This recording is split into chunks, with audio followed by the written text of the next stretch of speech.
guys, Tori here from Overlook Horizon. Good afternoon, everybody, and welcome to Splashdown Day. Splashdown Day, we've made it finally here. The astronauts are just about ready to enter into the Earth's atmosphere and splash down. Right now, it is Sunday, August 22nd at 1 p.m. Eastern Time, 1700 UTC. In case you're watching the replay later, if you are, I will put timestamps in the description below in case you want to jump ahead and skip to all the parts of the day that we're going to go through here today. As of right now, what we're going through here is the final orbit for the astronauts. The space station, or I'm sorry, the Crew Dragon capsule has entered its final orbit. So this is basically, or will be, actually it will be entering the final orbit here within about 15 minutes or so. But this will be the final orbit before they splash down. So it's generally about 90 minutes to make an orbit all the way around the planet.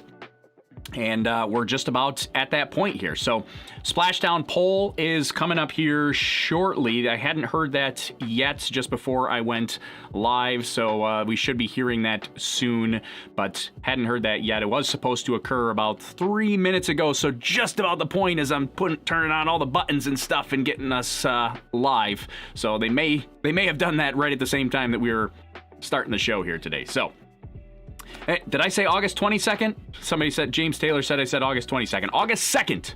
Did I say 22nd? August 2nd is today.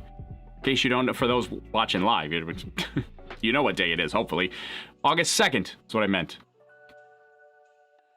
So, anyways, we are just getting started here. We've still got about an hour and 45 minutes before actual splashdown, but things are going to happen here relatively quickly, starting in about probably half an hour to an hour from now is when things are going to start to pick up here. So that's when we're going to actually have the trunk jettison, the deorbit burn. They're going to switch around for their entry orientation, and then things pile up pretty quickly after that.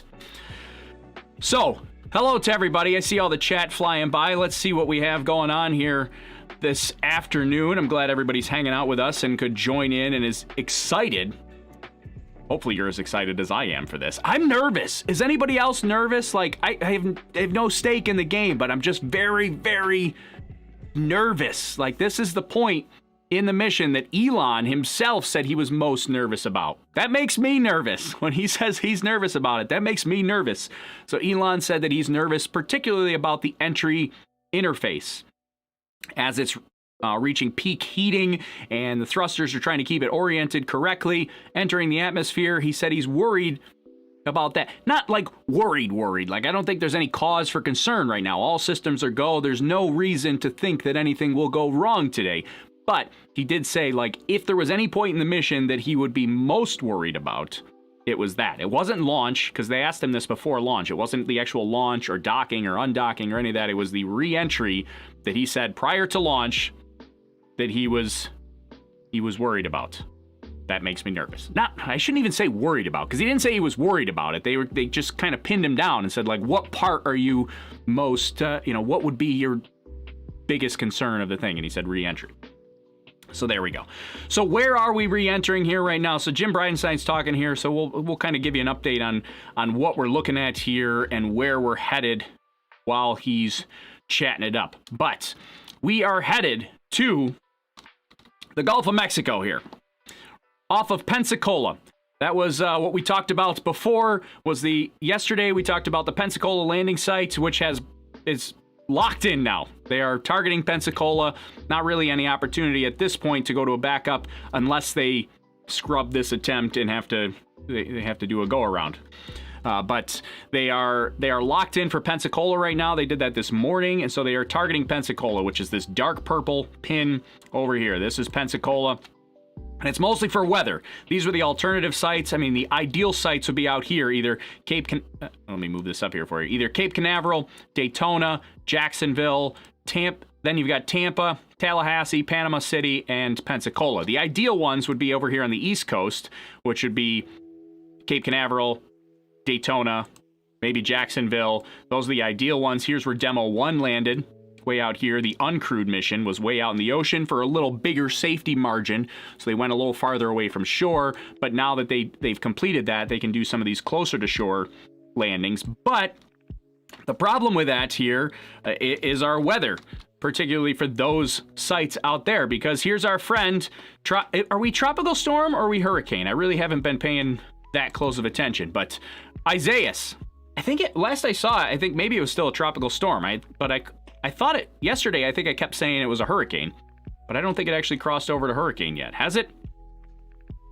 Weather's just a tropical storm. Yeah, so that's what a couple people are saying, is it just a tropical storm. So yeah, so either way, it's not a great condition for splashdown over here. You've got strong winds, and this mission in particular has a very tight margin for winds, particularly because of the parachutes. The parachutes have given SpaceX trouble throughout all their development. So that's one thing that they really want to be conservative on, especially the first go around. They may expand those wind restrictions later on in future missions, but this particular one, the first go around, they want those parachute margins and the wind margins to be very, very tight. So that meaning that it's 10 mile per hour winds is your limit. So obviously with this tropical storm here brewing, you've got 25, 30 mile per hour winds. These are ground level winds that are happening around here. So those are no good. You've also, even your backup recovery sites that are further to the north, 12, 15 miles per hour. Even over at Tampa, 15, 16 miles per hour over here. Tallahassee's sitting right on the edge at 10 miles per hour.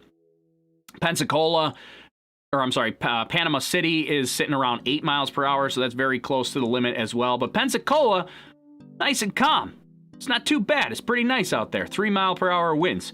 Also, of concern, or not, it's not really a concern for the crew today, but something they have to factor in is the wave conditions as well. So these are wave conditions for recovery. You've got out here 17-foot waves going on, even 6, 7, 10-foot waves here on the East Coast. So the East Coast is just all garbage for recovery. They're just not going to be able to do it. Tampa, though, wave conditions, not too bad. 3-foot waves. Up by Tallahassee, 1.5. Panama City, 1 foot. And then it gets even better as you go to Pensacola. You're less than a foot, or 0.3 meters. So that's fantastic for recovery. So really, Pensacola is the best recovery conditions. Just means that they're going to have to spend a little bit more money for recovery, and it'll take a little bit of time, a little more time for recovery, but it's not really that bad. I mean, what I mean by that is the astronauts have to make it back to port. And there's a question, and I haven't heard them answer this yet, which port they're going to. A couple of days ago, it was going to be Tampa. Ideally, they would go to Cape Canaveral, but they're not landing over there, so they're going to go to one of the western coast of Florida ports here. Florida West Coast ports. Maybe Tampa. Maybe they just go right up here to Panama City. And then they will take a plane, to the NASA Gulf plane, to Houston. That's what the astronauts will do. But the Crew Dragon capsule itself, that has to go around Florida and make it back to Cape Canaveral. So that's the part that really takes a little bit of extra time, as they got to go around the southern end and get back to Cape Canaveral. All right, let's pull up. They're talking here, and I see the astronauts up here, so let's listen in for a minute while I read some comments. That initial entry, we'll have that part called entry interface, which we kind of explained as that's when the capsule's really experiencing aerodynamics. They've been flying around in the vacuum of space with no air, so no lift, drag, stuff like that on their capsule. And entry interface is where they're really starting to hit the atmosphere, and it's affecting the capsule. And it'll continue to use its Draco thrusters in the service section to really guide it back home. Yeah, exactly. So speaking of guiding it back home, here come the parachutes. At 11:44 a.m. Pacific or 18:44 Universal Time, we're going to be deploying the drogue parachutes.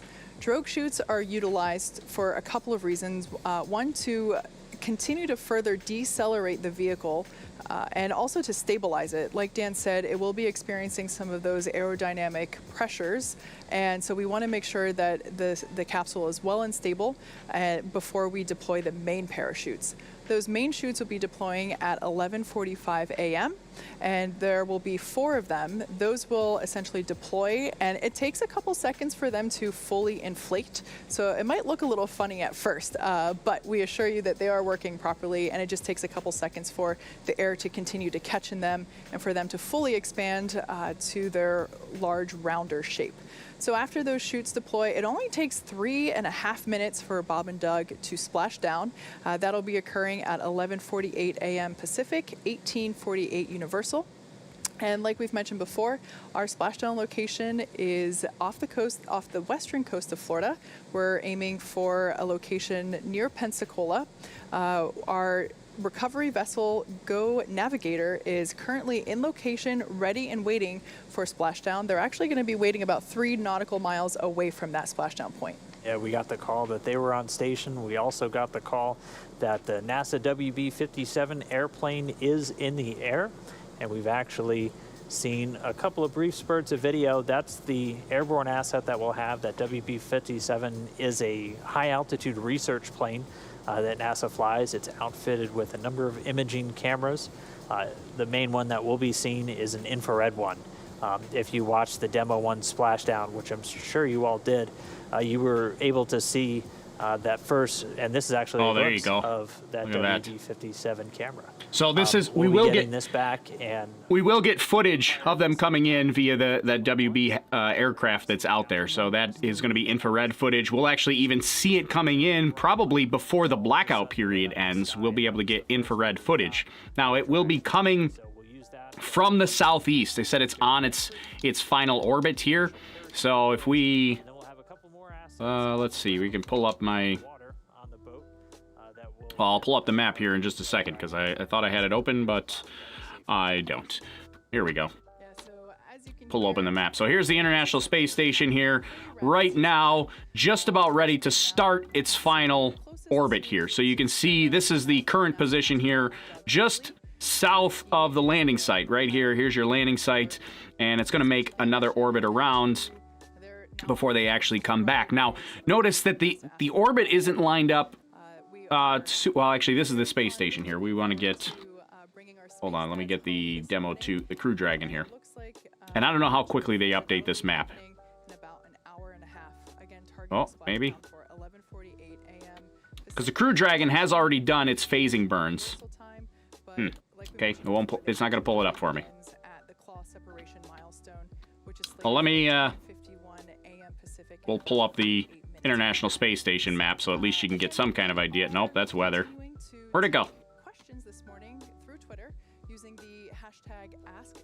Here we go.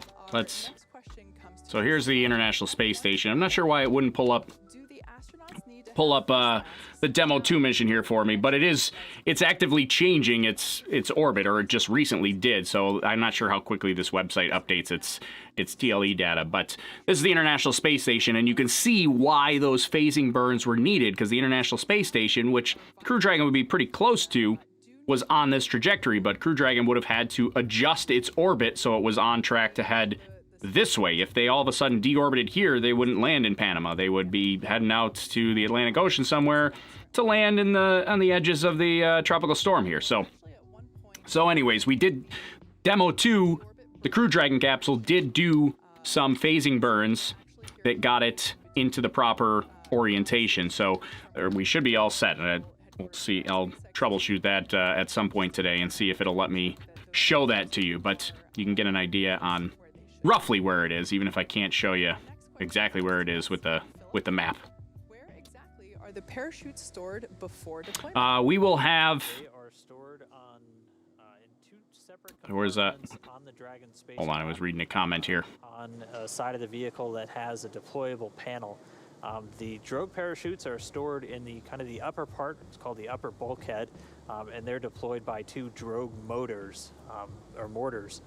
So pyrotechnics that are fired to actually deploy those drogue parachutes.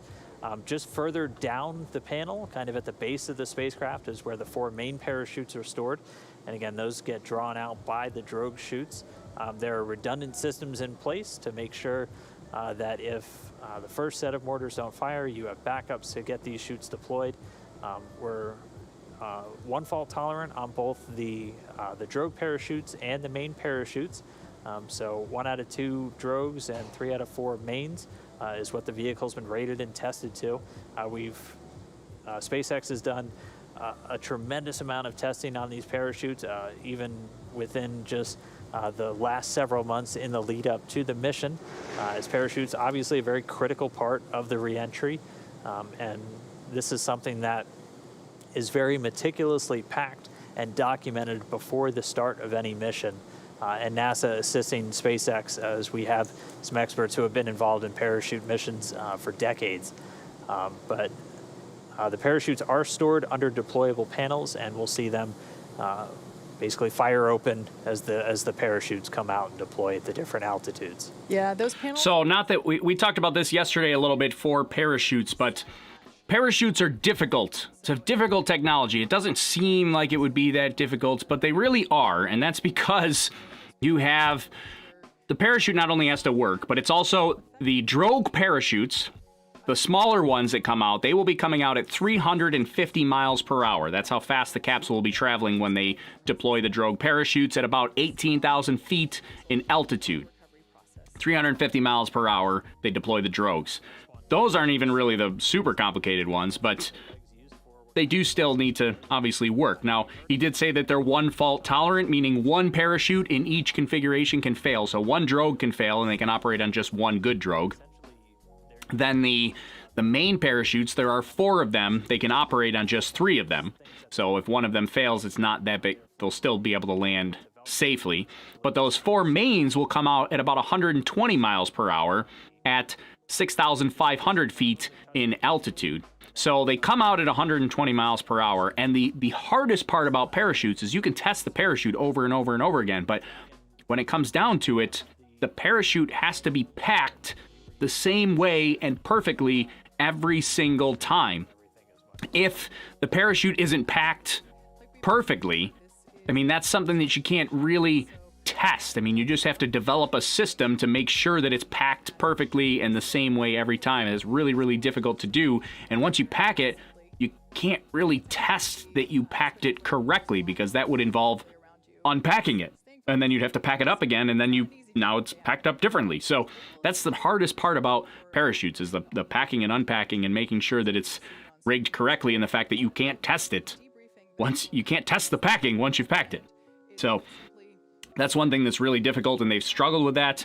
They had to do a number of different tests over and over and over again. I forget how many tests it was, but it's a lot of tests that they did on the parachutes.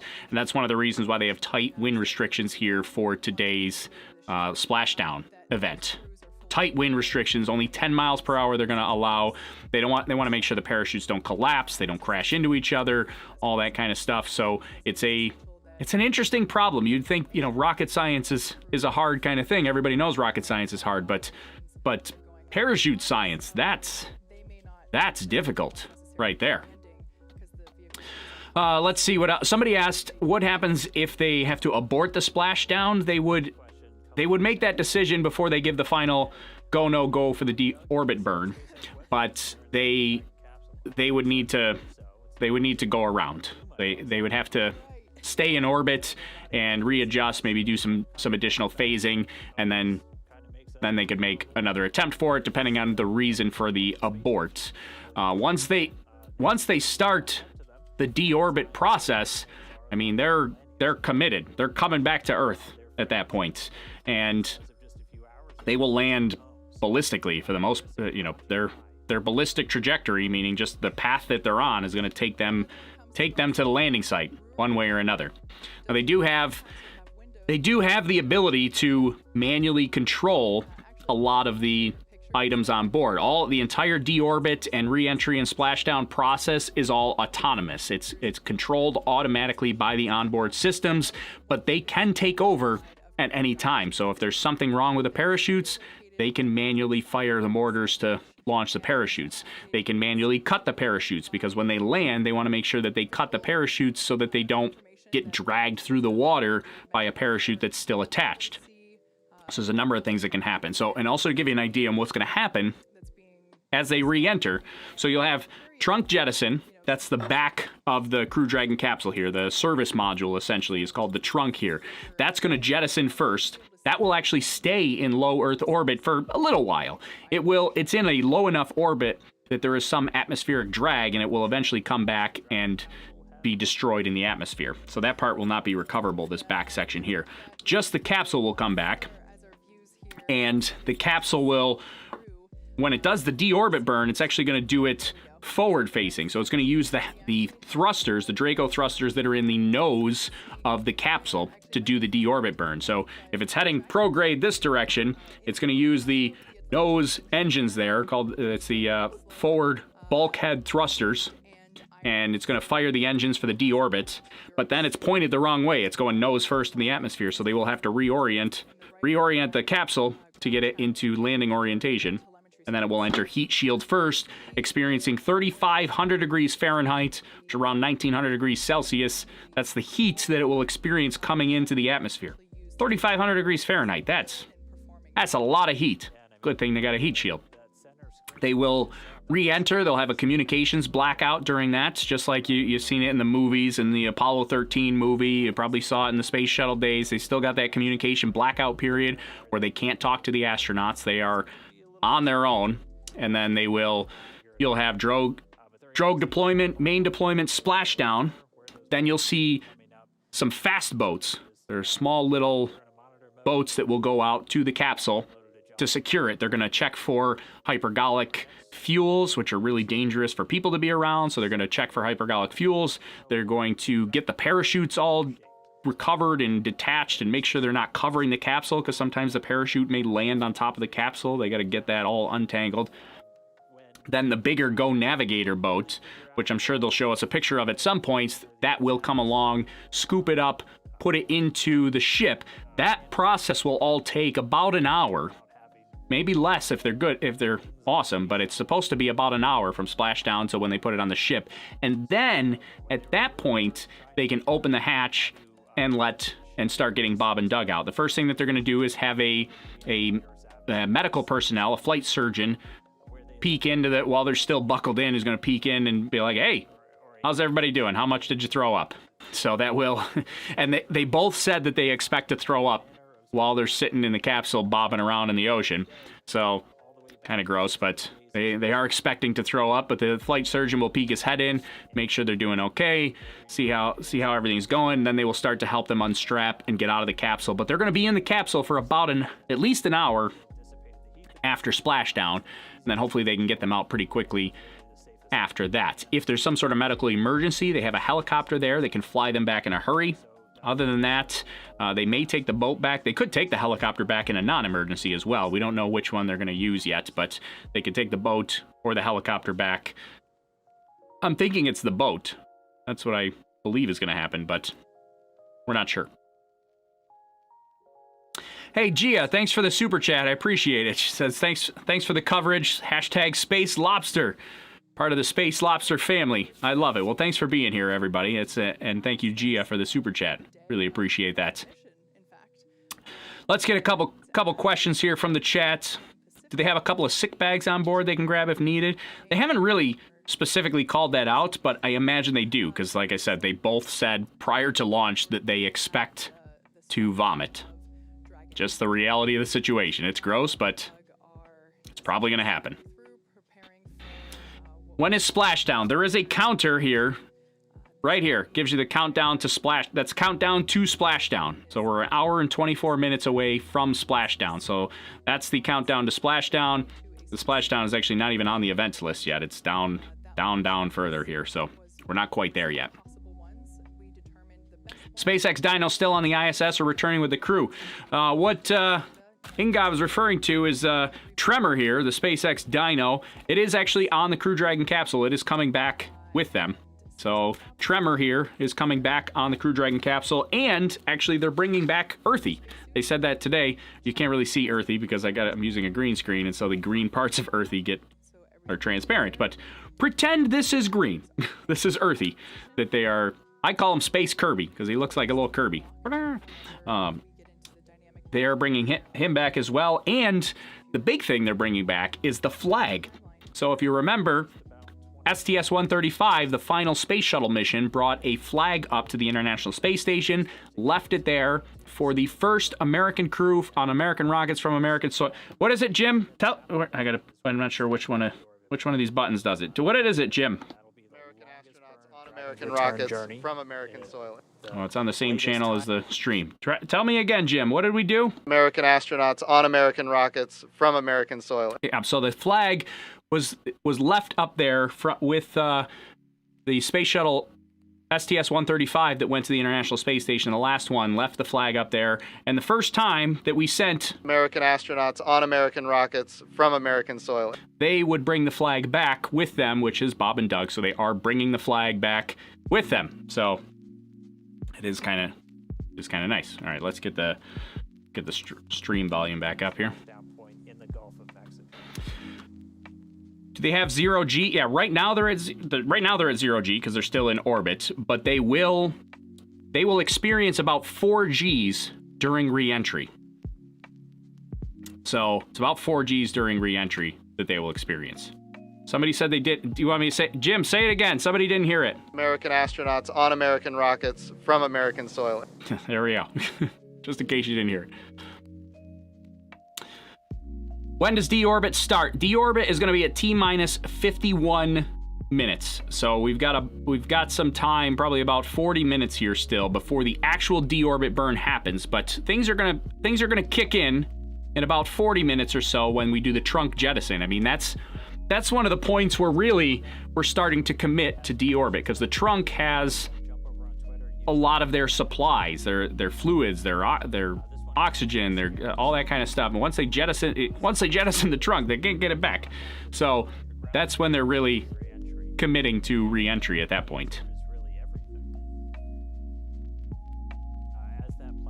So would he feel his glasses push on his face more, or does he take them off? I imagine he will leave them on so that he can see the displays. He's probably going to leave those on. They will be entering the atmosphere back first, so the glasses would still stay on his face.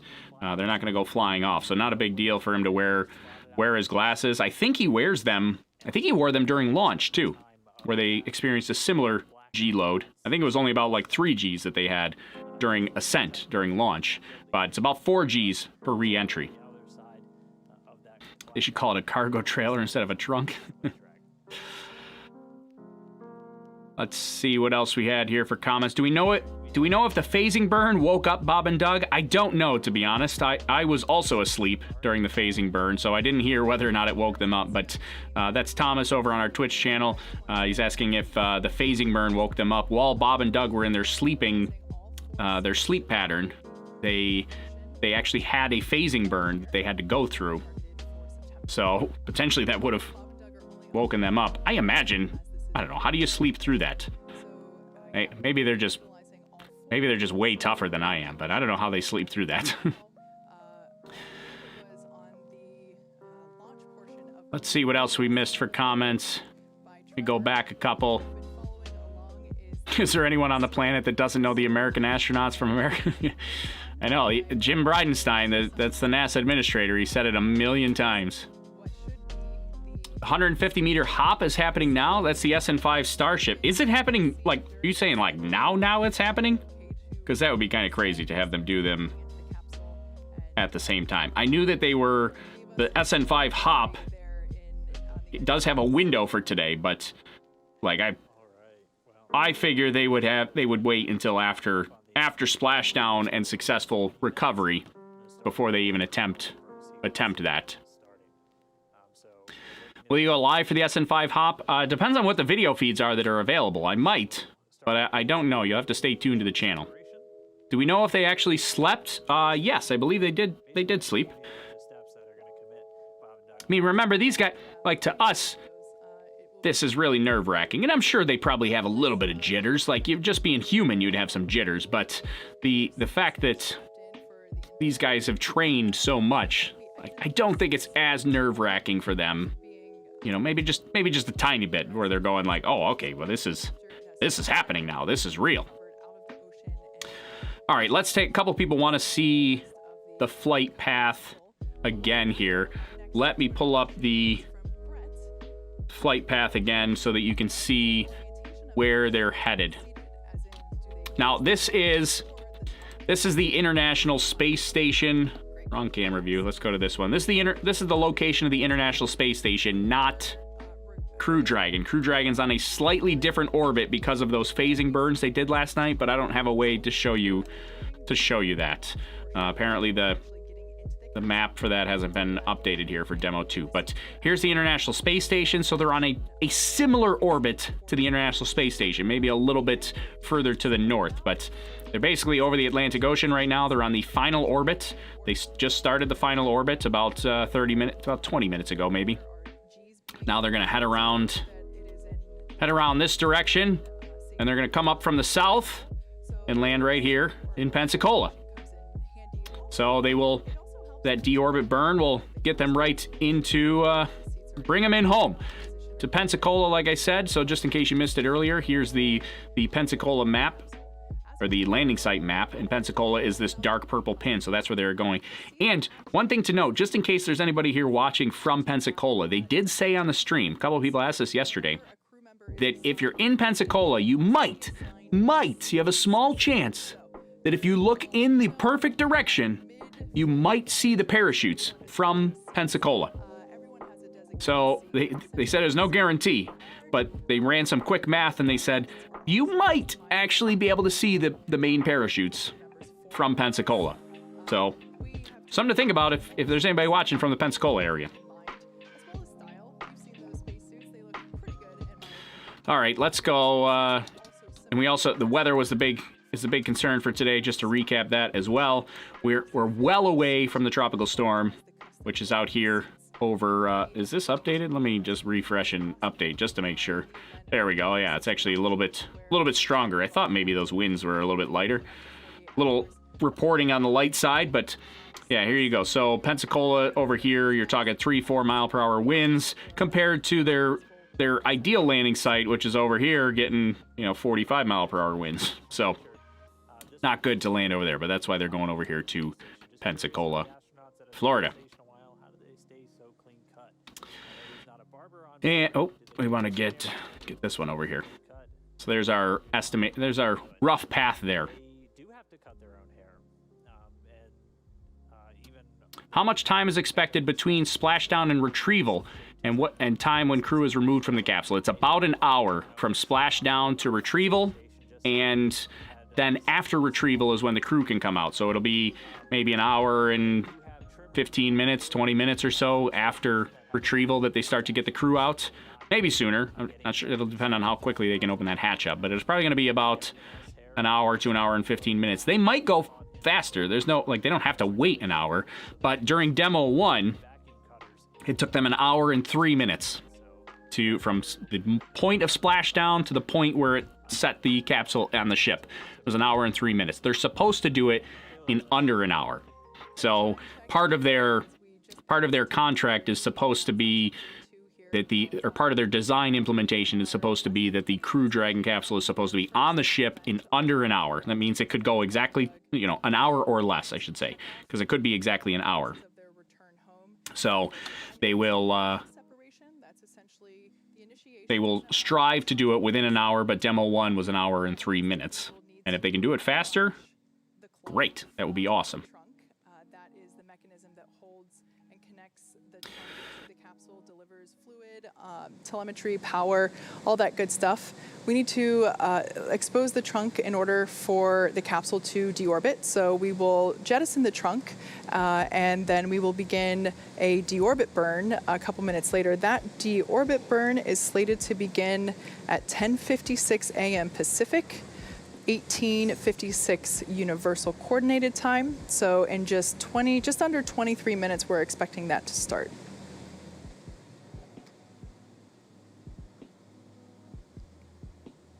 Yeah, I think I was reading my clock backwards, actually. I said it was going to be 40 minutes, but it's actually 20 minutes. I was reading it, I don't know, my brain was not working there. I was reading the T-minus clock, having it say an hour and 20 minutes, and I was thinking that it was going to be 40 minutes to go.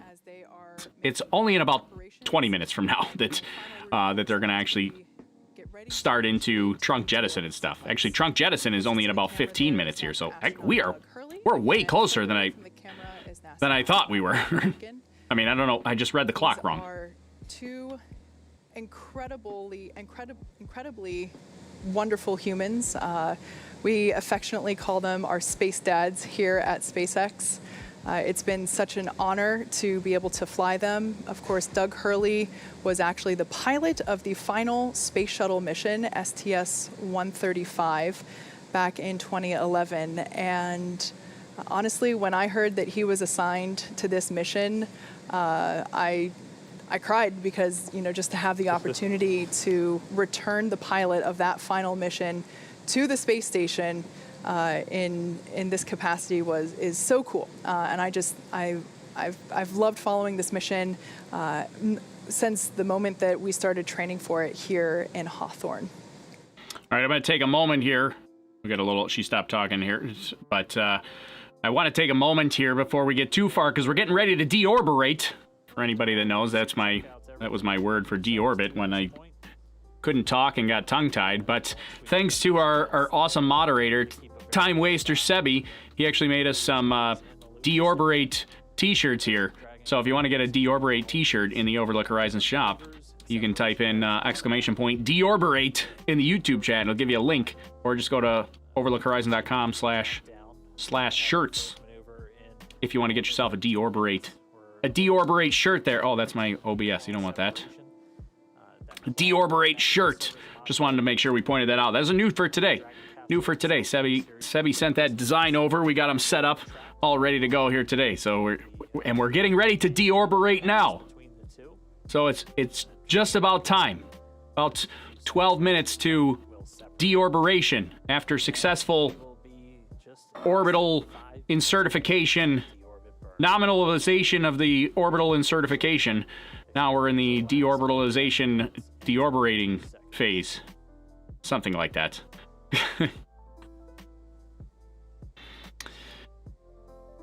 Now there's a shirt. Everybody laughing about that. Do the astronauts have... We'll be experiencing what does this say? We're anticipating them to feel about 4 Gs during... Not sure what that says. I can't read that.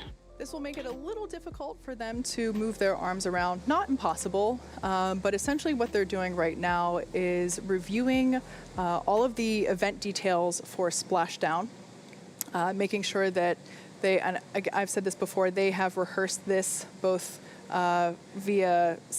they've rehearsed the sequence of events in person with the recovery team, as well as through simulations here at Mission Control, or at SpaceX headquarters in Hawthorne, California. So at this point, because it will be difficult for them to maybe flip through to the exact part of the procedure they might want to review during the actual re-entry event itself, they are reviewing those now in preparation for that splashdown, or for the re-entry sequence. We've got another Twitter question. This from one. So we're getting very close here now. So the trunk jettison coming up in 13 minutes. 13 minutes to trunk jettison. I mean, they are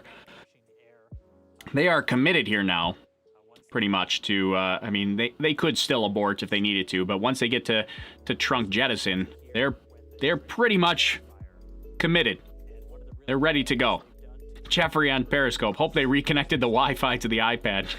If you don't know what Jeffrey's talking about, yesterday they had a Wi-Fi issue with their iPad that had their checklist, which was funny, just because it seemed like even spacemen need tech support for their devices. I don't know if they got it. I assume they got it fixed because we saw Bob. It was Bob's iPad that was having a problem. We actually saw him using it this morning. I suppose it could be a different iPad. I don't know that for sure, but I didn't stay up late enough to listen in to hear if they actually fixed it. It was kind of a minor issue, so not a big deal. Projected flight paths in the Gulf of Mexico. Yeah, so we're not... They're coming right to the Gulf of Mexico. They're coming from the southeast. So they're not going to go over the United States. They're going to come from the southeast here. We'll take a look at it again here one more time. This is the International Space Station path. The Crew Dragon might be on a slightly different path, but this is roughly where the International Space Station... Well, this is not roughly. This is where the International Space Station is going. So it's roughly where the Crew Dragon is going, but they will they will be splashing down up here in Pensacola. So they did have some phasing burns to get them to change their orbit relative to the International Space Station, so it's not on the same orbit as the International Space Station anymore, but that's the closest animation I have for you to show you. We'll get into the proper attitude or point Dragon really in the right direction for the claw and trunk separation.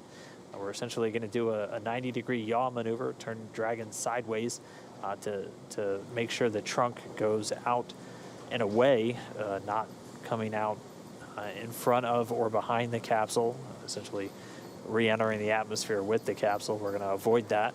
And then Dragon will position itself for the deorbit burn. It's going to point those forward bulkhead thrusters into the direction that it's currently traveling. This is called a retrograde maneuver, and this is done specifically to, we're going to slow the capsule down, but more than anything, we're changing the perigee or the lowest point of the capsule's orbit. Again, essentially putting it up on an intersection point with that spot in the Gulf where we're coming home.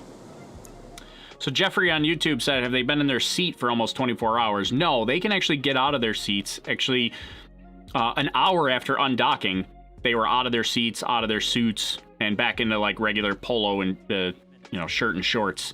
They had to, so they take the suits off. They only wear the suits during docking, undocking, and then during the actual launch and entry procedures. So other than that, they can just wear regular clothes and float around and do whatever they want and be comfortable. They don't have to sit in the seats the whole time. They're strapped in now because we're 10 minutes away from trunk jettison. So we're pretty much getting into the nitty-gritty here now. We're about just over an hour to splashdown.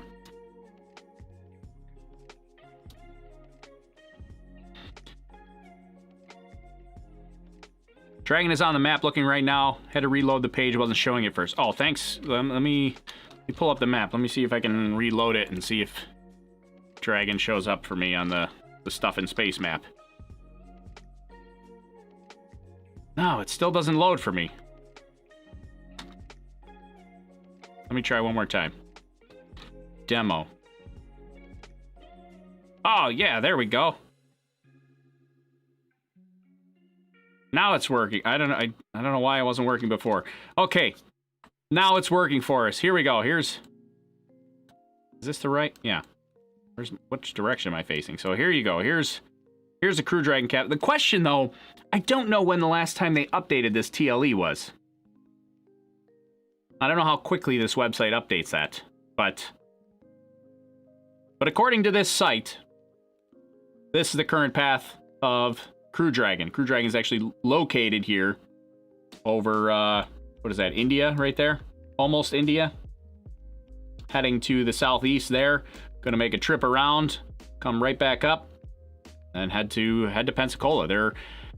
They're pretty much on their, well, they are on their final orbits, but they're almost done with their final orbit. They're more than, or at least halfway. Are they halfway? No, not quite halfway. Almost halfway on their final orbit there. So they're coming back in here shortly. Is this all the satellites around the globe? Yes. This is called Stuff in Space. If you're in the YouTube chat, you can type !stuff and it'll give you a link to Stuff in Space.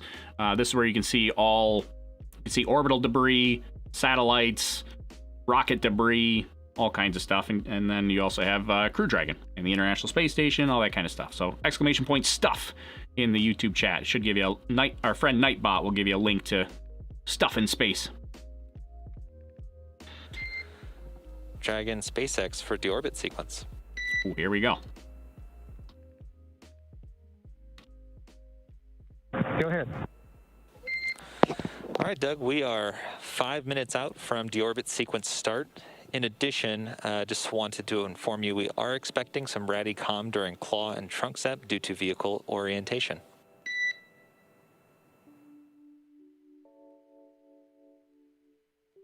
Okay, copy. We see 445 left for the slew, and then RADI-COM during the claw set. Good read back, Doug.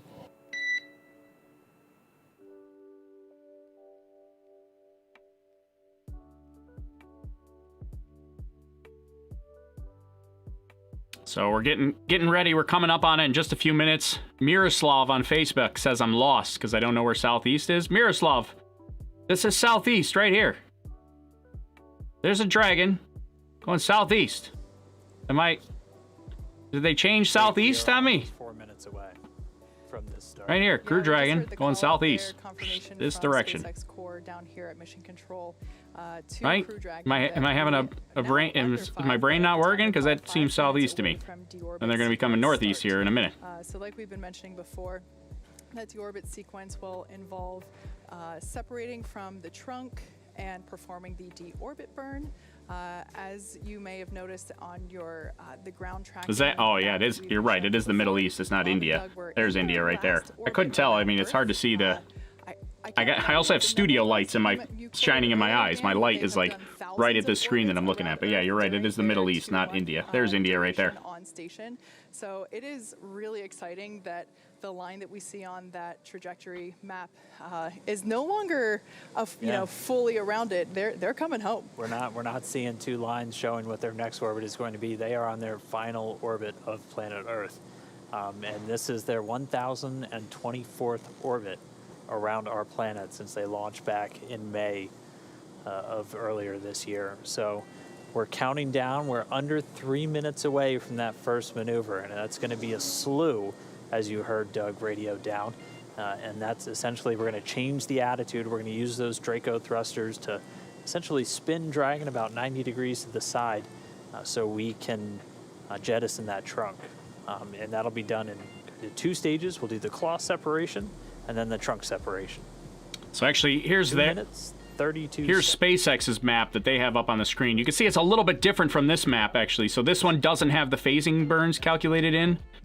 This one does. You can see the... Can I show you? Here you go.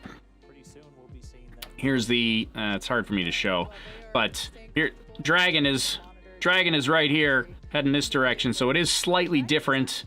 And you can see that the orbit here on the left side of the screen is coming close to... Oh, they got rid of it, but much more on track for the actual Pensacola landing site. So that the site that I'm using must not have the updated TLEs with the... after they did the phasing burn, which I was afraid of, because you never know how quickly they're going to update that stuff. Is what helps keep them cool during that time. Also, Dragon is initiating the separation of the claw mechanism, which will terminate the data, the power, and the fluid connections between the capsule and the trunk. So right now, the vehicle is preparing to execute that, and we are anticipating execution of claw separation in 3 minutes and 35 seconds. So, we've been here for 10 hours, Couple hours. I think, at this point. The webcast as a whole has been going on for almost a little bit less than 24 hours. So, we're in the final moments here as Dragon is beginning its journey home to bring Bob and Doug back to Earth.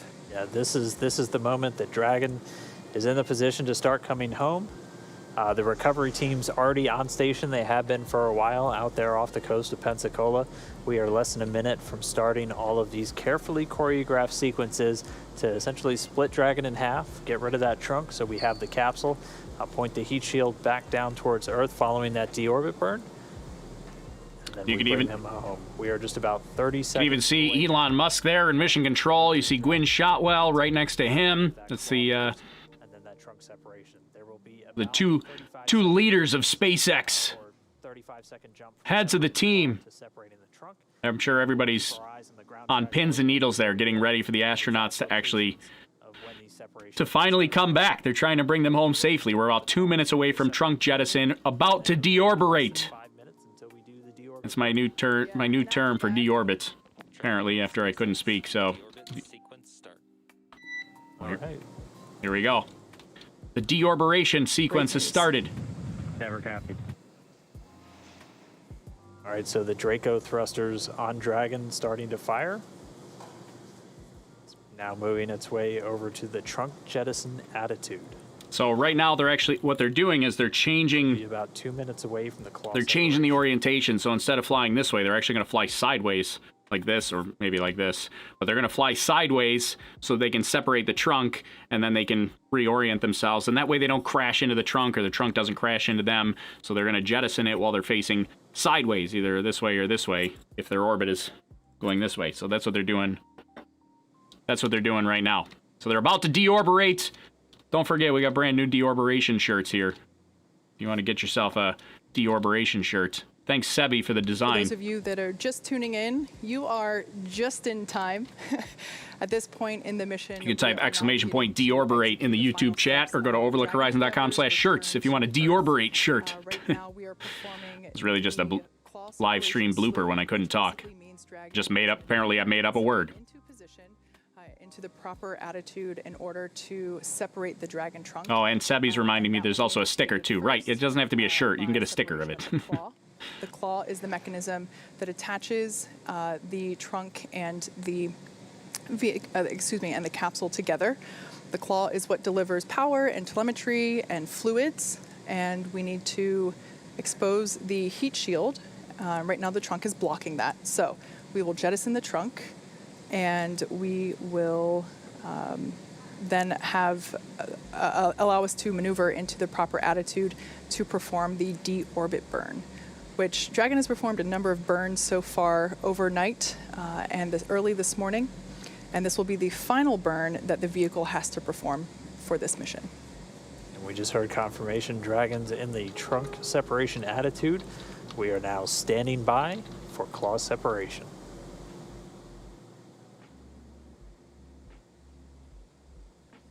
Here we go. So we should be coming up on trunk jettison right now. Any second now. Trunk jettison. They're going to get the claw. And we just heard confirmation. There we go. Confirmation of claw sep. So claw is the little thing that's, you're not going to be able to see this, but it's on the side between the Claw trunk. separated. We're now standing by for the trunk separation in less than 30 seconds. So the claws, it's essentially like an exterior umbilical that goes from the trunk to the Crew Dragon capsule so that it doesn't have to penetrate through the heat shield. It's on the outside. It's a big, I mean, it's pretty much like a claw. It goes from like this, from the trunk to the capsule. Separation. They have to undo the claw first, then they can separate. So the claw is separated, so all their umbilicals, their fluids, their air supplies that are provided by the trunk are severed now.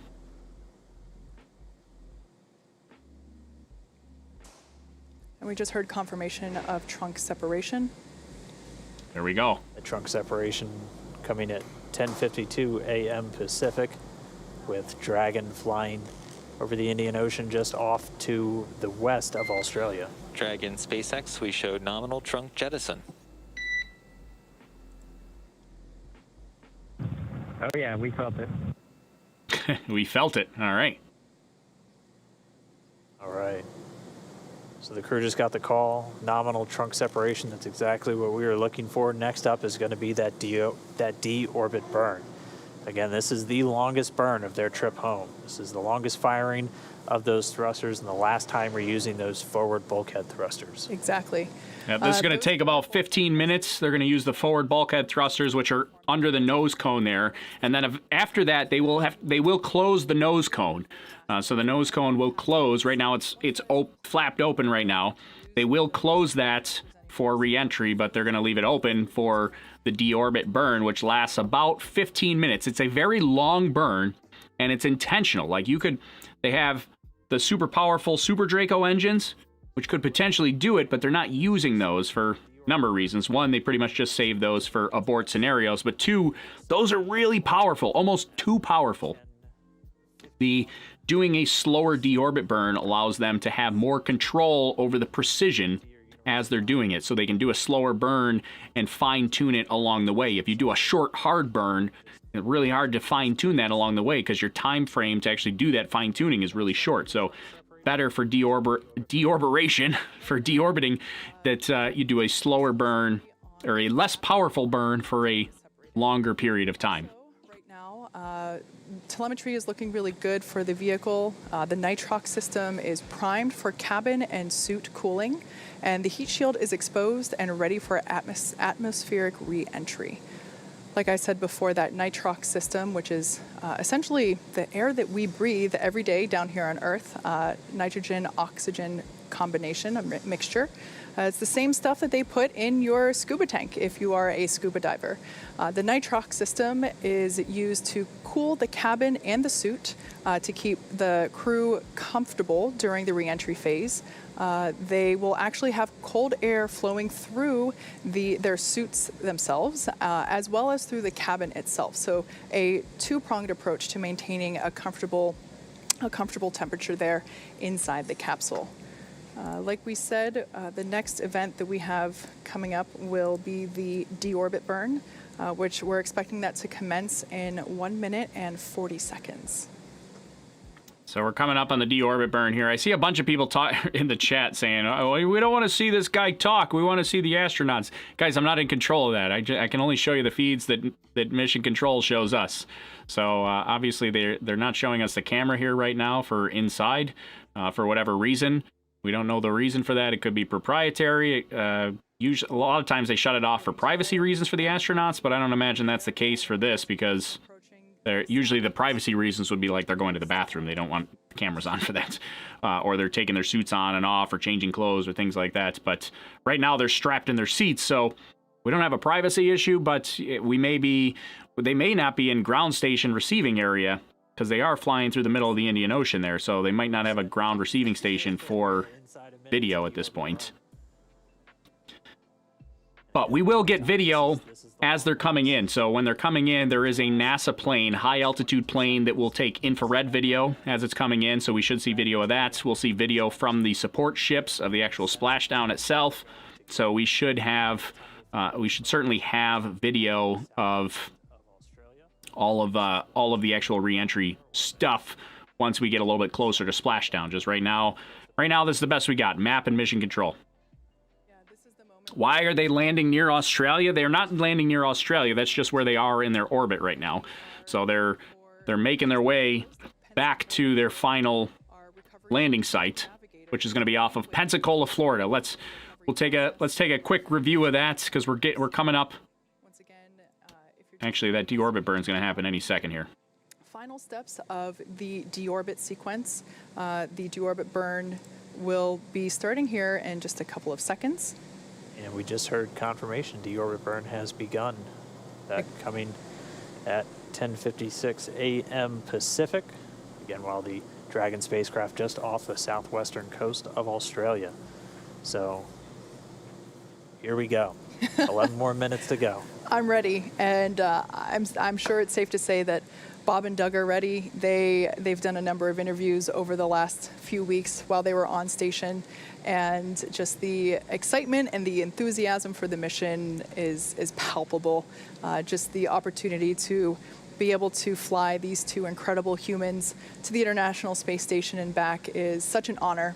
And we're just really excited to get our space. So I see a bunch of questions. Let me show this here real quick before they start into it. So still some people a little bit confused about where we're headed. We're headed to Pensacola here. This is the landing site, this dark purple pin. It's coming from the southwest. So it's going to come northeast from the southwest, come this direction to land there. So some people said, well, it'll fly right over Florida. It's not flying right over Florida. It's not flying over Texas either. It's coming up the Gulf of Mexico from the southwest to the Pensacola landing site there.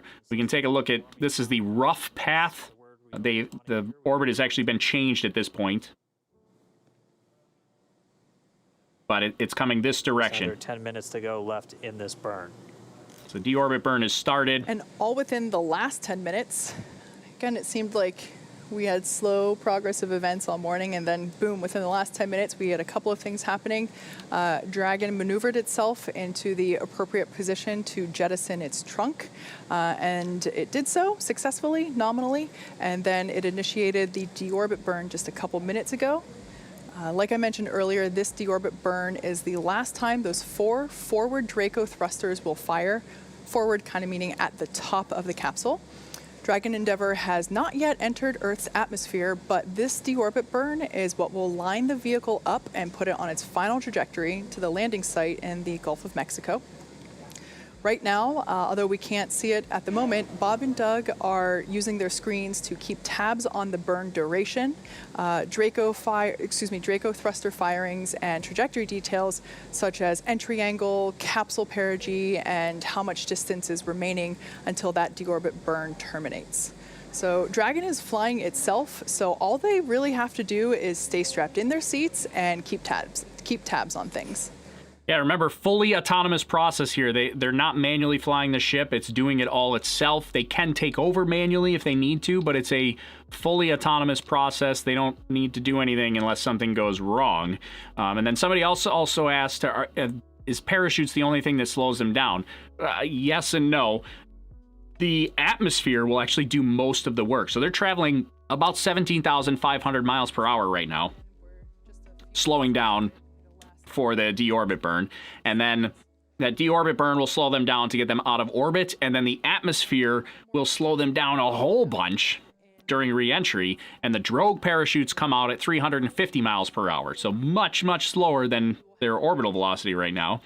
And then the regular parachutes will come out at 120 miles per hour, and then they land at about like 15 miles per hour, I think. So drogues come out at 18,000 feet, mains come out at 6,500 feet. Somebody will have to do the metric conversion for me because I don't know that off the top of my head.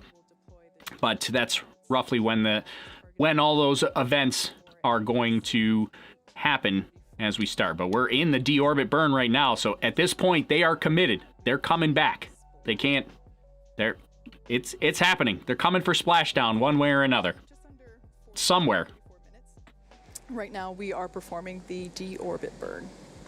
We've got a little over 7 minutes left in this burn.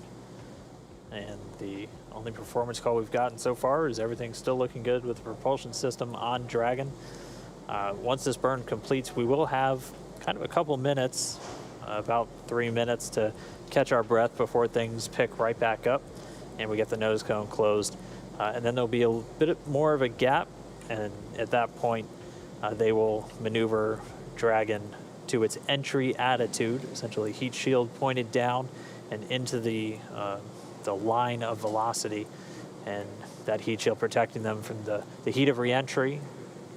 Temperatures getting up to about 3,500 degrees on the Dragon spacecraft, but everything looking good. We're about 5 minutes into this deorbit burn. Again, it started right at 10:56 a.m. Pacific time, 17:56 GMT. Dragon was flying about 260 statute miles just off the southwestern coast of Australia. Somebody did ask if there was going to be a sonic boom. There likely would be, but I don't think anybody's going to hear it because it's going to be way out over the Gulf of Mexico. And even then, they weren't entirely sure, how big of a sonic boom it would be in general. But yeah, it's because it's coming up from the southwest to the northeast through the Gulf of Mexico. You're not going to hear that from land. You might, if you're in Pensacola, you might be able to see the main parachute deployment. It's a big might. I mean, remember, the capsule is relatively small, and it is going to be way out at sea. So you might see it, but you'd have to be in Pensacola to see it. It's really the only people that are going to see it are in Pensacola, possibly in Pensacola. Is terminated. They're also monitoring the burn duration and the firing of those Draco thrusters located there at on the forward bulkhead of the capsule. There on your screen, you actually can see what Bob and Doug are seeing right now. That is that tool on their screen. So on the left and the right of the center screen, that is the deorbit. That is the deorbit monitoring tool. So there we got a quick peek inside the capsule. They really haven't showed us too much inside the capsule here. Not sure why they don't show us more inside the capsule, but is what it is. Some people asked, is that Elon in the front? Yes, you got Elon and Gwynne Shotwell right there in the front.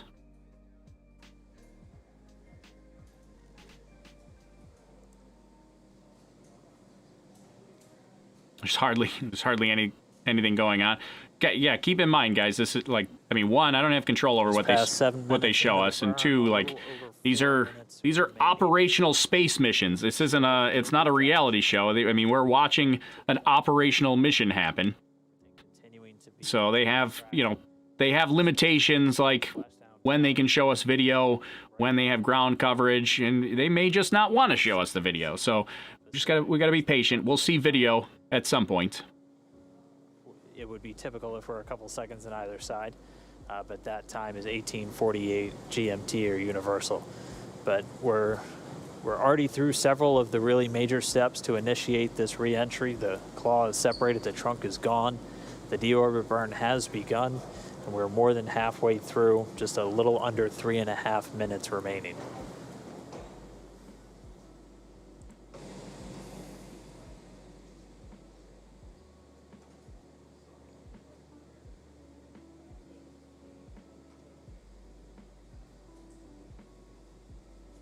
Are you nervous yet? Yeah, I'm like super nervous. Like, I think once we start... There on your screen is a shot of our mission control center here at SpaceX headquarters. Once we start seeing the actual re-entry take place, like I'm starting to get nervous here now already, because like now this is the part that Elon said he was concerned about. Like, not concerned like he thinks that there's, somebody that's in jeopardy, but he said out of all the things in the mission where there's some uncertainty or some uneasiness, it was re-entry. And so when he says things like that, it makes me nervous as well. So we're coming up on that entry interface.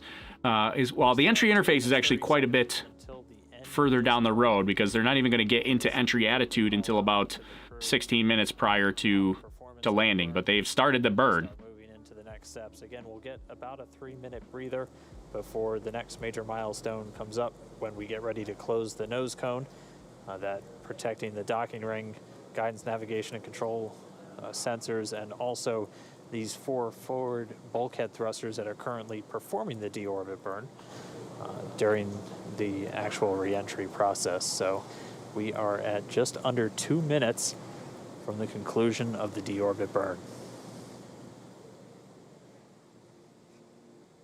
So we're getting pretty Again, close Dragon here now. is committed to its splashdown point.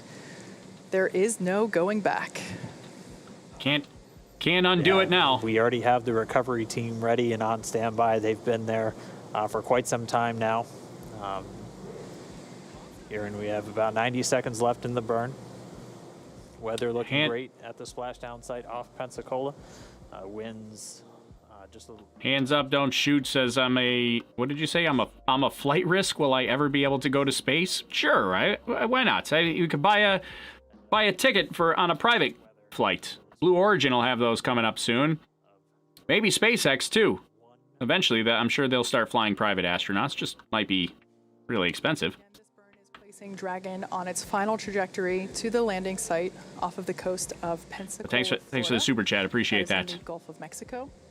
And our recovery vessel, Go Navigator, and the recovery team are ready and waiting to see Bob and Doug come back through the atmosphere.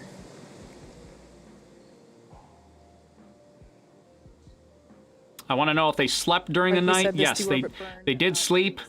They got a sleep period in. Re-entering the atmosphere just yet. That won't happen for about another half hour or so. This is essentially just lining up Dragon on the right course to that splashdown site. Why can't it land itself? It does land itself. This is a fully autonomous process. So the only reason that Bob and Doug would have to step in would be if there's some sort of problem or anomaly. But for the most part, they're going to sit back and just watch the landing happen. They're going to monitor their systems and make sure it happens. But they are not flying the spacecraft. Mission Control is not flying the spacecraft. It is fully autonomous from all the way down to splashdown. The deorbit burn's autonomous. Burn complete. Performance nominal. Nose cone closure initiated. There we go. Nominal burn, nose cone in work. Nominal deorbit burn. That's good. They're coming back. They're coming back, and they're pinpoint right on the landing spot.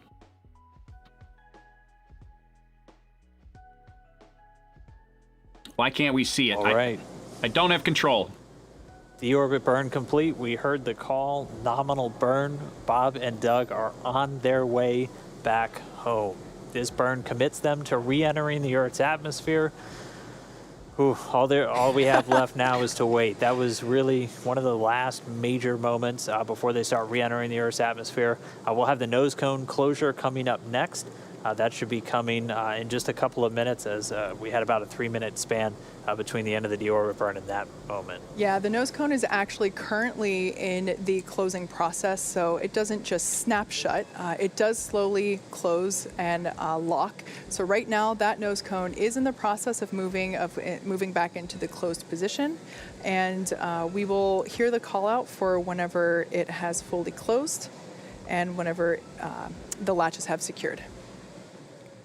Couple people asking about it landing in water versus land. They originally were going to try to land this on water like years ago. That was part of the plan, but the safety margin they would need and the certification process they would have to go through in order to propulsively land on land was too much. It was just going to be easier to do it with parachutes. It was also, the whole propulsively landing on land thing was also part of their thought process was going to be to like use the Dragon capsule to like land on the moon or something like that. But then they were like, well, that's not going to work out. We're going to need Starship for that. And so to go through all of that effort to make the capsule land on land when they weren't even going to use it for other more bigger picture things, they were like, all right, we're just going to go with parachutes. It's easier to certify, smaller safety margin and testing process that they would have to do, even though that turned out to be really, really intense with the parachutes as well.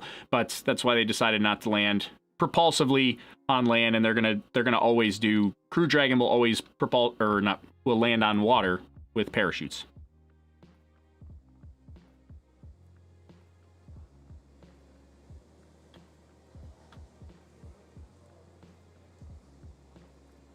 All right, well, as we just wait for the finish to that nose cone closure, we'll have a bit of time again. We'll have about 20 minutes, or a little over 21 from right now, until we really start re-entering the Earth's atmosphere. We're expecting that entry interface in about 21 minutes. And then right around that time, we'll also be looking for that blackout we've been talking about. We've had a little bit of what we call Radicom at this point. So you'll hear kind of some sporadic interruptions in the audio transmission just because of how Dragon was oriented for the trunk jettison and for the actual deorbit burn. But that blackout period will be due to the plasma that builds up around the capsule, interfering with those antennas either sending or receiving data. All right, so we should be coming up here. So I've heard the call out. Soon. The first set of hooks for nose cone closure are in motion. There we go. So this will complete in 2 sets. The first set is now in motion. So really good news to hear that. Everything looking good so far. So they're closing the nose cone right now. A couple of people asked, in the background, Dragon has... What's the nose cone? It's just the tip of the rocket here. The nose cone opens up. That's where they connect to the International Space Station. There is a hatch inside the nose cone. There are also thrusters in there. The hatch in the nose cone is where they travel in and out of the International Space Station. They go through the nose, not through the side hatch. The side hatch is where they get in when they're on the ground.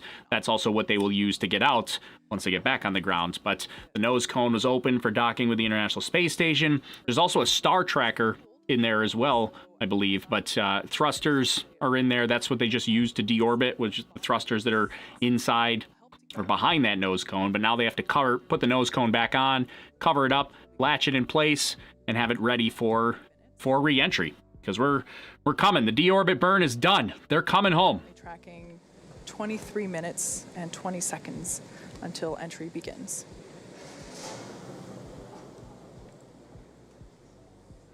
Are we going to be able to see it land on video? Yes, we will have. They will have video of the landing. So in case you're just joining us at this point, the nose cone has closed. The forward thrusters have been disabled. And we are latching the nose cone. Currently underway with the first set of hooks. The first of 2 sets. Yeah, at some point, we just got to be patient here. Everybody's freaking out about that we're only looking at mission and we control. just had confirmation that the first set of hooks is closed, so now the second set will begin to close as well.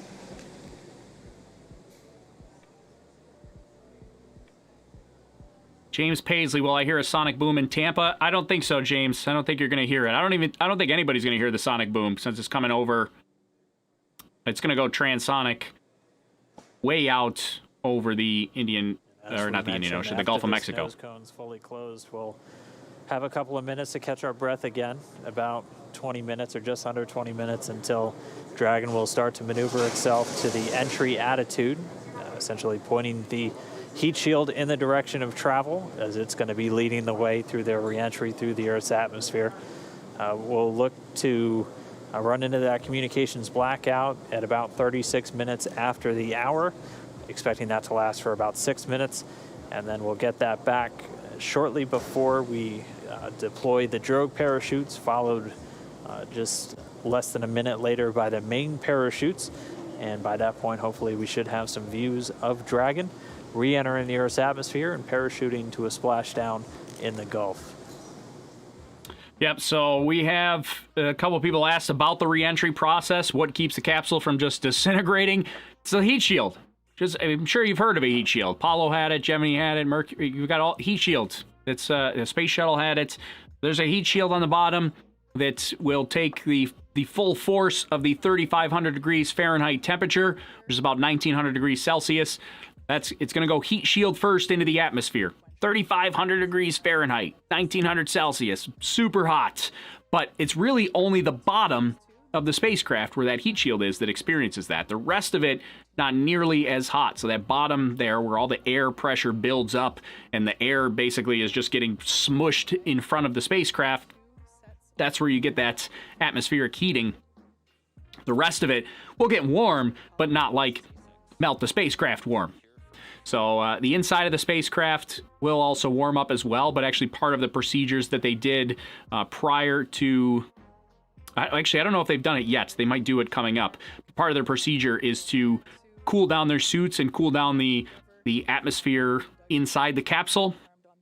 So they will do that so that when it heats up a little bit, I mean, we're talking a little bit of heating inside the capsule, that it will still get a little bit comfortable. I mean, the capsule's not going to go to 1,000 degrees. Capsule might heat up 10 or 15 degrees inside, but it's not going to be 1,000 degrees. With Dragon still flying over the South Pacific, it is on its way home. What are the redundancies? So basically, the redundancies that we have at this point are really just going to come down to parachutes, because now they're on a ballistic trajectory, meaning it's like throwing a baseball. You threw the ball, it's coming down one way or another. You can't stop it. So it's coming down no matter what at this point. The heat shield, there's not really any redundancy in the heat shield. I mean, the heat shield's just got to work. Then you have redundancy in the drogue parachutes. There's 2 drogue parachutes that'll come out at 350 miles per hour, 18,000 feet in the air.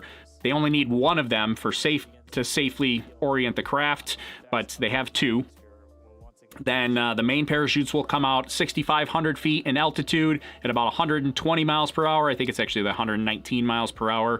The main parachutes, there are 4 main parachutes. They only need 3 of them for the safety factor to actually land safely. So one of them can fail. So that's their redundancy. They're all 1 fault tolerant for the drogues and the main. So 1 drogue, 1 main could fail, and they'd still be fine. Dragon is now...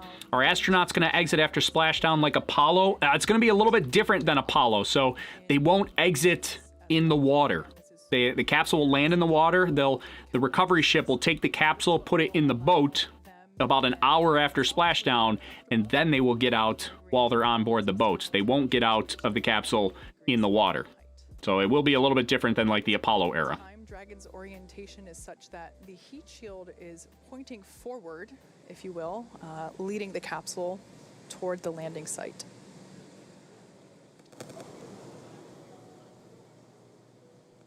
If you've been following along over the last couple days, you know that weather has been a big ticket item for us.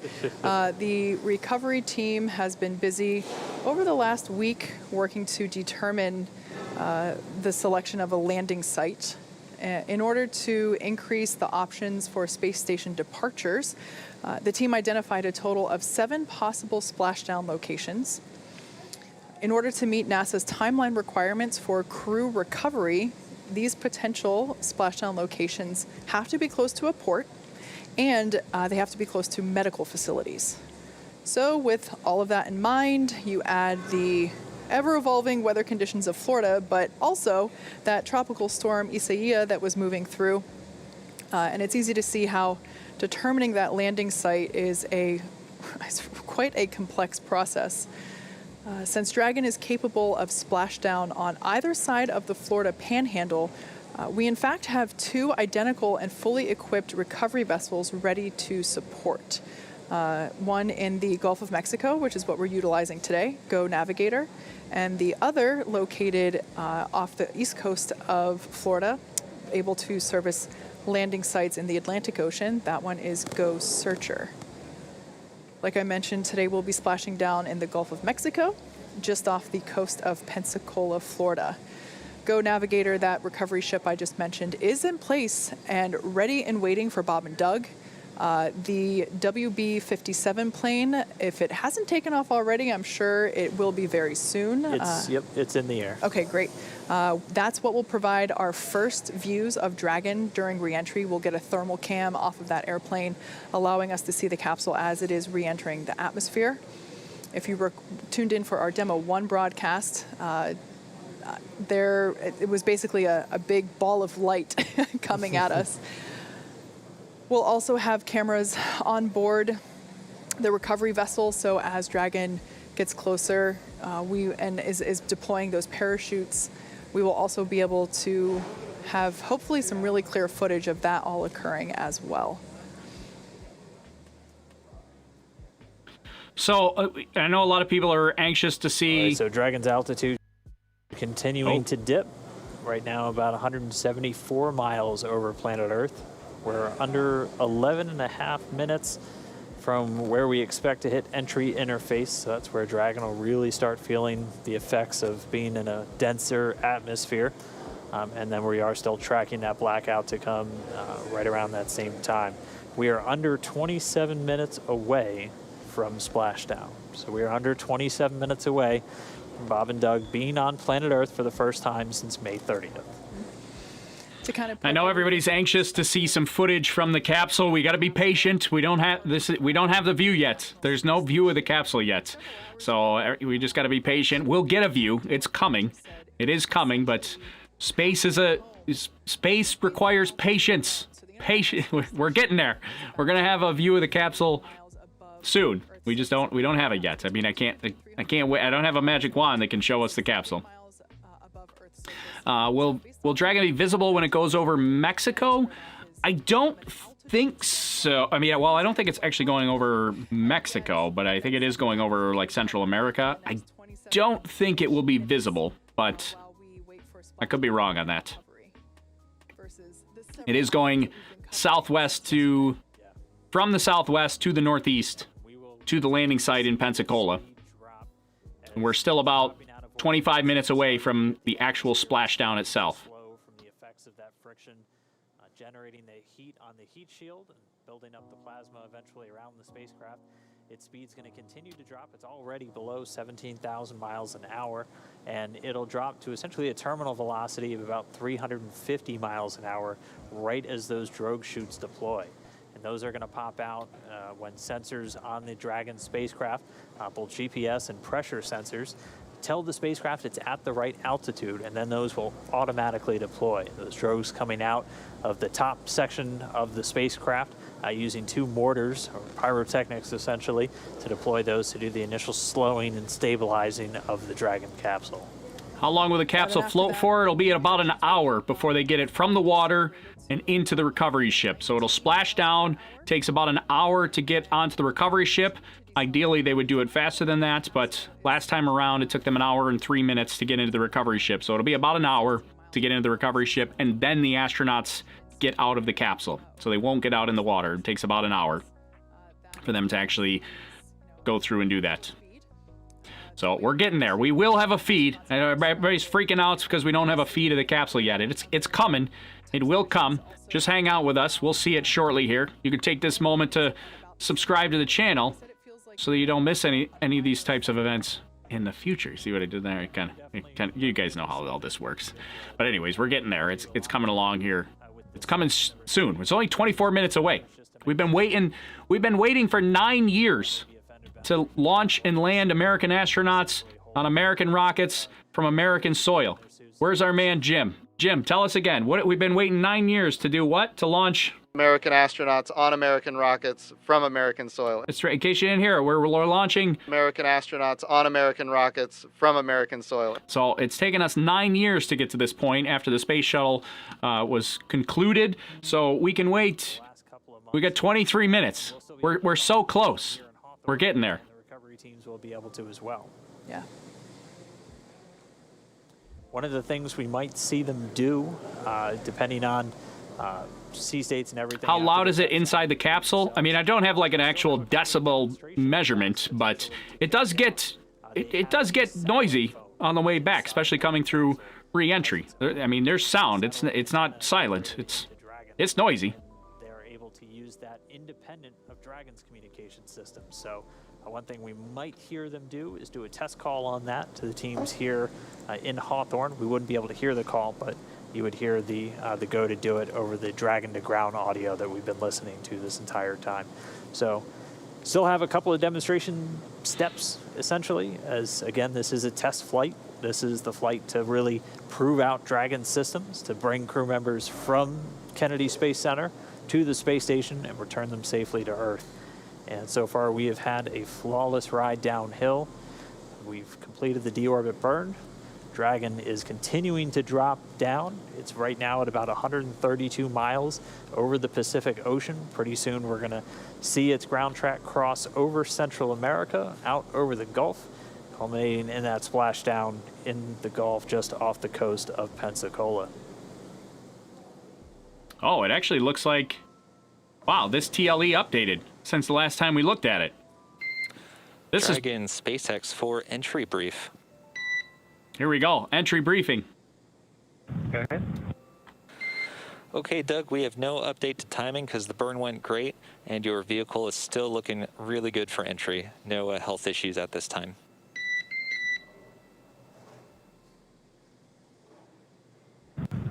Okay, Dragon copies. Thank you. In addition, the recovery team is go, and the weather is still great. Winds are about 2 knots and waves about 1 foot. From the ship, they're reporting very calm. How copy? Copy. Good weather at the landing area. Thank you. Okay, and last piece is that we do expect some additional RADI-COM during entry prep 2 due to vehicle attitude. So if you can get us your entry check report a little bit prior to entry prep 2, we'd appreciate it. Copy. We'll go. Okay, thanks, Doug. So there we just had. So I saw a comment go by here that I wanted to address. Some people said, why the antique way of, I forget what the antique system of splashdown shuttle was more advanced in its landing. So the adding complexity doesn't mean better. Like, yes, shuttle was a much more complex landing method, but it also meant that shuttle had a longer refurbishment time, a more expensive refurbishment time. It was an expensive machine because of all those sorts of things. This is simple. Does it sound antique? Yes, but it's simple because they don't need to land on land. It's easier to do parachutes. You don't have to worry about firing engines and throttling and thrust and all that kind of stuff to actually get you to land on land. It's easier.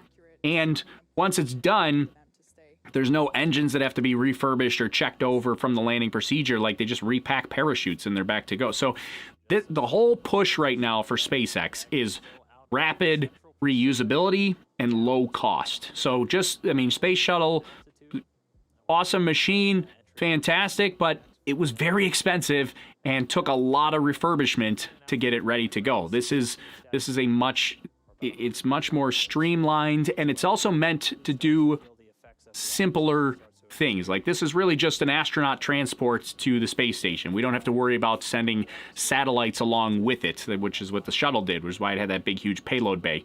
So it's a simpler machine, but simpler on purpose. I mean, more complicated doesn't necessarily mean better if it doesn't get you to the goal that you want, which the goal is rapid reusability and low cost. We want to make going to the space station easy and cheap, so that we can do that more often, and we can spend our money on other things to continue doing more development and more space missions. If you can lower the kind of this routine stuff, lower the cost here, that's much better for the long-term space program.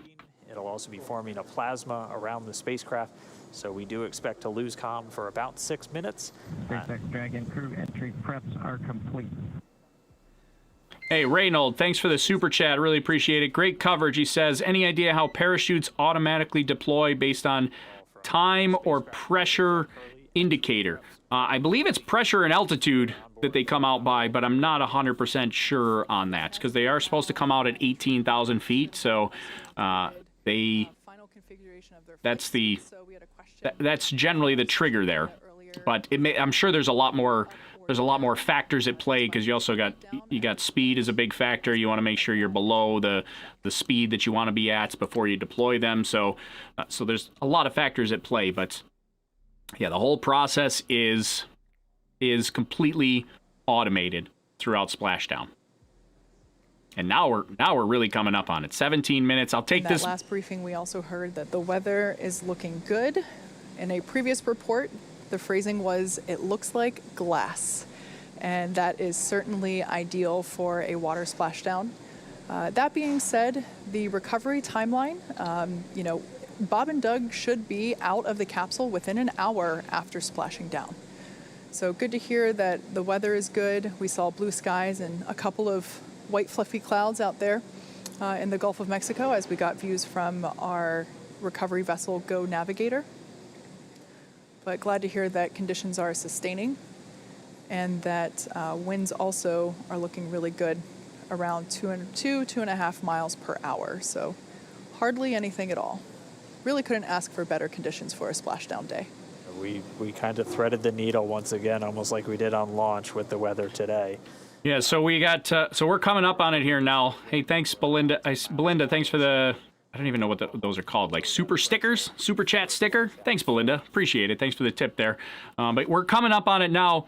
It's 16 minutes. Time to get ready here. I'm going to take this moment here to remind you guys to hit that subscribe button. Maybe turn on notifications if you like this kind of space stuff, because this is what we do here on the channel. So, of course, I mean, I know probably people get sick of hearing that from YouTubers. Hit the subscribe button. Smash it. But that's what we do. That's what I got to do on YouTube. That's how we succeed. Anyways, if you like it, like button, subscribe, things like that. I got to tell you that. That's how I know you guys are having fun, that you like this kind of stuff. So appreciate you guys sticking around here with us, because we're... Purge has started again. This is when they're going to flush the cabin of Dragon with cooled air. They're also going to do a suit purge, running cooled nitrox through the suits for Bob and Doug, just to keep things at a comfortable temperature for them as the capsule goes through the re-entry and starts to heat up. So there you go. That's the cabin purge that we talked about, where they're putting cool air into the cabin, cool air into their suits, because they're expecting heating. So they're cooling things down.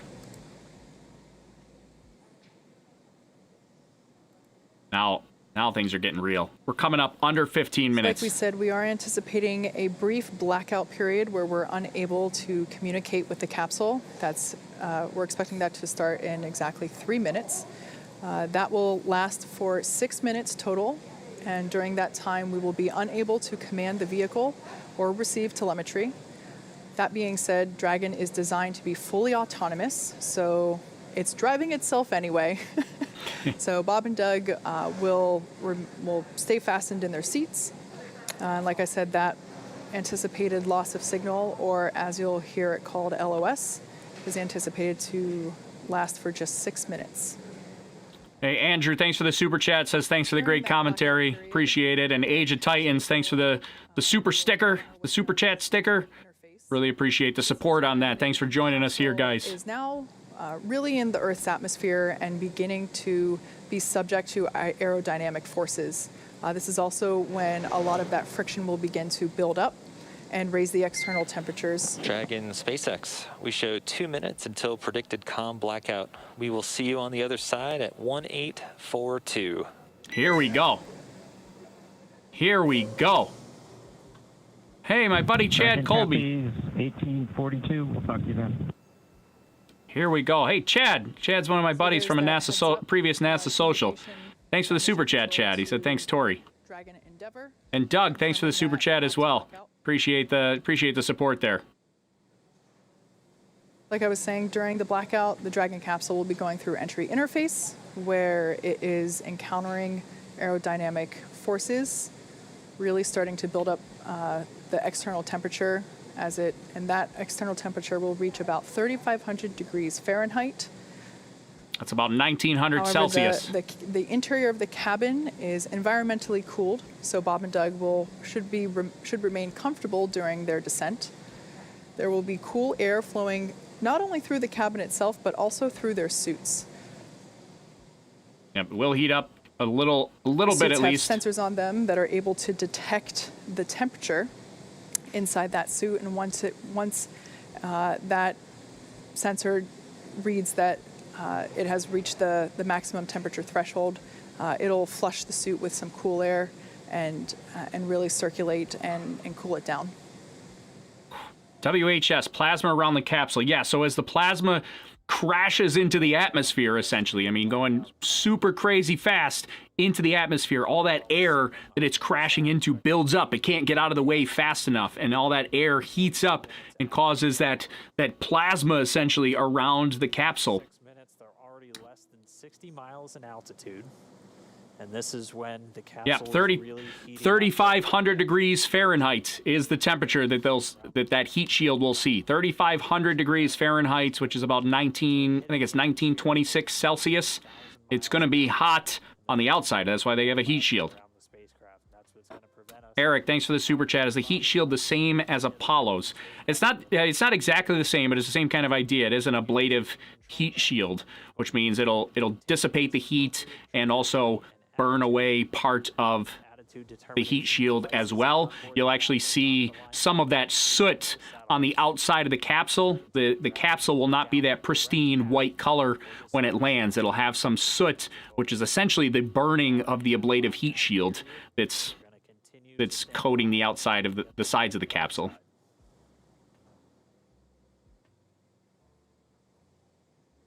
Who's sitting directly to the right of Elon? That looks like Hans Koenigsmann. He's one of SpaceX's top guys. I don't know what his official title is, but Hans Koenigsmann. I've actually met him in person down at a NASA social.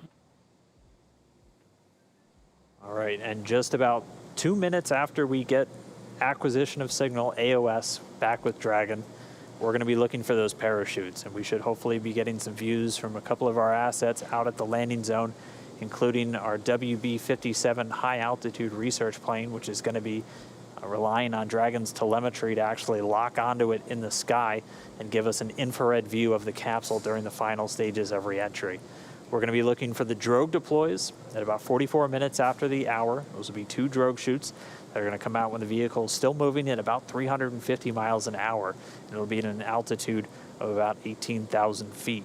They'll come out and do some initial slowing and stabilization of the spacecraft. And then less than a minute later, they'll detach and the 4 main parachutes will deploy. You'll see them come out and look kind of closed up initially, and then they'll do what's known as reefing, opening up in really 2 different stages just to minimize the immediate loads on the parachutes themselves. Those main parachutes will come out at an altitude of about 6,500 feet, with Dragon already slowed down to 119 miles an hour, and they'll do the rest of the slowing the whole way down until we splash down in the Gulf of Mexico. We should be 10 minutes away from Splashdown. Here we go. We're coming in now. we should start to get some live views very soon. I saw a couple of super chats and stickers coming through, so I did want to acknowledge those. Thanks, Casey, for the super sticker. Appreciate it. Meme Carter with the "You are amazing." Thanks, Meme Carter. I appreciate that. We're trying hard here. Jason, thanks for the super chat. Says, "Go SpaceX, let's do it." And Erica, also with the super chat there. Thank you very much, Erica, as well. We're coming in. We should still have about 3 minutes left, a little less than 3 minutes, until we anticipate reacquiring our signal and our connection with Bob and Doug in the Dragon spacecraft. If you're just tuning in, we are in a blackout period that we were expecting. This blackout period will last a total of 6 minutes, and we're about halfway through there now. At the moment, Dragon is re-entering the Earth's atmosphere, and due to the plasma building up on the exterior of the vehicle, we're unable to communicate or send commands, but Dragon is fully autonomous. It is steering itself. And right now, Bob and Doug are flying home. We're getting there. I'm going to take this moment because we're 8 minutes away. I'm going to remind you to subscribe to the channel if you like this kind of space stuff. We love talking about space here. I know we got a lot of people here hanging out and watching with us here now. I think we got more people watching than I actually have subscribers, which is awesome. I'm glad that you guys are joining us. So that's why I'm going to remind you guys to subscribe, because that's what keeps me going. That's what keeps me going, is if you guys like this stuff, we can do more of it in the future. If you're subscribed, and I know we got people that like this. SpaceX comm check. Here we go. We're checking for the communication blackout here. So this is the big. They're in the atmosphere now. This is. So we're still inside that anticipated blackout window. It does look like we are getting maybe some sporadic data starting to peek through. Which is why you heard that communications check with the spacecraft. Here we go. We're in it now. Dragon SpaceX comm check. Trying to reacquire communications here now. Number has you loud and clear. We're about 3.9 G. Yeah, all right. Okay, we got communications. Copy. We've got you 5x5 as well, Doug. Looking good, and you can expect an automated chute deployment. Okay. Copy. It'll shoot the fly. All right, really good news there. We have come out of the blackout period, and we have reestablished connection with Dragon Endeavour, with NASA astronauts Bob Behnken and Doug Hurley on board. All right. Come on, now show us a view. We want to see it. We were able to reacquire that communication a little bit earlier than expected, and now we are just waiting. We should just be about 2.5 minutes away from the initial drogue chute deploy. Yeah, 2 minutes and 26 seconds. How come we can't see it yet? Show it to us. GPS has converged. Copy that. Come on, it's coming You may in. have heard earlier that Bob and Doug are currently experiencing 3.5 Gs. Not too bad. That's about what they pulled during the ascent phase. Just like a mild roller coaster. We'll have a live view soon. They promised us a live The vehicle view. is now over the Gulf of Mexico. It is approaching the landing zone off the coast of Florida near Pensacola. There it and is. there we have our first shot. Yeah. There it is. The first view from the WB-57 airplane. It is Where is dipping it? in and out a little bit. This is going to be an infrared camera showing us Dragon re-entering. Come on now. We have that comm back with Bob and Doug. You heard AGPS is converging. Dragon has 3 GPS units that it uses actually in the parachute deployment process, as it helps, along with the pressure sensors, really give a solid altitude to the flight computers on when these are supposed to deploy. Oh, now we're into it. We're standing by for the drogue chute deployments. We should be just under 5 minutes away from splashdown. Passing 15 kilometers. Brace for drogue window. Drogue window. Coming up on drogue deployment in less than a minute. Copy. We're braced. Just about 14 kilometers in altitude, 8.4 miles, continuing to descend. There on your screen, we have a shot of the capsule as it is preparing to deploy those initial parachutes, the drogue parachutes. This is the big moment here. Again, these parachutes help slow the vehicle down even further and help stabilize in preparation for main chute deployment. There it is. It looks great. Drogue's coming out in 30 seconds-ish. I mean, it might not be down to the second here, but... Right about now, the capsule is going about 400 miles per hour. Guys, they're literally just falling through. Decelerating quickly. Whoa, man, I don't know. That just hit me all of a sudden. Like they're literally just falling through the air. This is crazy. Standing by for drogue deploys. We need drogues. Drogues coming out. God, like this is where it starts to look real. Like you can actually tell. Visual, 2 drogues. Drogues. Ah! There on your screen, we have visual confirmation of those 2 drogue deployments. Copy, 2 drogue. All 2 right, drogues. So 2 of 2, the drogues now out. They're going to do their slowing and stabilizing of the Dragon spacecraft. They should be detaching in just a few moments, and then we'll see 4 parachutes, the main parachutes deployed. Dragon under drogues. Main shoots in about 30 seconds. Drogue descent rate nominal. Nominal, yeah, okay. Let's go. Let's go. Give us some mains. Descent rate, the expected velocity under the drogues nominal. We're right at around 150 miles an hour and already dropping. Mains. You can see the drogues now detach. And there we have confirmation of deployment of the 4 main parachutes. Look at that. We are visual on 4 shoots out. We are visual. Yeah. 4 main parachutes deployed. Copy, 4 main. Yes. Oh, man. That's awesome. Look at that. That is beautiful. They're coming home. So at this point, the main parachutes have deployed.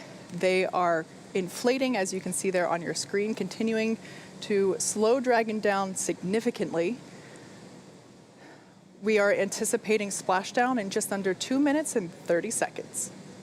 We've already slowed the vehicle down to about 16 miles an hour. It's already less than 1 kilometer in altitude.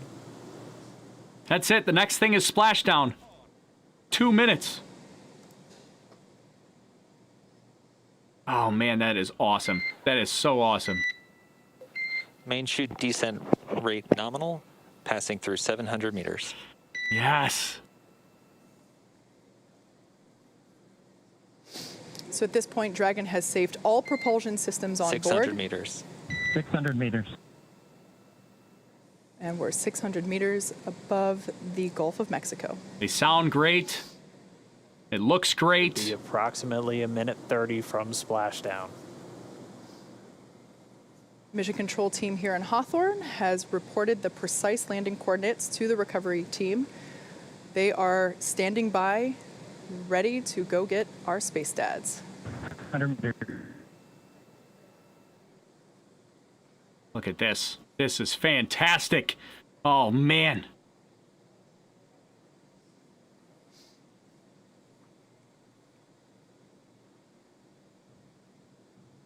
We just passed about 300 meters. Woo! Look at that view. 1 minute till splashdown. That's probably from the recovery ship there. That looks pretty steady. Look, rock steady. Look at those parachutes. They look beautiful. Meters. We are braced for splashdown. Brace for splashdown. Copy, brace for splashdown. Yes. So there we heard Bob and Doug reporting that they are bracing for a splashdown. We should be able to see the Gulf of Mexico here in the shot just momentarily, as we're now just about 20 meters off the ocean. Only 20 meters up. There it is. There it is. There it is. Splashdown. As you can see on your screen, we have visual confirmation for splashdown. SpaceX copies and concurs. We see splashdown and mains cut. Dragon Endeavour has returned home. NASA astronauts Bob and Endeavour, Doug. on behalf of the SpaceX and NASA teams, welcome back to planet Earth, and thanks for flying SpaceX.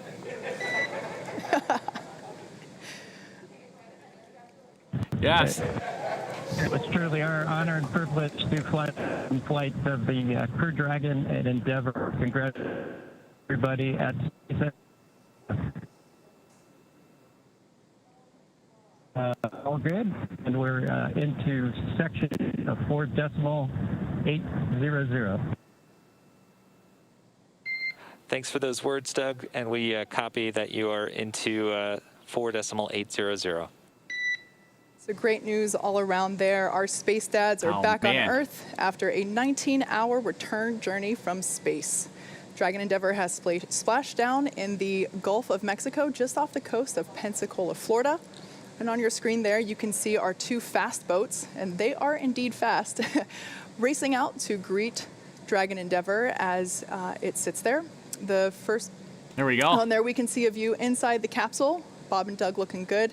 Although the communication was a little choppy, we did hear... Endeavour in 3.1, we show ourselves in stable 1. Stable 1. And SpaceX copies for vehicle assessment, step 3.1, stable 1. Good news. Stable 1. Stable 1 is essentially just means that the capsule's pointing nose up. Stable 2 would be capsule upside down in the water. That's called stable 2, and eventually they'd have to flip it over to get to stable 1. But stable 1 is the normal condition that they would have to be in here. Into bladders in the service section of the capsule. But they're upright. We already see the fast boats approaching. They touched down, came right on time at 11:48 a.m. Pacific, 18:48 UTC. Bob and Doug now in the water, and the recovery ops, they've already begun. We already see the fast boats starting to move in. We're still maintaining that good communication back with Bob and Doug and the team here in Hawthorne. Pretty soon we should be getting the go for them to move in, begin their hypergol sniffs, and begin wrangling up those parachutes. But we can see Bob and Doug inside the capsule, back on planet Earth. Yeah, those fast boats will be moving in to do a couple of things. They'll be performing what's known as a sniffer test. That's essentially to ensure that the air around the vehicle doesn't have any toxic fumes from the hypergolic propellants on board. So once we get the all clear from there, the water recovery lead will give the go for approach, and that's when the first fast boat will actually approach the capsule. Hopefully give a little wave to Bob and Doug through the window. And one of the team members will actually climb on top of Crew Dragon and begin to place the rigging equipment necessary to hoist Dragon out of the water. Are they showing us? Still getting a view from the WB. The airplane flying overhead, it gave us those great views of really our first views of Bob and Doug re-entering the Earth's atmosphere. From up above. You can see the 4 parachutes in the water. We heard those were cut automatically as expected by Dragon. So for now, the crew just standing by. Again, they're going to stay in their suits, in their seats. We're waiting for all these initial checks. Dragon, SpaceX, comm check. Loud and clear, hello. Loud and clear as well. Just wanted to verify a quick comm reconfiguration. Thank you.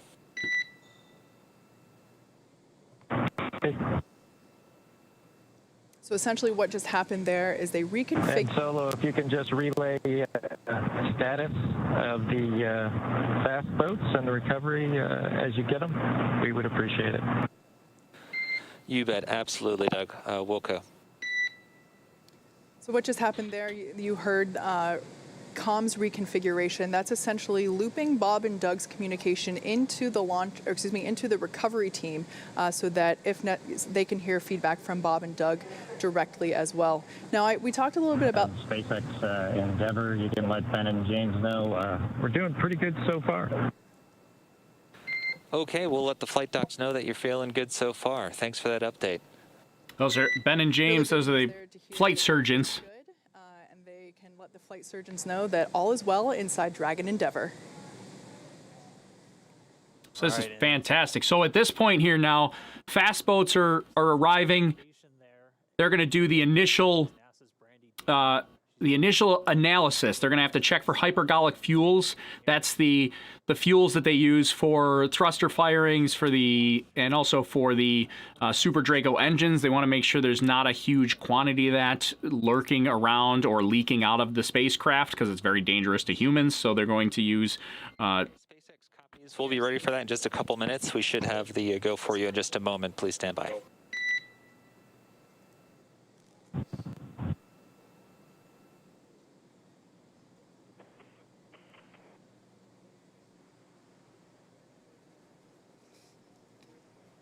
I can hear you, but they're good. What was that? Weird. I don't know what that was. Did you guys hear that? Or is it just me? All right, so they're waiting on the fast boats to approach. They're going to use their detectors to make sure that there's no hypergolic fuels in the area. They're going to collect one of the boats is going to collect the parachutes, or at least make sure they're not tangled and obstructing the Crew Dragon capsule, which actually looks like it's in good shape. The last time on Demo 1, one of the parachutes landed directly on top of the Crew Dragon capsule, which would be a problem. It took them a while to get that off the Crew Dragon capsule. This time they don't have to do it. Looks like they're all clear. Center of your screen, Dragon capsule, waiting for the fast boats to approach and begin the rigging process. And there on the left-hand side of your screen, we can see that second fast boat come into view. Dragon SpaceX, we are go for recovery personnel to approach. Expect personnel alongside in just under a minute. Dragon copies. Thank you. All right, so they're starting to move in. As Kate just said, that first boat's going to go in, sniff around the capsule for any traces of hypergalls. The second one's going to start rounding up the parachutes, which we're getting some really cool views from the WV-57 still flying overhead. Looking down, you can see the parachutes in the water, and the second boat start to gather them up.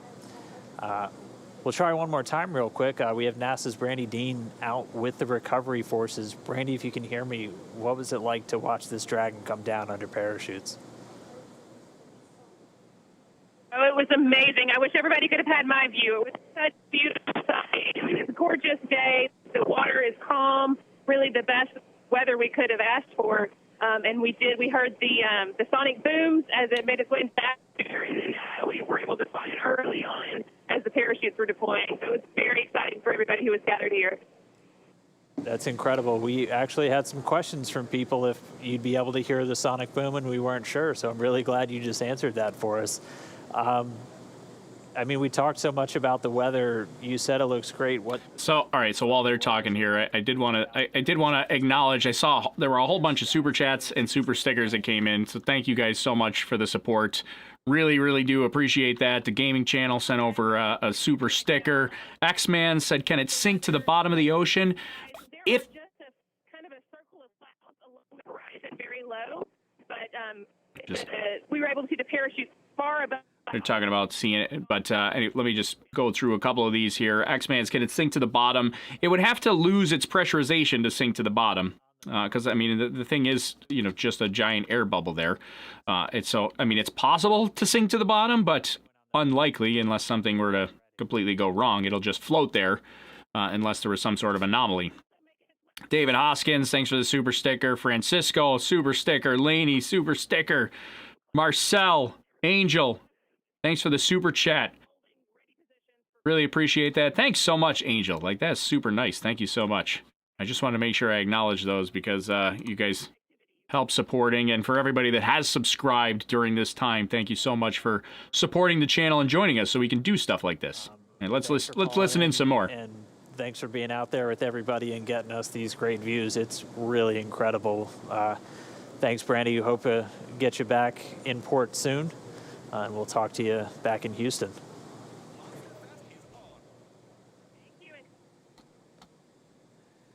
So there on your screen, camera view change. That is a view coming to us from Go Navigator, the recovery vessel.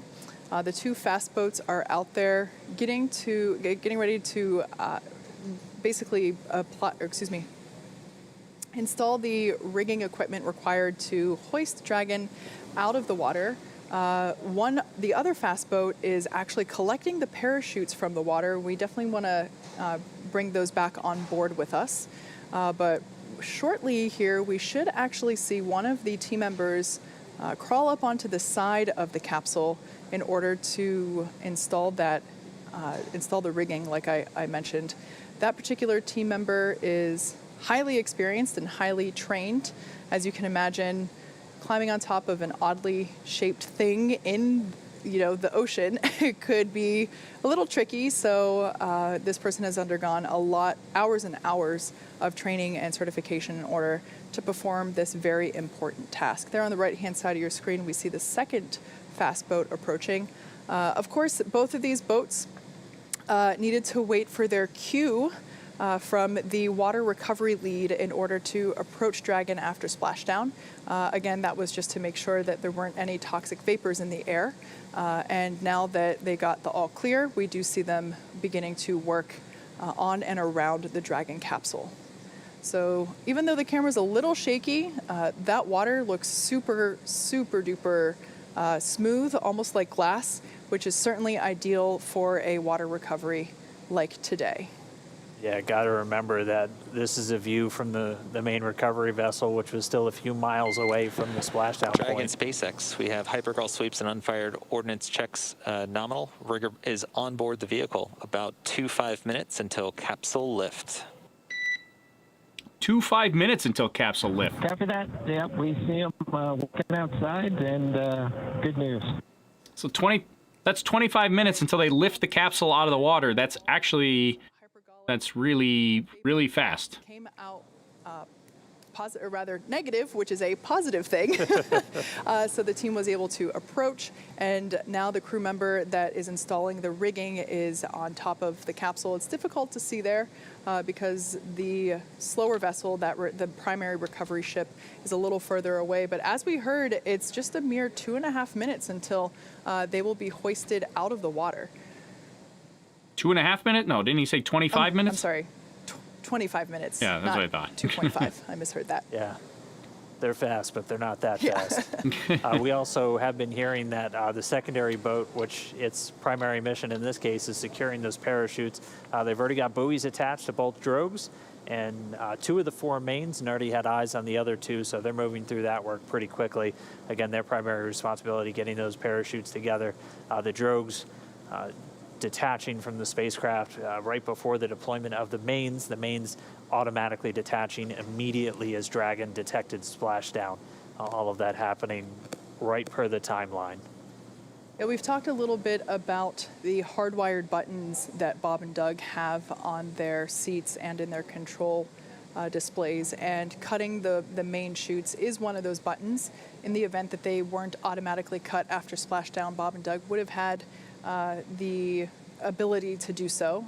If the winds were stronger and they caught the parachutes, it could certainly create a condition where the capsule could be moved unintentionally by those dragging parachutes. So definitely want to avoid that. So that's one of the few buttons that are hardwired into the cabin for the crew.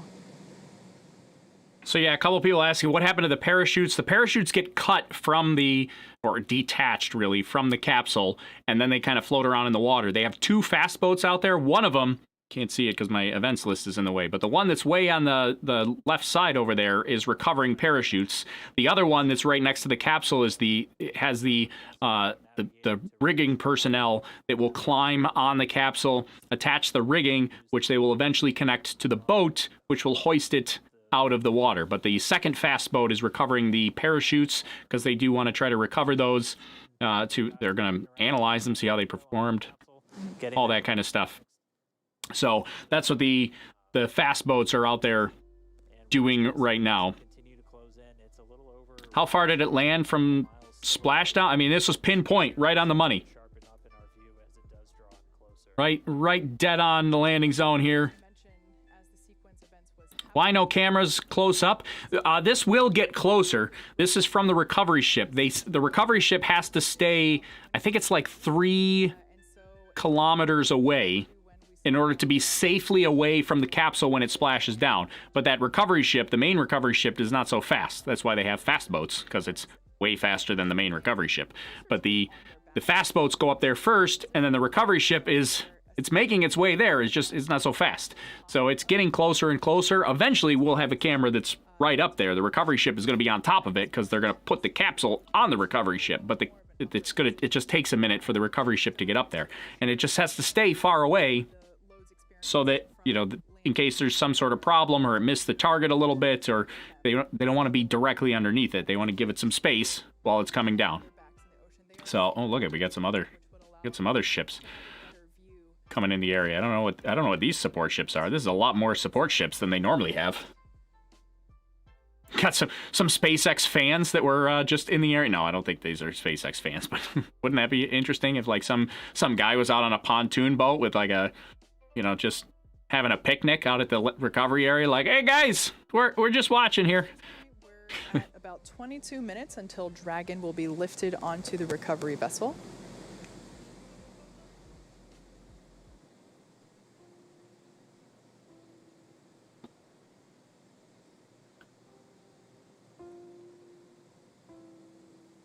Bob and Doug are still strapped into their seats, kind of like an airplane. You know, they say, do not unbuckle your seatbelt until the captain determines that it's safe to do so. They will remain in their seats throughout the entire recovery process, essentially until it's time to get them out.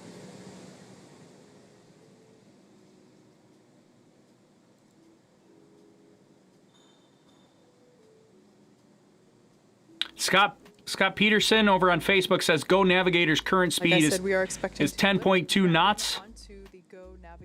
I'm assuming you got that from like marinetraffic.com or something like that.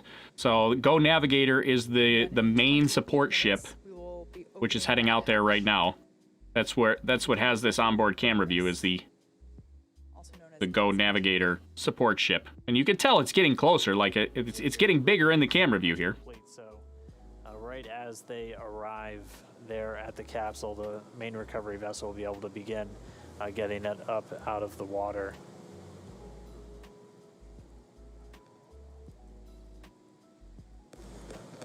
So now as the recovery vessel Go Navigator is getting closer to Dragon's position there off the coast of Pensacola, Florida, we're able to see the capsule in a little bit more detail. It is certainly no longer a bright shade of white. Like we said, those external That's that soot we were talking about before. We're reaching up to 3,500 degrees Fahrenheit. So the thermal protection systems.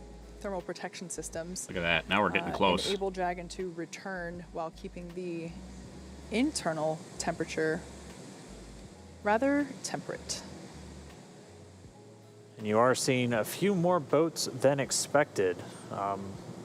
The team's currently working with a few private vessels in the area. Get out of here! Sure that they get out of there. Get out of here! It really is. Those are private vessels. Oh my God. I was joking. I was totally joking that I thought that those were private. Those are really private vessels that are violating the NOTMAR restrictions. Oh my God, that's so crazy. They have private vessels violating their space right now that are trying to get out of the way. People just driving by with cameras and stuff. Oh, I was totally joking about that, but that's for real. I knew when I was watching that, I was like, there are a lot of ships out there. That's not what they did before. SpaceX fast boats moving in. I can't believe there are so many private ships or private boats, boats. I don't know what the proper terminology is, but there are people out there getting selfies with the Crew Dragon in the water. That's insane. So we are being advised that the recovery team is radioing out to the vessels in the water near Crew Dragon to vacate the area so that we're able to extract Bob and Doug safely. Also for the safety of those folks in the area as well, not just Bob and Doug. Yeah, this is obviously a dynamic operation.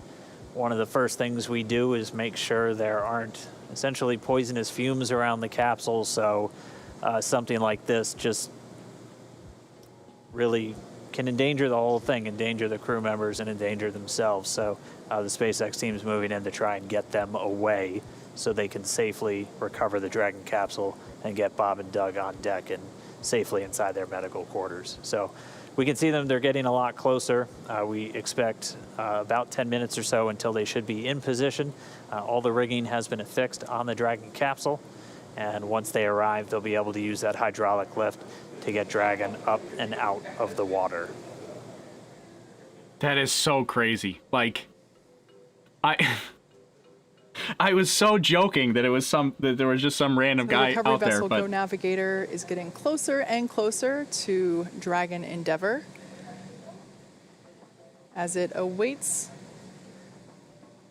its recovery, or as it awaits to be hoisted out of the Gulf of Mexico. Again, we landed just off the coast of Florida near Pensacola. Maybe next time we shouldn't announce our landing zone. Oh, there we got a shot from our WB-57 plane. It looks like that area has cleared out significantly, so that is good to see.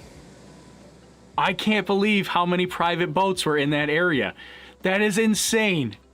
That is so crazy. Like, and we're honestly, also hearing that all of the parachutes have buoys on them, so also good news as the recovery process continues for SpaceX DM-2.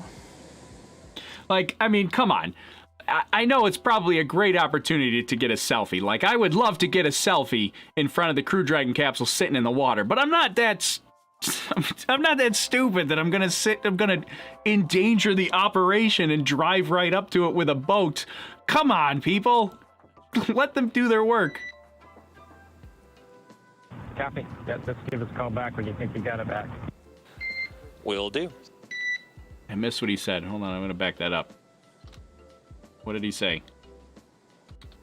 Give us a call back when you reconfigure the phone. We may lose that for about 1 or... Hey Doug, we're about to reconfigure the forward link. We may lose that for about 1 or so minutes, and that should happen shortly. They're just going to back up and get its hydraulic lift set up right next to the Dragon capsule, still in the water. Bob and Doug still inside, just waiting for that recovery. We should start the hoisting operations in the next 10 to 15 minutes. And then it'll be a pretty quick lift up out of the water using that hydraulic lift into the Dragon nest on the deck of the boat, or the ship rather. And then they'll move it underneath the helipad into essentially the crew recovery area, where they'll have a platform right up to the hatch. They'll be able to open up the hatch. SpaceX medical doctor will be the first one through the door, able to do a quick check-in with Bob and Doug on their status. And then he and the other medical doctors, flight surgeons, and trained technicians will begin to help them out of the capsule. Yeah, earlier, just after splashdown, we did hear Bob and Doug report that they were feeling good after re-entry, so that was relayed to the flight surgeon, and good news to hear. Again, this is a view coming from the WB-57 plane as it is circling the area, and we can see Dragon awaiting to be pulled out of the water. Again, we are anticipating that lift to begin in just under 15 minutes. We're approaching 14 minutes here. And then in 21 minutes, we will have an open hatch. And you can see the main recovery vessel in the top right there. That's the helipad with the big SpaceX X on top. It's now backing up towards the capsule. Certainly not to be confused with one of our landing drone ships. Look at, oh my goodness, look at all the boats. Of Dragon, of look Dragon at all those in the water there in boats the background, along with many onlookers. Certainly from a safer distance. Oh my at goodness. This point. This is a live shot coming from Go Navigator, our primary recovery vessel here. So it's Crew Dragon is also accompanied by the fast boats that are helping to bring it in closer. And there you can see a couple of the recovery team members on the deck. And also just behind them, we get our first good view of the nest. Yes, so this is essentially the nest in the background there. Dragon will be hoisted using the hydraulic lift out of the water and into that nest. That nest will then be pulled towards the camera from this view, towards those individuals on that upper deck there. And that's where the... Dragon SpaceX comm check. Loud and clear, Solo, how us? Loud and clear as well, and from the video, it looks like the boat is about one length away, about 5 to 10 meters, backing up to you. Here we go. All right, we're gonna. I'm still. Copy that. Thanks for the update. All right, so good news there. We're getting ready to see Dragon to be lifted out of the water and into the recovery nest. As I was saying, that nest will be pulled towards the camera, towards that upper deck that we saw there, and that's where the medical stretchers will be waiting to assist them into the medical bays for evaluation after capsule egress.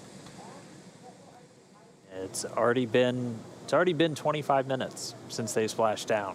It doesn't feel like it. That was definitely the fastest 25 minutes of the day. the timeline we were anticipating was for the lifting operations to start within about 30 minutes, so we're pretty much right on the timeline still. That's been a pretty common thing so far today. You can see them with one of the fast boats getting it positioned to start moving out with the additional rigging to affix to the Dragon capsule, where they're going to use this A-frame to pull it up out of the water. And you can see the Dragon nest at the very bottom. It's that circular object with the A1 right on it. Yeah, that's the So while Dragon. this is the first time we are recovering a capsule with crew members on board, the recovery team has been... And Dragon, just letting you know, we got a couple lines connected, and rigging is in progress. Copy that, SpaceX. Thank you. Oh, you can Right guarantee there. that so will just be. updating the crew that they Change might that for feel next time. Some momentum as the lines, as a couple of the rigging lines are attached. There we can actually, there's our first good shot of the individual who is placing that rigging equipment. Again, that's someone that's highly specialized and very well trained for these operations.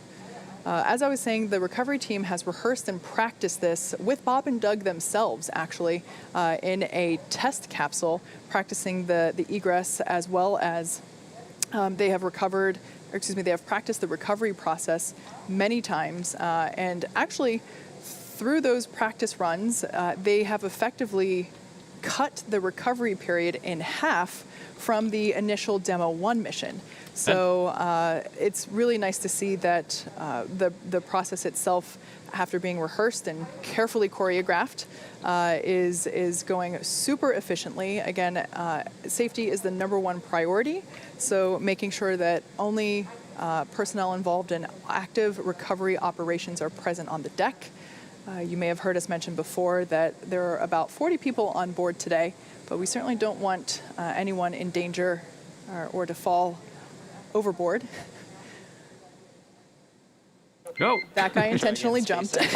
Speaking of falling overboard. Right as they say they're going to fall overboard, the guy jumps off the capsule. We're ready. Thank you.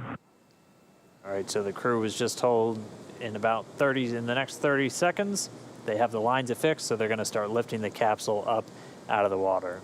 Here we go. This is And at way this point, faster. The communication we're getting with Dragon is actually being routed through the boat itself at this point. Look at this. This is So way there we faster can than see Demo the 1. lift. Demo 1, they didn't even start the hoisting until almost the 1 hour mark. The water. Yeah, so now they'll that now... A-frame's going to start swinging it back, and it's bound right for that nest at the bottom of your screen. It's going to go right into the Dragon nest. There's that little black circle right by the A1 at the bottom left there. So there we're getting a better shot of all the points in which Dragon is tethered to the hydraulic lift, ensuring that it isn't swinging freely.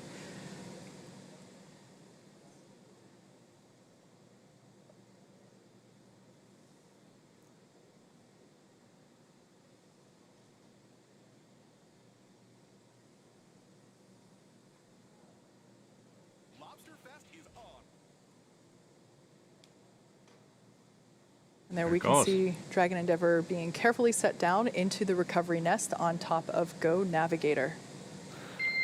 Dragon SpaceX, welcome aboard the recovery vessel.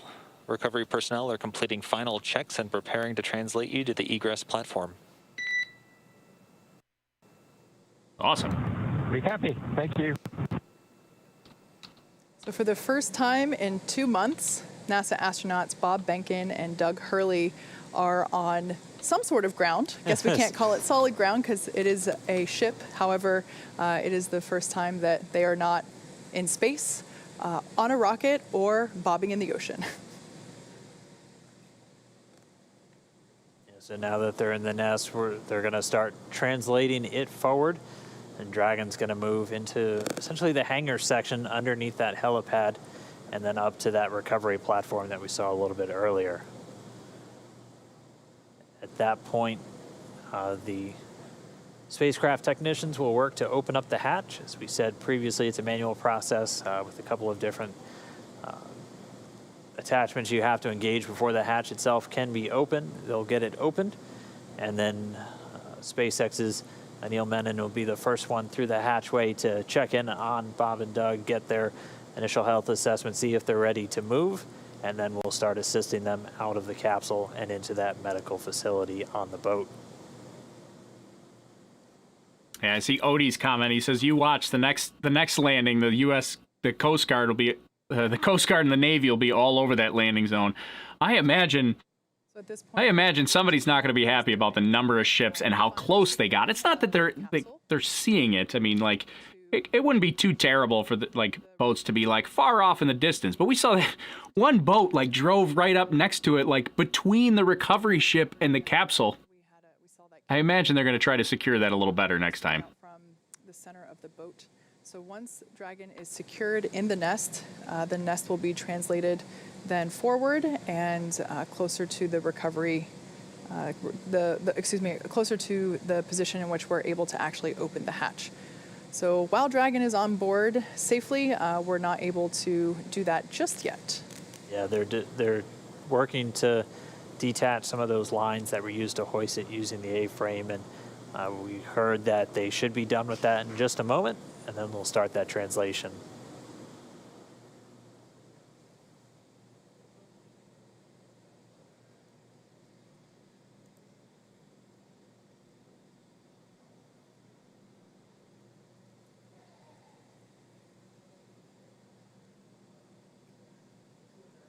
So right now we can see the recovery team releasing those securing lines that were used during the lift of the capsule from the water into the nest. So they are releasing those securing lines from the sides, making sure it is secure from the bottom.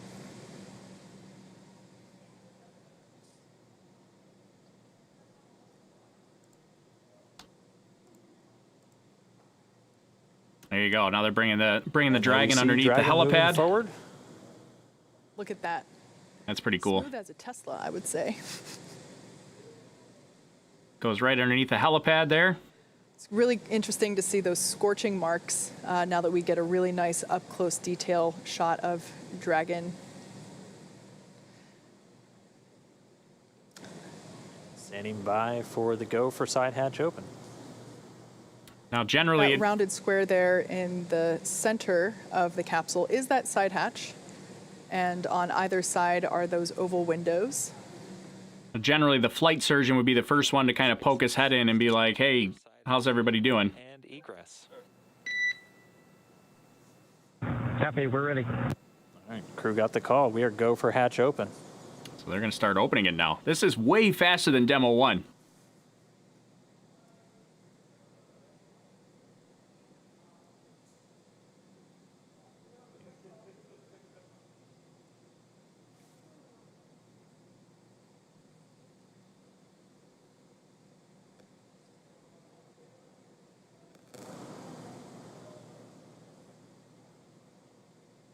And if you look closely, immediately above the hatch, you can see the area where you can see them working in now. That's where those drogue chutes deployed from. The two circles on either side were where the mortars were.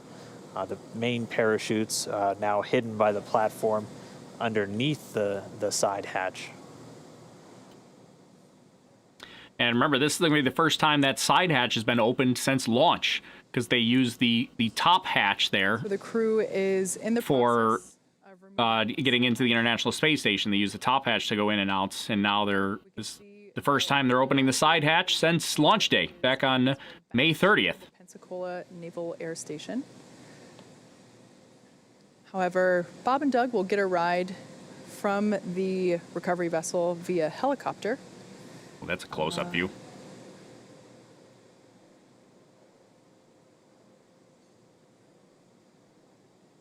Did she just say they're going to take the helicopter back to shore?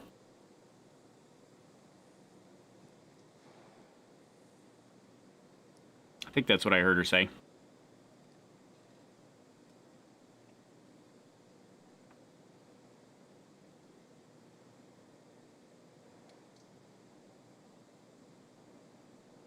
That was one of the questions So again, we had. we're preparing to open the side hatch, and once that is done, the flight surgeon will pop his head in, do an initial check, see how Bob and Doug are doing. And Dragon SpaceX, we've got a slight delay due to some potential NDO hits near the side hatch. Copy, Mike. We're standing by. NDO hits? Something debris object? What's So NDO? they're still continuing to do kind of those sniffs, so checking for any vapors or anything. So those NDO, it's NO2, nitrogen dioxide, gotcha. primarily can get detected in the air from the burning of fuel. So they're going to continue to just inspect around the capsule, make sure that it's, again, safe for the crew, safe for the recovery experts before they get this hatch open. Oh no! Hatch open. Jeez. But again, moving That was right weird. along the timeline, it's since they splashed down at 11:48 a.m. Pacific.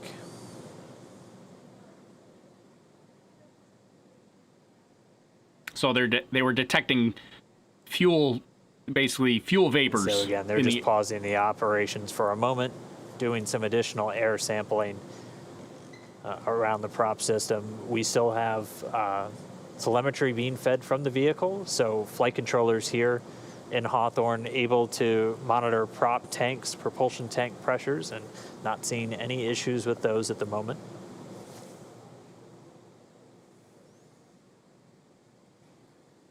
Yeah, I don't think they're going to show us video from inside. Remember, they both said that they expected to vomit on landing. I don't think they're going to show us that, just in case that's what happened. So we probably won't see video of Bob and Doug until they egress the capsule.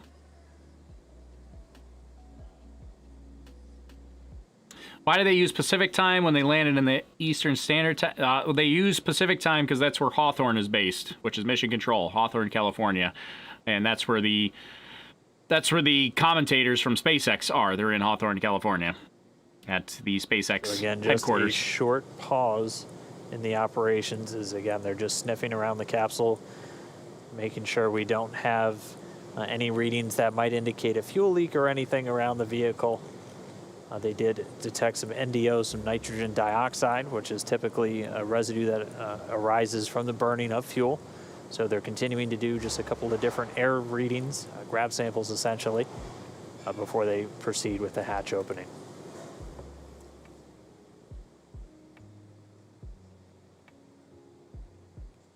So I guess I'll update our timeline here because I don't think egress is going to happen at the 45-minute mark. They still got to get the hatch open.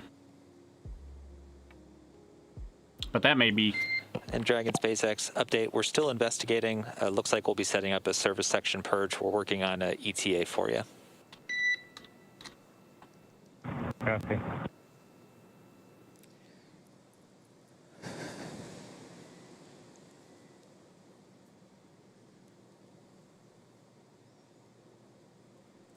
Sounds like they're still getting hits on that NDO. Like, what is it? Nitrogen In case if you're dioxide? just joining us, NASA astronauts Bob Behnken and Doug Hurley have safely returned from the International Space Station. They made an on-time splashdown in the Gulf of Mexico just off the coast of Pensacola, Florida at 11:48 a.m. Pacific, 18:48 a.m. Universal Time. And they have been pulled out of the water and hoisted onto the recovery vessel Go Navigator.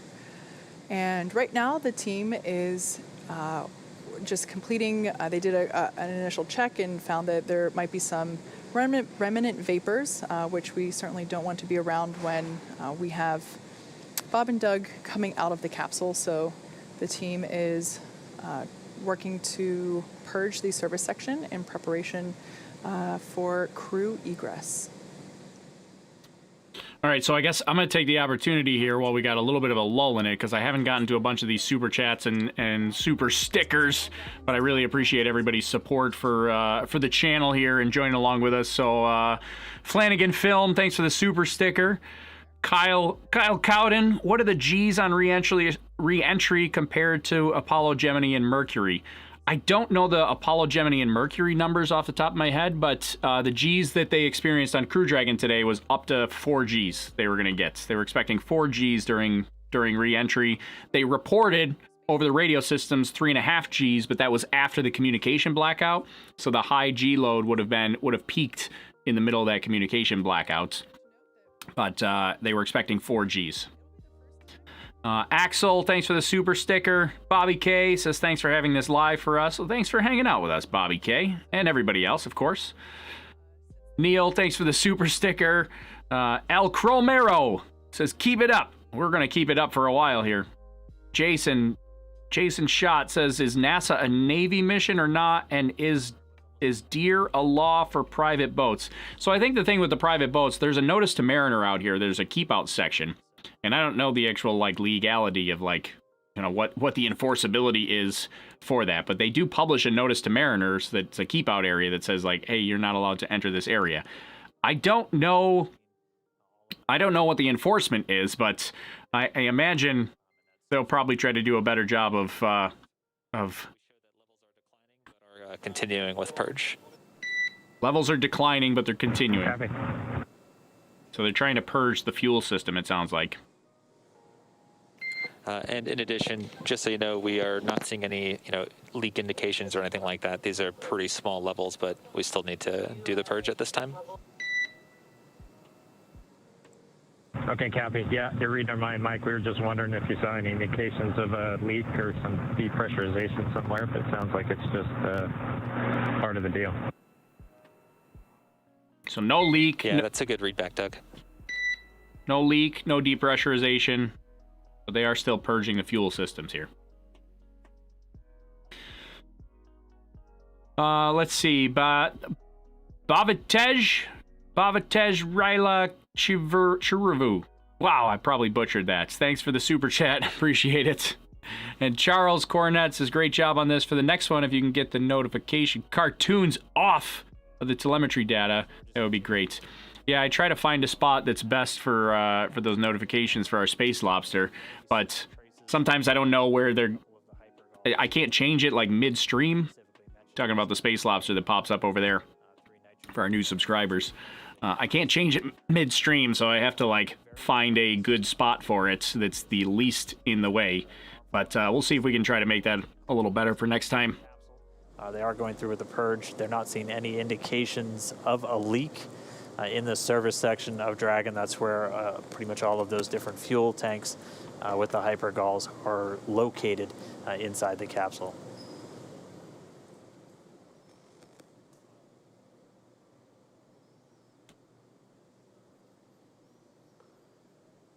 How hot is the capsule right now? The capsule would be normal temperatures right now. I know it went through 3,500 degrees Fahrenheit, but there's a big difference between temperature and heat transfer. So that heat shield takes a lot of the heat and dissipates it, so it doesn't transfer to the Crew Dragon capsule.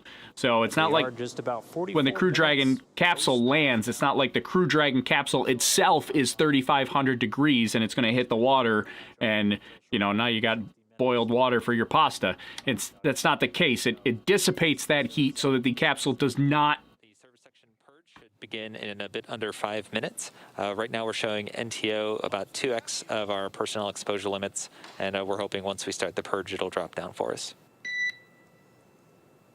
Okay, thanks, Mike.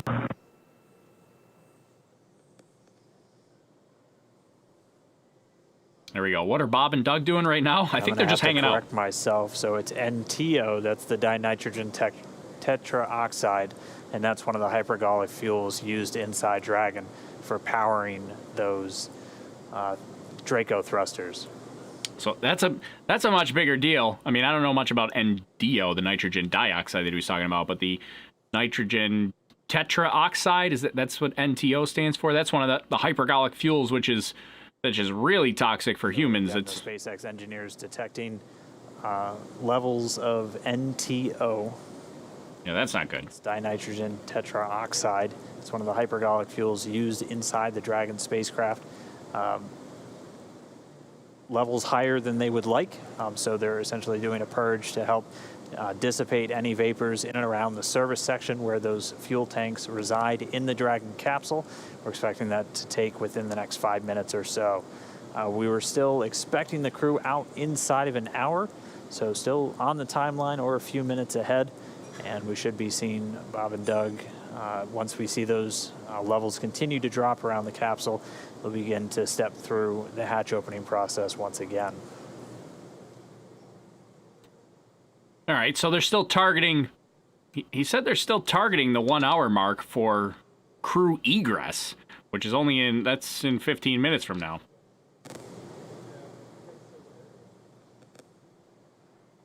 Still trying to get them out in under an hour.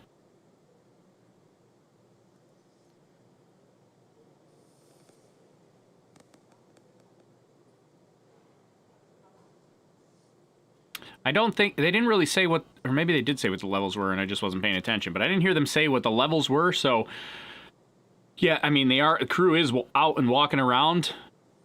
I mean, they are out in fresh air, so hopefully it's not something terribly toxic to them. Look at, there's another boat crossing behind right there now. Up here. Look how close that boat is. Is that another private boat? Come on, guys. Capsule's in rough shape. Yeah, we went through re-entry. But the crazy thing is, they will reuse this capsule. This capsule will be oh, here you go. Now they got now he's got the oxygen mask on. So right now we're getting ready to purge the service section. This is to make sure that the lingering NTO fumes that the team is detecting get flushed out, essentially. The service section is not the interior cabin where Bob and Doug are. It's actually the part of the capsule that is outside of the place where Bob and Doug are. It's external to the cabin, but it's inside the capsule itself. So you can think of it as the space between the exterior of the Dragon capsule and the interior space where Bob and Doug are. There's, I think, the interior pressure vessel, essentially. Yes, exactly. Yeah. So Bob and Doug are fine. The air that they are breathing is, that nitrox mix that they've been getting throughout the entire duration of today's operations. But it'll be essentially the area below their cabin, completely sealed off from the service section. Yeah, that service section is where there's a lot of telemetry. It's where there are the prop tanks, and we're just making sure that those get aerated so that lingering fumes are swept away. Saw a couple more super chats come through. Sean, thanks for the super sticker there. Hap Research, great job today. Thanks, Hap Research. Elizabeth, thanks for the super sticker. Here you go. Don Scheffler says, it sounds like Don knows more about this than I do. He says, where did it go? There it is. Don says, dinitrogen tetroxide dissociates into NO2. Nitrous oxygen, what NO2, and so it is an NO2 detector they are using to determine if dinitrogen tetroxide is present. Got it. So that's the confusion on the nitrogen, the NDO, nitrogen dioxide, versus the dinitrogen tetroxide, which is NTO. The confusion there. That's according to Don Scheffler. Well, thanks for the super chat, Don, and thanks for clarifying that for us.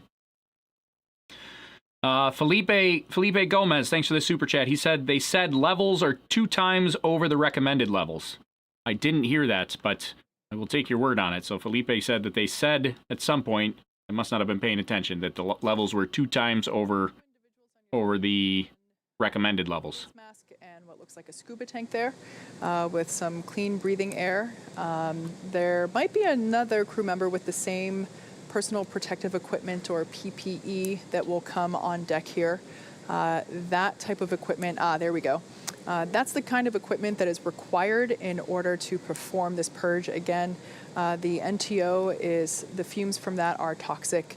And of course, we want to keep all crew members safe as we prepare the side hatch for opening in order to let Dragon Bob and Doug SpaceX, egress. looks like limits are dropping and getting pretty good. We're still continuing with the purge just to be extra sure. Okay, that sounds good, Mike. Thank you.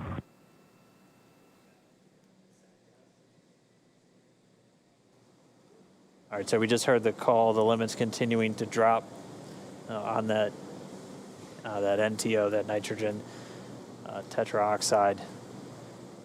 So they're just going to continue to monitor those. They're doing a purge, essentially flushing the air around the service section where the tanks for those hypergolic fuels are in Dragon. As Kate was talking about, they're not inside the pressure vessel, the section of the Dragon interior where Bob and Doug and their atmosphere exists. They're essentially outside the pressure vessel, but still inside the outer shell of the Dragon spacecraft. Hey, Kyle, thanks for the super chat. He says SCBA, not scuba. Did I say scuba? Or is that one of the things that maybe Kate Tice said on the... I thought I heard her say, call it a scuba gear. Yeah, SCBA, that would be like those masks that they're wearing. It's the same thing that like firemen wear, firefighters, right? And don't they wear SCBA masks? It's like those safety masks there. Am I right on that? Or am I just completely making that up? But I think that's what they are. I don't think they're scuba masks. They're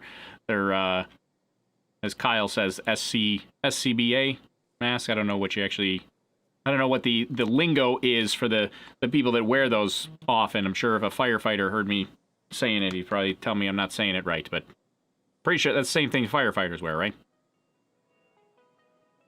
Turn up a little bit of the music since it's quiet here now. Oh, there you go. Self-contained breathing apparatus, says Tim. Thanks, Tim. Appreciate the clarification. A bunch of people said it. Tim, Eric. There you go. So SCBA, self-contained breathing apparatus. Hey, Ladisco, thanks for the super chat. 2 minutes post splashdown. Again, we're just waiting for them to get good readings on the levels of any hypergol vapors still in existence around the capsule, and then they'll be able to step back in to this hatch opening. We did hear confirmation that they haven't seen any indication of leaks through the telemetry they're still receiving from the Dragon capsule.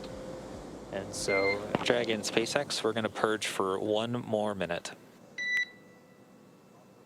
Copy. All right, I'm going to update the timeline again. 1 more minute. And then if levels have dropped sufficiently, we'll be able to step back in to the hatch opening process. So they're supposed to have them out within an hour. Doesn't look like that's going to happen, but... Oh, there you go. Sus says scuba, self-contained underwater breathing apparatus. Bob and Doug will be getting assistance. Is just a self-contained breathing apparatus. There you go.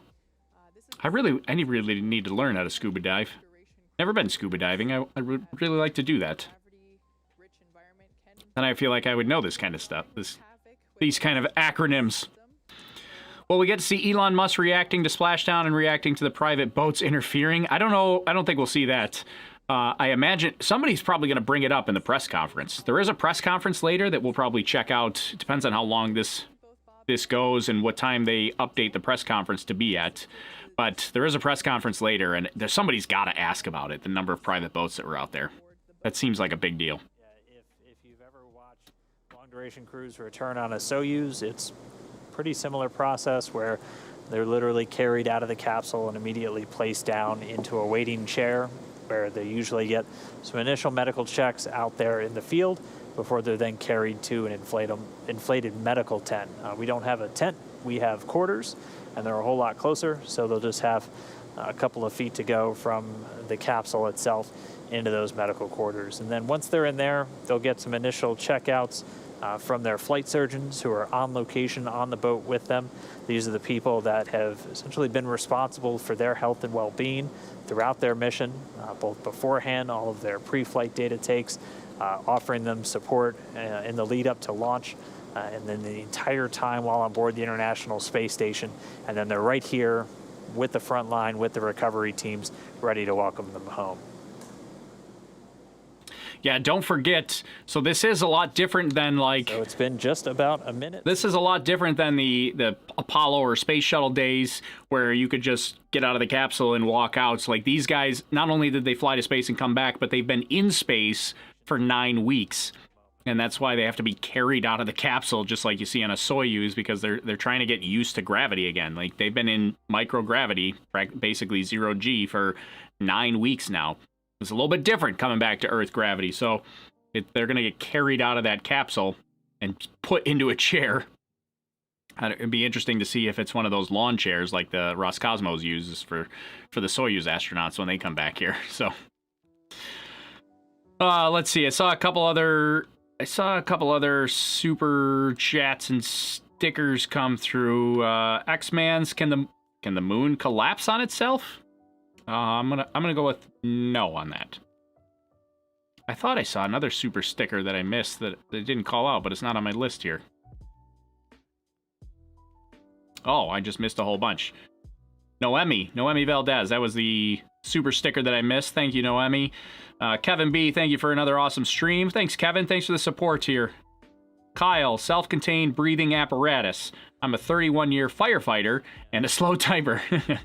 Well, that's awesome. Well, I thought that's what firefighters used, was that self-contained breathing apparatus, the SCBA. That I reckon. I didn't know what the acronym stood for, but that's pretty awesome.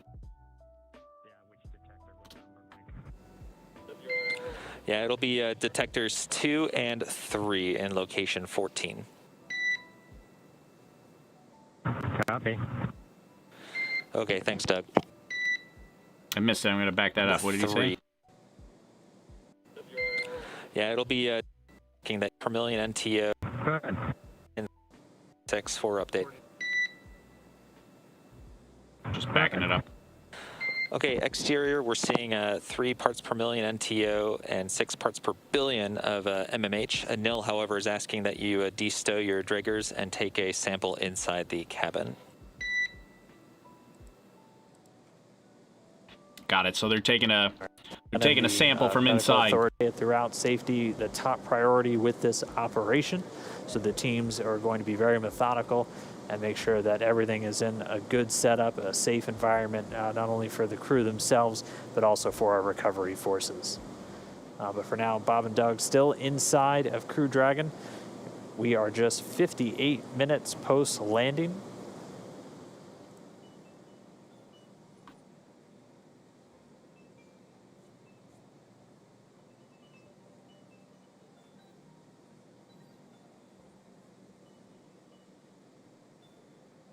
SpaceX Dragon with a status. Another status. Go ahead, Doug. Oh, this is from inside. Okay, for NO2 on detector 2, it reads 0.0. That's good. And on detector 3, it also reads 0.0 for MMH. Okay, great news. 0.0 for detectors 2 and 3 for NO2 and MMH. Thank you very much. MMH, that's monomethyl hydrazine. There you go. Zeros across the board, no traces of either the NTO or the MMH. Basically, the NTO is the oxidizer, MMH is the hydrazine fuel, and it's a hypergolic fuel that instantly combusts on contact. That's what the Super Dracos use, and the regular Draco thrusters. Those are the fuels that they use.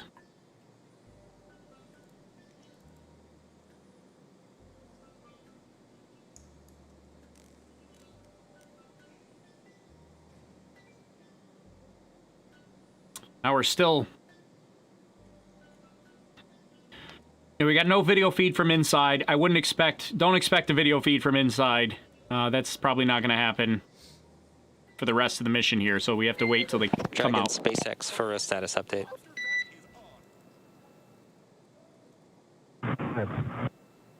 Okay, so currently our exposure limits are below limits, but the purge is actually doing a pretty good job. We saw NTO go from 3 parts per million down to 1.5 over the last few minutes. So ideally, with a lot of caution, we'd go ahead and let the purge run for a little bit longer, but we want to see how you guys are doing.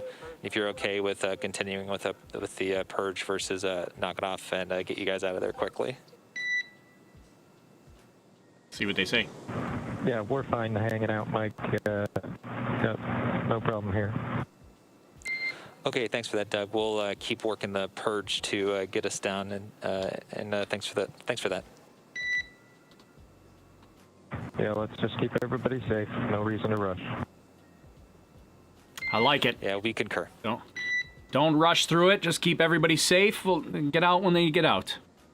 Spacecraft Commander Doug Hurley reporting the crew still doing well in Dragon, so they are good to continue to hang out. The medical authority there on the boat recommending as long as the crew is okay and still doing well inside Dragon, they'll just continue with the purge, trying to get those trace readings of any hypergol vapors all the way down to 0. Because again, we're really focused on not only keeping the astronauts safe, but all of the recovery engineers and medical professionals there on the scene as well.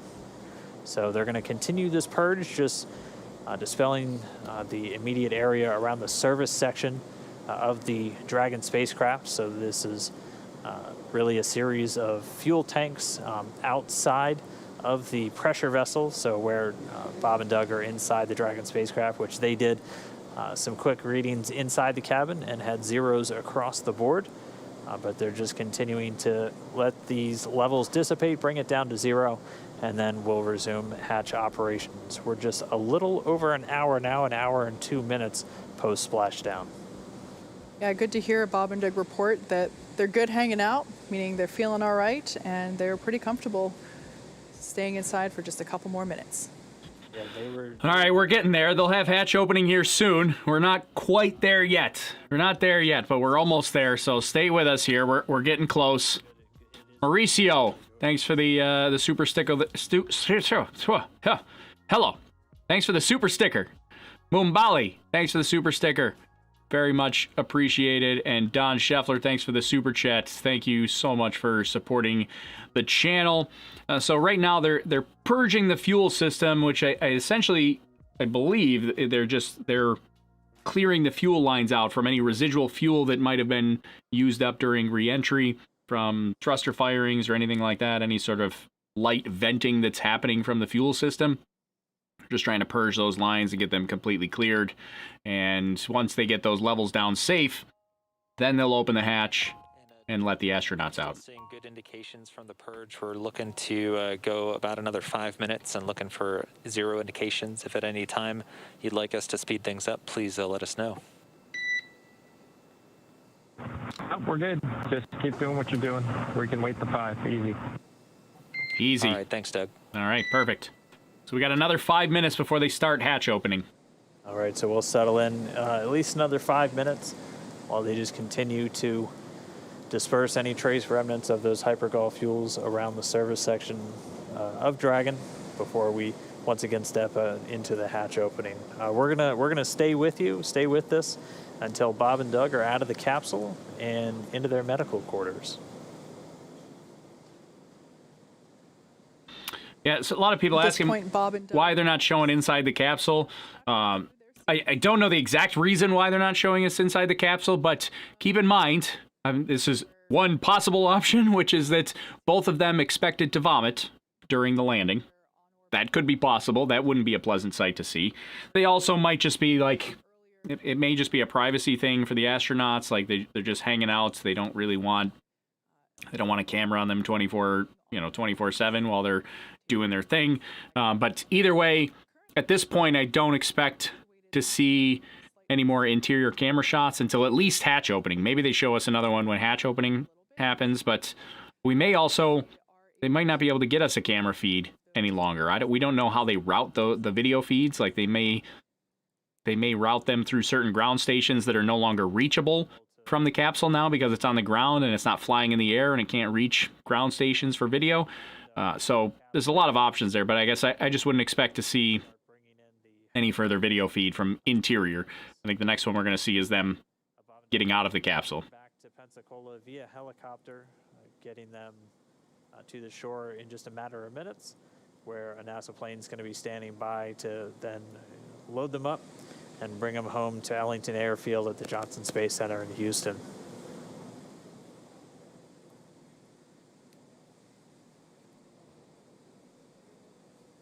So while we're waiting here, I guess this is the point where I'll remind you one more time to make sure you subscribe to the channel. Maybe turn on notifications if you're interested. We've actually, this is something that we do pretty regularly. So if you're new to the channel, make sure you subscribe to follow along so that we can chat it up some more on future missions. Because we've got Starlink coming up. We've got maybe an SN5, a Starship hop, as early as later today. Things are still trending well. We're expecting another reading in about 2 minutes, so at 1956, and looking to hopefully egress you guys shortly after that. Okay, sounds good, bud. Thank you. All right, so we're getting close here. Said about another 2 minutes they're going to wait before they start hatch opening.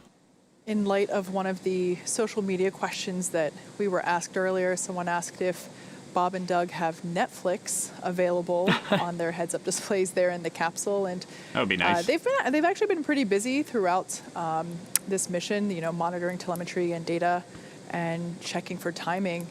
And I would say now's about the time that they would certainly want something to watch because, you know, at this point, their only job left to do is get out of the capsule.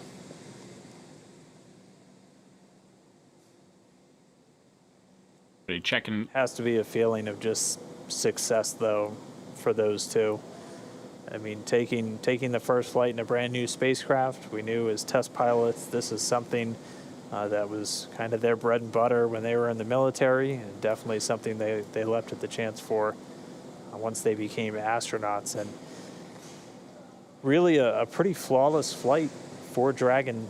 Obviously, we'll have all of the post-flight review coming up in the next several weeks as we continue to assess all the data that we received throughout the mission and any data still recorded locally on Dragon itself. And we'll be spending the next several weeks going through and assessing the mission and working through the certification process. And we're already targeting the first operational flight, currently pegged for no earlier than late September. Yeah, some people confused about the fumes that they're trying to clear. The fumes are actually outside the capsule, like towards that bottom section. Dragon SpaceX are now planning to stop the purge in 1 minute at about 1957. Copy. Thank you. So the fumes are not the fumes are not inside the capsule with the astronauts. Some people are like, I saw in the chat saying open the hatch, let the fumes out. The fumes aren't inside with the astronauts. They took readings and they got 0.0 for fumes inside. Egressing or moving out of the Dragon capsule. They've been in there for a little more than 19 hours at this point since they departed the space station on Saturday. They had a sleep period, 8 hours of rest on the capsule on their way home. They've been up since a little bit earlier this morning, that wake coming about 4:40 a.m. Pacific, so a little more than 8 hours ago. Don, thanks for the super chat again there. Said, wouldn't it be nuts if David Copperfield stepped out? Yeah, that would that'd be an interest. I don't know. I feel like that would be a disappointment at this point. And Dragon, the purge is now complete. One more Drager check, and then we should proceed with hatch opening. Okay, good news. Thanks. Here we go. That is good news indeed, so confirmation. Donna, thanks for the super chat. Appreciate it. Jean-Pierre, thanks for the super sticker. Warbird, Restorer Jones, brilliant show. Regards from the UK. Well, hello UK. Thanks for the support. Thanks for supporting the channel. I appreciate it. And Maximilian. Thanks for the super chat as well. Thanks for the support. Appreciate it, everybody. We're getting there. We're almost about to see our astronauts. The reports that they've been, that the crew have been giving us along the way, it sounds like they're doing great, they're feeling good, and they're pretty comfortable there inside a Crew Dragon.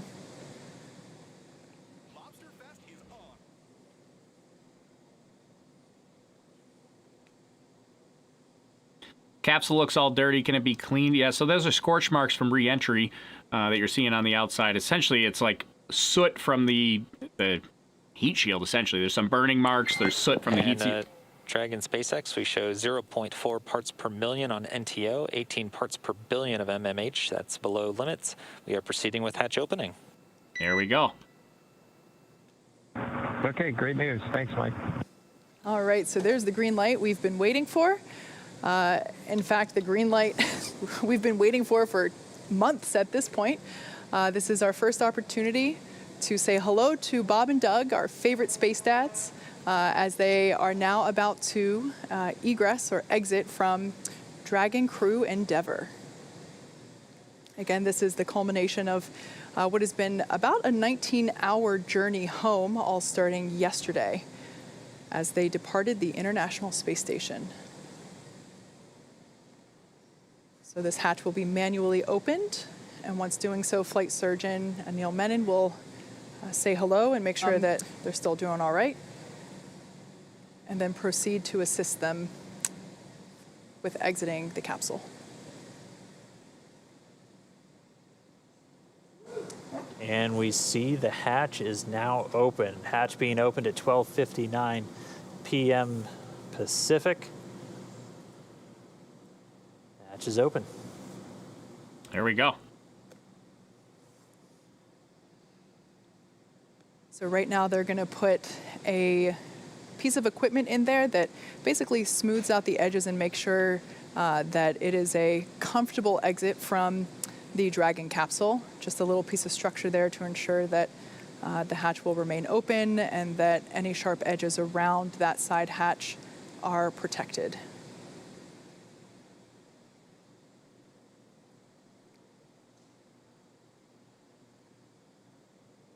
Now the question is, how quickly do they bring them out?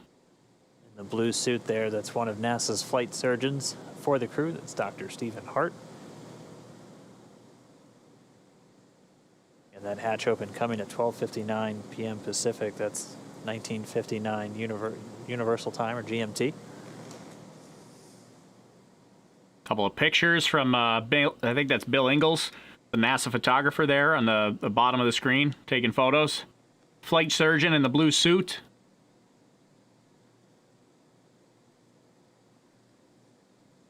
Now they got to get them unstrapped. I don't know. They had mentioned that they were going to unstrap them for them, but I don't know if all this weight, if Bob and Doug did their own unstrapping, but they said that they were going to have to unstrap Bob and Doug for them. I mean, they can unstrap themselves. They did it while they were in orbit. But then obviously the biggest thing is they're going to carry them out of the capsule. So once again, the SpaceX recovery team is now assisting NASA astronauts Bob Behnken and Doug Hurley to exit the spacecraft. Sorry, we got the hatch open just about 2 minutes ago. We paused for a little while as they were just detecting some trace amounts of some of the hypergol fuels. So we executed a series of purges, and then once those were down back in acceptable limits, we were able to then start with the egress. You can see they got like the little stretcher there that they're going to put them on. We see a stretcher on deck. This is normal. This is part of the standard recovery procedure. And it is just simply to ensure Bob and Doug remain safe. Like we said, readjusting to gravity can be a little challenging. Dizziness can often occur, especially when you're on a boat. SpaceX Dragon, CCtCap. So this stretcher will just be used to as standard procedure to make sure that the astronauts make it over to the medical tent as easily and as comfortably as possible. Yeah, as we discussed, the reintroduction to gravity from microgravity can be a bit jarring, especially on our vestibular system, so the stuff responsible for our balance And as they are on a ship underway, we just want to make sure we're taking every possible precaution to ensure that their arrival is safe and free from any injury now that they are home. Remember, they've been in space for 9 weeks compared to like the Space Shuttle that was only up for 2 weeks. So much bigger difference going from 2 weeks to 9 weeks that you're spending in space. It's a little easier getting used to Earth's gravity again after only 2 weeks in space. And they're working to get a few of the items from the seats out of the way first before they begin extracting our crew members. They'll be coming out one at a time.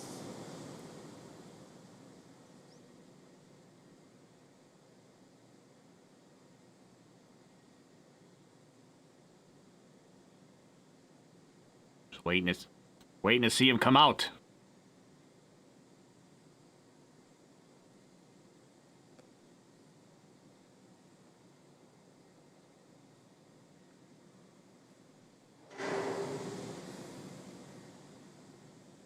Will you be covering the debriefing too? As we saw during the ascent portion. Depends on what time they do it at. They'll probably update the time afterwards, but we might. Them to do a backflip in microgravity. However, considering there's a couple folks in there right now from the recovery team. Got you loud and clear. Quick comm check there between Dragon and Mission Control and here. Solo from the PLT, I just wanted to thank you guys for bringing us home safe before I disembarked from the ship Endeavor. I'm sure Doug will have some good words for you guys as well, but thank you for doing the most difficult parts and the most important parts of human space flight, getting us into orbit and bringing us home safely. Thank you again for the good ship Endeavor. Here we go. Awesome. Sounds like they're coming out. Thank you, Bob, for those awesome words. It's absolutely been an honor and a pleasure to work with you from the entire SpaceX team. It's been awesome.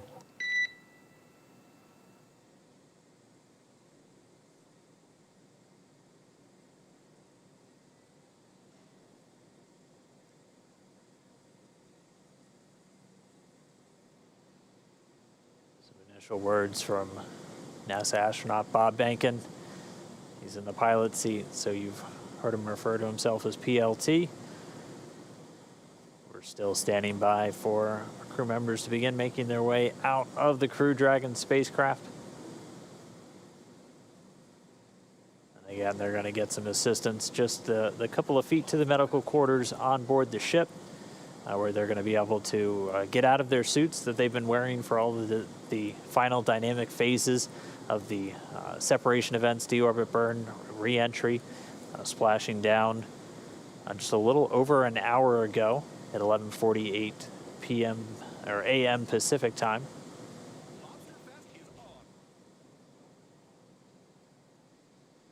Again, the recovery team. SpaceX Dragon from the commander. Go for SpaceX. Here we have our first view of Doug Mike, Hurley. I just would like to sort of reiterate what Bob said and add my thanks to everybody over the last several years that's either worked in Hawthorne, McGregor, or down at Kennedy Space Center. Anybody who's touched Endeavor, you should take a moment to just cherish this day, especially given all the things that have happened this year. We certainly can't thank you enough. Our families can't thank you enough. And just proud to be a small part of this whole effort to get a company people to and from the space station. They can celebrate with each other. There we go. And we'll talk to you soon, hopefully in person.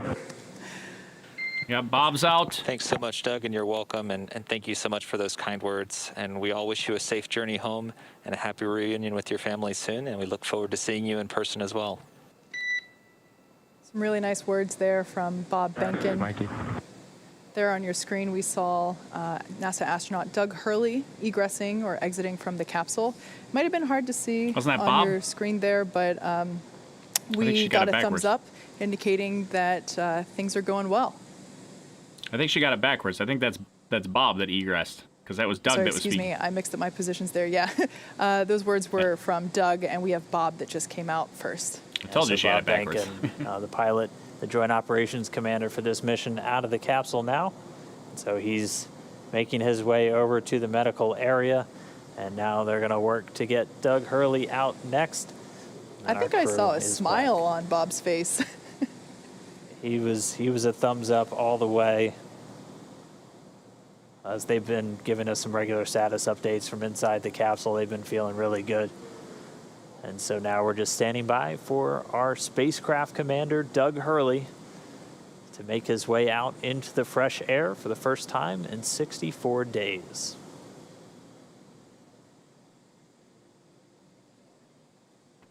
That's crazy. It's from the very beginning to the end here. It's happened. They did it. They did it well. You're just waiting on Doug to come out. I'll take this moment to remind you to subscribe to the channel or follow along if you're watching on one of the other platforms. But subscribe and join us for some of these future things because it's a lot of fun. We have some fun around here. Hopefully you guys got some value out of this. If you did, maybe like the video for me, share it around, subscribe, all that kind of. You know how this social media thing works. I mean, this is how we keep going. That's how it works. So I appreciate you guys joining along. And then I got a couple of YouTube super chats here to mention real quick while we wait for Doug. Donna says, what's the square footage of the capsule from North Carolina, USA? The pressurized section where the astronauts are is 330 cubic feet. That's inside the capsule there. Alexander Earl, thanks for the super chat. Appreciate that. James Stanley, thanks for the super chat. John Duffy says, NO2, nitrogen dioxide, inflames the lining of the lungs, susceptible to lung infections, wheezing, coughing, colds, flu, bronchitis. That not sound like a good time.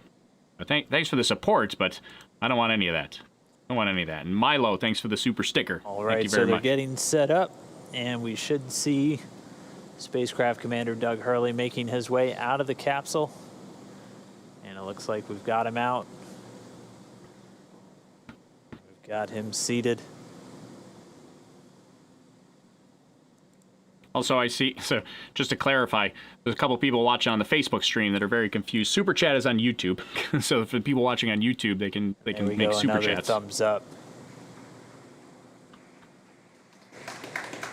We've got some applause here.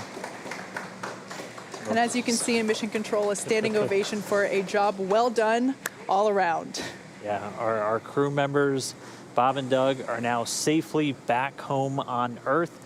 And they're going to get checked out now by the NASA medical team. They're going straight into the medical quarters on board the ship. That'll be their first stop on planet Earth. And then they're going to be making their way up into a helicopter and then heading back to dry land. So once they're complete, the team's going to prepare Dragon itself, and they're going to begin taking it back to shore. It's been an incredible, incredible mission. This all kicked off just 2 months ago on May 30th from Launch Pad 39A at the Kennedy Space Center in Florida. We had a successful liftoff. We had to dodge around some weather. It was suspenseful, clearing up the last possible moment. They had a flawless ride to orbit, a 19-hour journey to the International Space Station, where they just spent 62 days on board, 64 total days in space. They were Expedition 63 crew members doing science experiments, spacewalks, repairs, everything on board the orbiting laboratory. Their journey home began yesterday when they closed the hatch to Dragon and undocked hours later at 4:35 p.m. Pacific. After 4 successful departure burns and a phasing burn to line up their orbit, Bob and Doug rested up before waking up for re-entry earlier this morning. We successfully jettisoned Dragon's trunk and performed our final on-orbit maneuver, the deorbit burn, at 10:56 a.m. Pacific to send Dragon on the path home. The spacecraft successfully re-entered the Earth's atmosphere and slowed its descent with successful deployments of 2 drogue parachutes and 4 mains, with the final splashdown occurring off the coast of Pensacola, Florida at 11:48 a.m. Pacific, right on time. Following that successful splashdown, we saw SpaceX recovery experts quickly move in and prepare Dragon Endeavour for its lift onto the recovery vessel. And just a little less than an hour following splashdown, we saw Bob Behnken and Doug Hurley make their way, thumbs up, out of Dragon and into the recovery ship's medical facilities, safe and sound. Yeah, we just got word that the helicopter itself should be landing soon, so that'll be their next step in their journey. They'll catch a short flight back to shore where they're going to transfer to a waiting NASA plane for another short flight back over to Houston.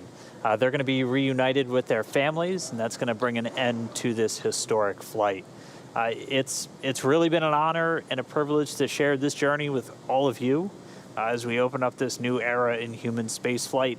But I mean, just as we close the book on this mission, we're already counting down the days to the next Crew Dragon flight. Yeah, absolutely. SpaceX and NASA will now begin the process of reviewing data and telemetry from this successful demonstration mission to prepare us for Crew 1, which is currently targeted to launch no earlier than late September. Crew 1 will be SpaceX's first operational flight, flying a full crew of 4 astronauts, including our first from Japan, one of the international partners on the space station. The mission will last approximately 6 months. It has been an incredible honor and joy to share this mission with the public, and the teams from SpaceX and NASA have worked so hard to get here and return this capability to fly humans from America. Continue to follow SpaceX and NASA online and on our social media updates for the next steps on the commercial crew program and the countdown to Crew 1. And we're going to continue to share the progress of Bob and Doug's trip back to Houston on social media. We also have a briefing coming up real soon. It's going to include NASA Administrator Jim Bridenstine and officials from NASA and SpaceX. That's coming up right at the bottom of the hour, 1:30 p.m. Pacific, 4:30 p.m. Eastern, 2030 GMT. So we're going to say thanks one more time for tuning in, cheering on Bob and Doug as they return home. And we'll see you next time when we'll once again be sending astronauts on American rockets in American spacecraft from American soil. American astronauts on American rockets from American soil. There it is. There we go. Launch America. They did it. They did it.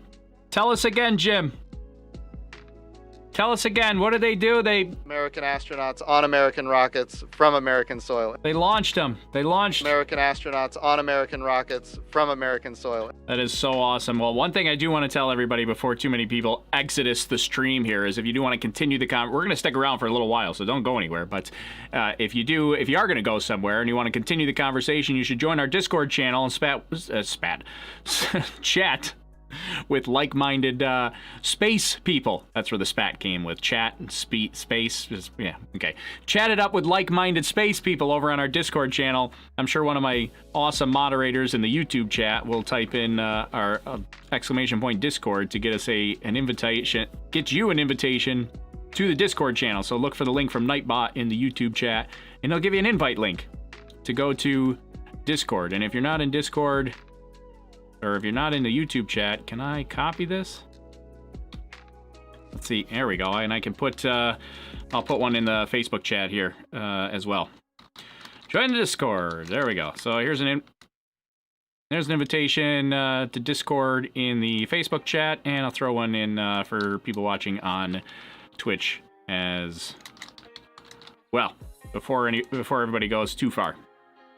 So there you go. If you want to join the Discord, you can chat it up with some, like I said, like-minded space people. I'm in there usually after the show, in between shows and things like that. If you want to ask me questions in case I missed your question or anything like that, so you can feel free to come say hello. So, what now? Here's the plan. There is a mission briefing at 4:30, which is in about 15 minutes from now. Is the mission briefing.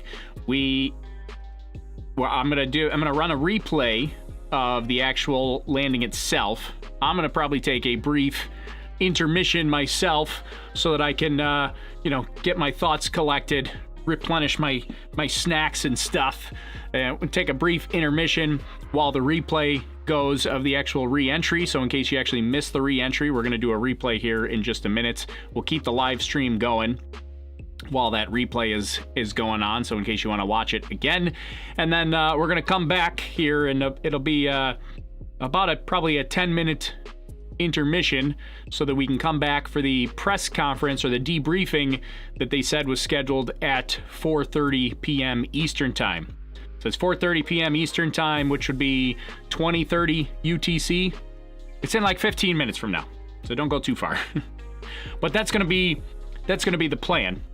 So this would be your opportunity here for intermission purposes to go grab yourself a drink, use the facilities, stand up, stretch, I'm just telling you all the things that I'm going to do.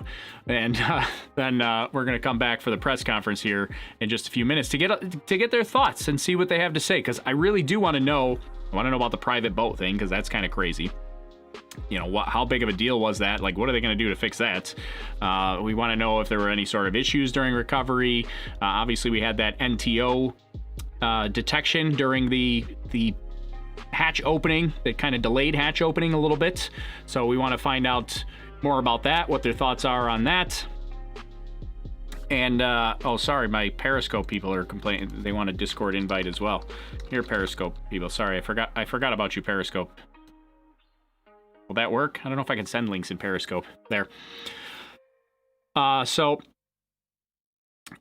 yeah, I'm gonna take we'll take a brief little intermission here. We'll run the replay, and we'll come back in about 10 minutes for the press conference. Does that sound like a plan? Anybody have any pressing? Let me check the. I think there were.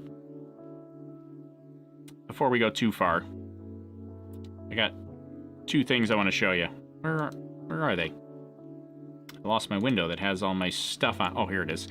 So let me take a look at the super chats that I might have missed here. Allison Giddens says, thanks for the behind the scenes of the behind the scenes. well, thanks for hanging with us, Allison, and thanks for the support in the channel there. John Lanin sent over another super chat on our YouTube chat. Incredible coverage, Tori. Thank you from London. Well, thanks, John. I really appreciate that. Thanks for hanging out with us today. And one other thing that I did want to show you now that they are recovered here is we'll give you a quick idea on where they are, because I did see some people ask, like, where is the recovery vessel right now? Because it is underway, but this is where they are. Here, we'll zoom way out. This is from marine traffic here. So they're off the coast of Pensacola here. Our little flashing beacon there, that is Go Navigator, the SpaceX ship, heading back towards shore. But they did say that Bob and Doug were going to ride the helicopter, maybe for a little faster arrival. But that's where they are right now. I don't know what the exact distance is here. Can I measure distance? Oh no, I don't have a paid plan for this, so I can't measure distance. But that's where it is right now. That's Go Navigator, the support ship that is carrying the Dragon capsule. That's where it is, off the coast of Pensacola. I believe it was like, I don't know, I wanted to say it's like 20 nautical miles, but I could be completely making that number up, so don't quote me on that. All right, so let's take this moment. I said we were going to take a break. I do need a break for just a few minutes. Probably going to be even less than 10 minutes. But let's back it up to right at the recovery point where we started actually getting footage, because that's the cool thing to see, right? We want to see the actual footage again. So let's go, because for a while they were just showing us mission control. Everybody was getting all fired up because they weren't showing us camera views. There it is. Okay, so let's get a replay going while I take a brief intermission. And yeah, we'll be back in about 10 minutes to cover the press conference. I mean, stick around. We want to hear all the questions. We want to get the answers. We want to see how the mission went. Hear directly. I imagine we're going to hear directly probably from Elon. Maybe even Gwynne Shotwell. I don't know, but probably hear directly from Elon. It'd be fantastic. So stick around. We're going to keep the live going. We'll have some more conversations afterwards. And I'll throw up the replay now. All right, here we go. Also, I'll be back in about probably less than 10 minutes. Probably like 7 minutes or so. All right, we'll see you on the other side. See you in a few minutes. Stick around.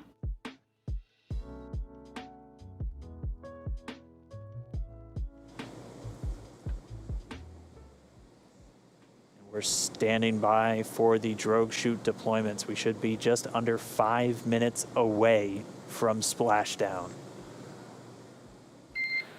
Passing 15 kilometers, brace for drogue window. Copy, we're braced. Just about 14 kilometers in altitude, 8.4 miles, continuing to descend.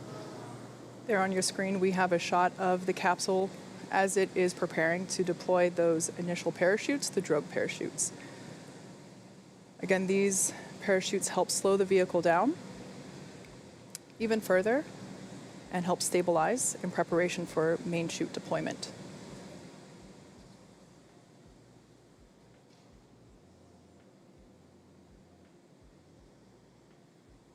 Right about now, the capsule is going about 400 miles per hour, decelerating quickly.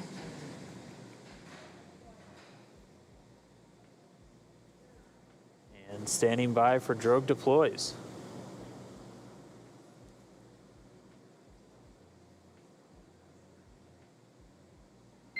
Visual, 2 drogues out. There on your screen, we have visual confirmation of those 2 drogue deployments. Copy, 2 drogue. All right, so 2 of 2, the drogues now out. They're going to do their slowing and stabilizing of the Dragon spacecraft. They should be detaching in just a few moments, and then we'll see 4 parachutes, the main parachutes deployed. Dragon under drogues. Drogue descent rate nominal.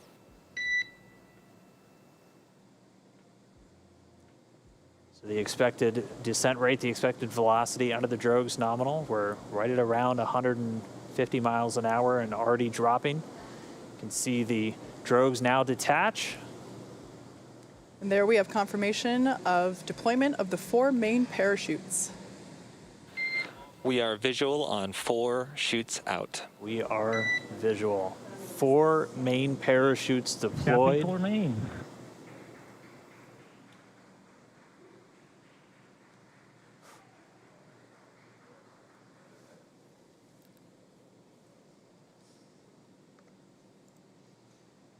So at this point, the main parachutes have deployed.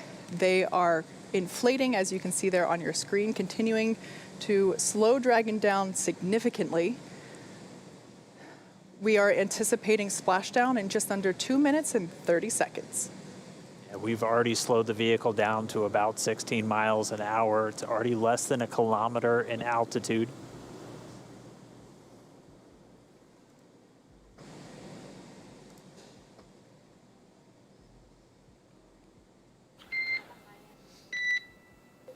Main chute descent rate nominal, passing through 700 meters.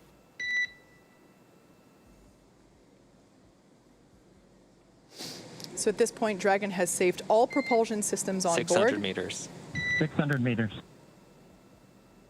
And we're 600 meters above the Gulf of Mexico. Should be approximately 1:30 from splashdown. Mission control team here in Hawthorne has reported the precise landing coordinates to the recovery team. They are standing by, ready to go get our space dads. 100 meters.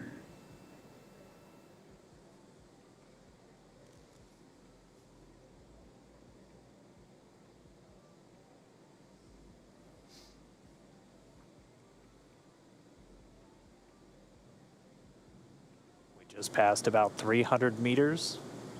1 minute till splashdown.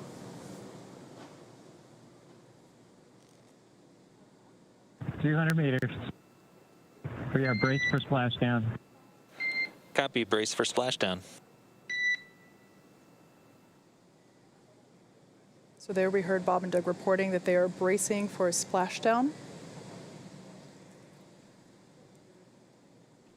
We should be able to see the Gulf of Mexico here in the shot just momentarily, as we're now just about 20 meters off the ocean.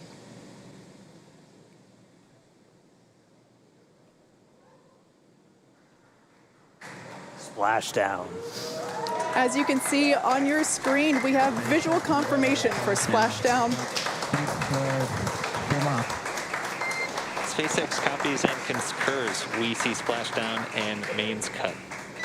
Dragon Endeavour has returned home. NASA astronauts Bob and Doug. On behalf of the SpaceX and NASA teams, welcome back to planet Earth, and thanks for flying SpaceX.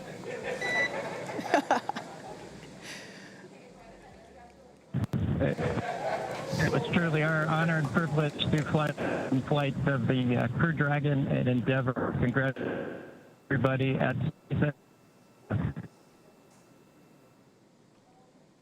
All good, and we're into section of 4.800.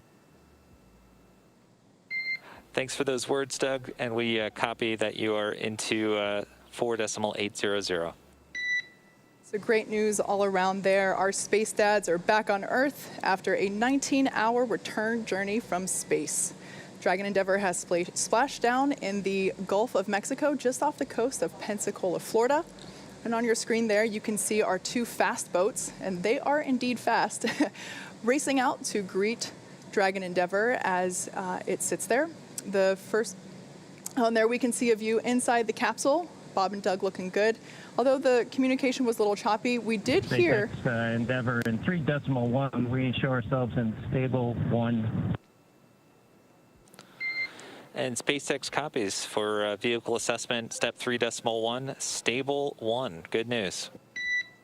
Stable 1, essentially, they're upright in the water. Stable 2, also another potential where it could be on its side or even upside down, but Dragon does have a water ballast system to keep it upright, where it's able to essentially pump seawater into bladders in the service section of the capsule.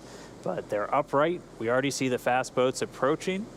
They touched down, came right on time at 11:48 a.m. Pacific, 18:48 UTC.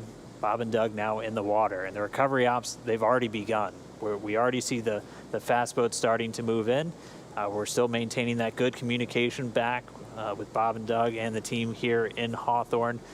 Pretty soon we should be getting the go for them to move in, begin their hypergol sniffs, and begin wrangling up those parachutes. But we can see Bob and Doug inside the capsule, back on planet Earth. Yeah, those fast boats will be moving in to do a couple of things. They'll be performing what's known as a sniffer test.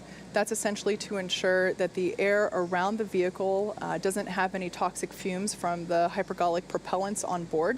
So once we get the all clear from there, the water recovery lead will give the go for approach, and that's when the first fast boat will actually approach the capsule.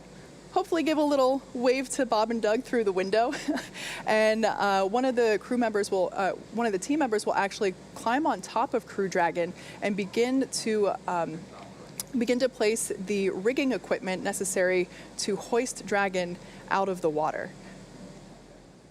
Oh, still getting a view from the WB, the airplane flying overhead. It gave us those great views of really our first views of Bob and Doug re-entering the Earth's atmosphere. From up above. You can see the 4 parachutes in the water. We heard those were cut automatically as expected by Dragon. So for now, the crew just standing by. Again, they're going to stay in their suits, in their seats. We're waiting for all these initial checks. Dragon, SpaceX, comm check. Loud and clear, how else? Loud and clear as well. Just wanted to verify a quick comm reconfiguration. Thank you.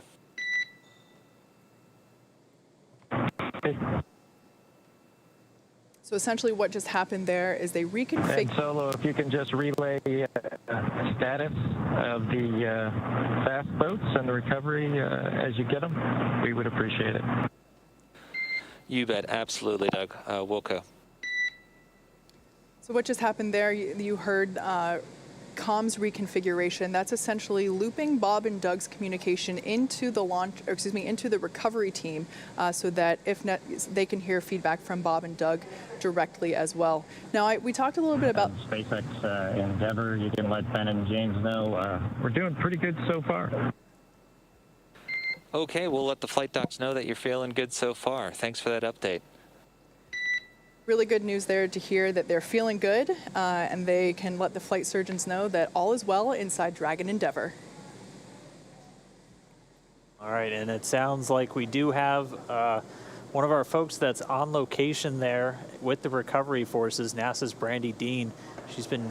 She's joining us by satellite phone. Brandy, if you can hear me, I mean, what is it like right there in the water? What was it like to watch Dragon? We're watch them splash down for the test objective. So stand by at the console once we get it up and operating. I'll let you know. Okay, SpaceX copies. We'll be ready for that in just a couple minutes. We should have the go for you in just a moment. Please stand by.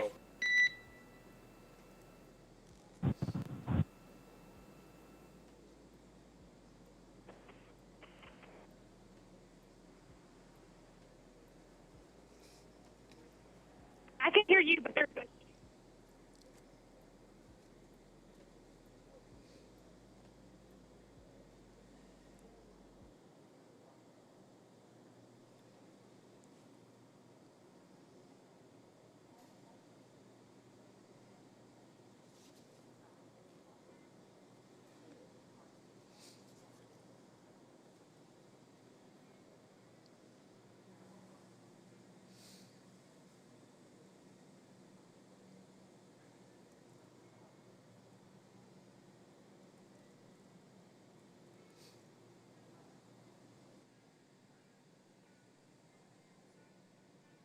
There in the center of your screen, Dragon capsule, awaiting for the fast boats to approach and begin the rigging process. And there on the left-hand side of your screen, we can see that second fast boat come into view. Dragon SpaceX, we are go for recovery personnel to approach. Expect personnel alongside in just under a minute. Dragon copies. Thank you. All right, so they're starting to move in. As Kate just said, that first boat's going to go in, sniff around the capsule for any traces of hypergalls. The second one's going to start rounding up the parachutes, which we're getting some really cool views from the WV-57 still flying overhead. Looking down, you can see the parachutes in the water, and the second boat start to gather them up. We'll try one more time real quick. We have NASA's Brandy Dean out with the recovery forces. Brandy, if you can hear me, what was it like to watch this Dragon come down under parachutes? Oh, it was amazing. I wish everybody could have had my view. It was such a beautiful sight. I mean, it's a gorgeous day. The water is calm, really the best weather we could have asked for. And we heard the sonic booms as it made its way back there, and then we were able to find it early on as the parachutes were deploying. So it was very exciting for everybody who was gathered here. That's incredible. We actually had some questions from people if you'd be able to hear the sonic boom, and we weren't sure. So I'm really glad you just answered that for us. I mean, we talked so much about the weather. You said it looks great. What was it like on the ride out there? Has it just been kind of clear skies and clear seas the whole way?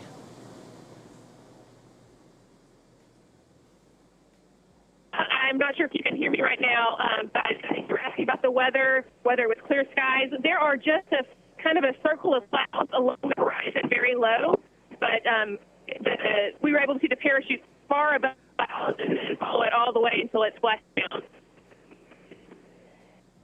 All right, well, we're not getting any views on the boat, so what kind of activity is taking place right now? We're able to see the fast boats approaching the capsule.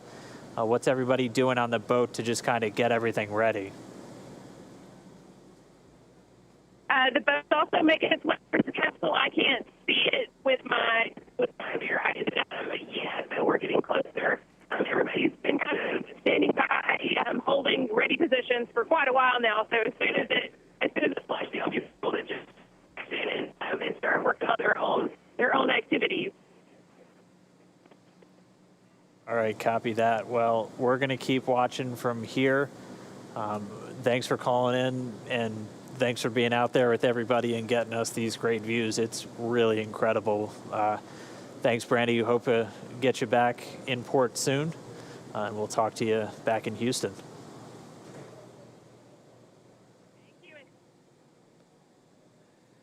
So there on your screen, camera view change. That is a view coming to us from Go Navigator, the recovery vessel. The two fast boats are out there getting ready to install the rigging equipment required to hoist Dragon out of the water. The other fast boat is actually collecting the parachutes from the water. We definitely want to bring those back on board with us. But shortly here, we should actually see one of the team members crawl up onto the side of the capsule in order to install the rigging, like I mentioned. That particular team member is highly experienced and highly trained. As you can imagine, climbing on top of an oddly shaped thing in the ocean could be a little tricky. So this person has undergone hours and hours of training and certification in order to perform this very important task. There on the right-hand side of your screen, we see the second fast boat approaching. Of course, both of these boats needed to wait for their cue from the water recovery lead in order to approach Dragon after splashdown. Again, that was just to make sure that there weren't any toxic vapors in the air. And now that they got the all clear, we do see them beginning to work on and around the Dragon capsule. So even though the camera's a little shaky, that water looks super, super duper smooth, almost like glass, which is certainly ideal for a water recovery like today. Yeah, got to remember that this is a view from the main recovery vessel, which was still a few miles away from the splashdown Dragon point. SpaceX. We have hypergol sweeps and unfired ordnance checks nominal. Rigger is on board the vehicle. About 5 minutes until capsule lift. Copy that. Yep, we see them working outside, and good news.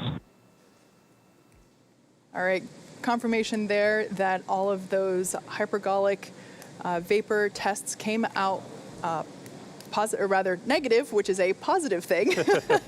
So the team was able to approach, and now the crew member that is installing the rigging is on top of the capsule. It's difficult to see there because the slower vessel, the primary recovery ship, is a little further away. But as we heard, it's just a mere 2.5 minutes until they will be hoisted out of the water. I'm sorry, 25 minutes, not 2.5. I misheard that. Yeah, they're fast, but they're not that fast. We also have been hearing that the secondary boat, which its primary mission in this case is securing those parachutes, they've already got buoys attached to both drogues, and 2 of the 4 mains, and already had eyes on the other 2, so they're moving through that work pretty quickly. Again, their primary responsibility, getting those parachutes together. The drogues detaching from the spacecraft right before the deployment of the mains automatically detaching immediately as Dragon detected splashdown.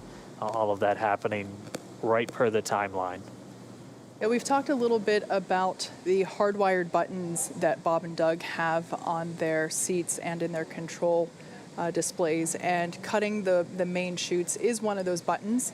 In the event that they weren't automatically cut after splashdown, Bob and Doug would have had the ability to do so.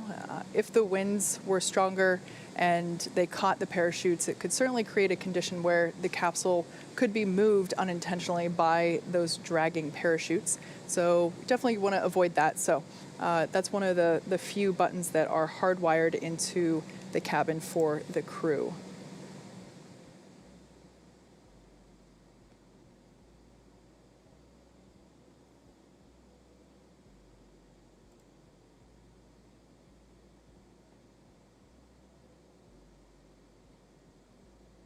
And again, right now we're expecting about 20 minutes for the main recovery vessel, the Go Navigator, to reach Dragon. By that point, all the rigging will be affixed, and then they'll be able to use the A-frame hydraulic lift on the back of the vessel to begin to pull Dragon up out of the water.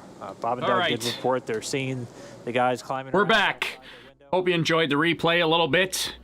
Got a chance to take some intermission, stand up, stretch it out, get my neck rolling around if I talk too much, and just sit here in my, it's a new chair, nice new balance, like a balance stool. It wobbles. But anyway, so there we go.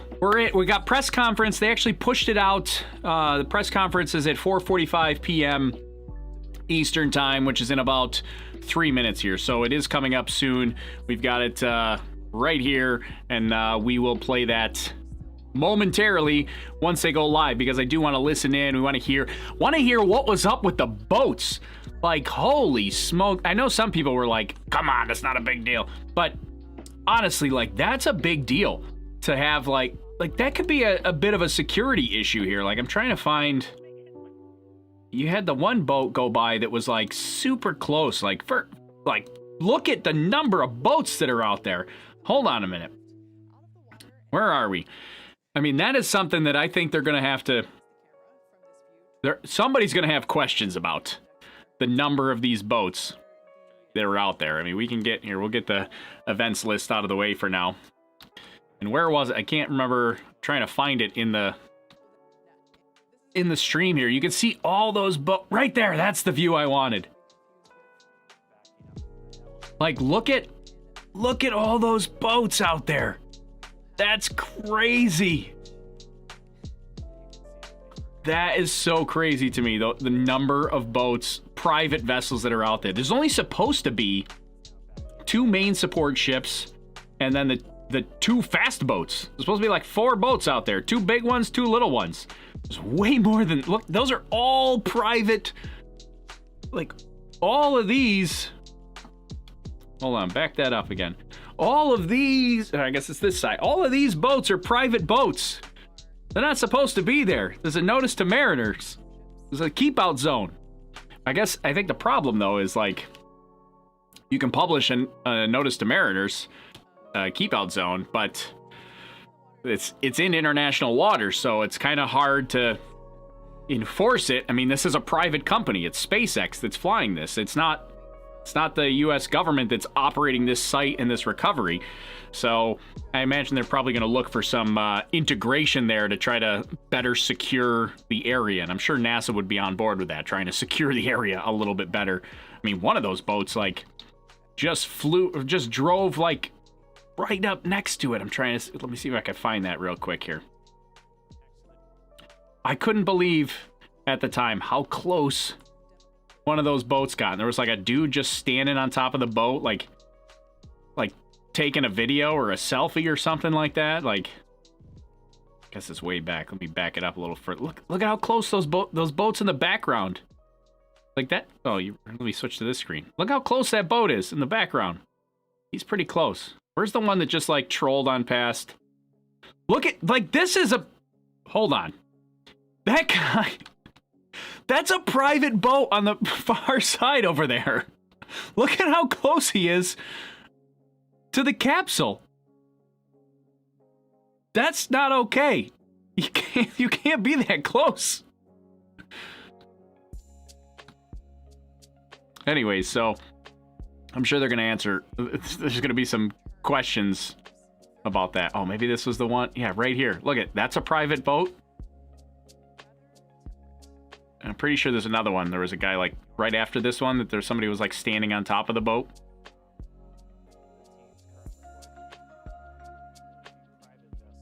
It is tough to see. Yeah, we don't know. Is this the one? Yeah, right here. The guy's standing on top, like taking a picture there. Or video or something. That's what I was looking for. So anyways, I'm sure some of the reporters are going to ask questions about that, because that was kind of crazy. I was not expecting that. It was not, like, you guys heard me joke about it in the middle of it. I was like, oh, wouldn't it be funny if because I saw this boat out here. Let's see. Oh, this one. I saw this boat right here. And I was like, oh, that's a different boat. I don't recognize that one. That's different than usual. And I was like, wouldn't it be funny if that's just some guy having a barbecue or a picnic out by the capsule? Turns out there was like 100 of them out there having a picnic. Because then, I saw that one that was over, this one coming by here. I was like, huh, those are different. I don't recognize those. Anyway, so that's so that was fun. But they've come back.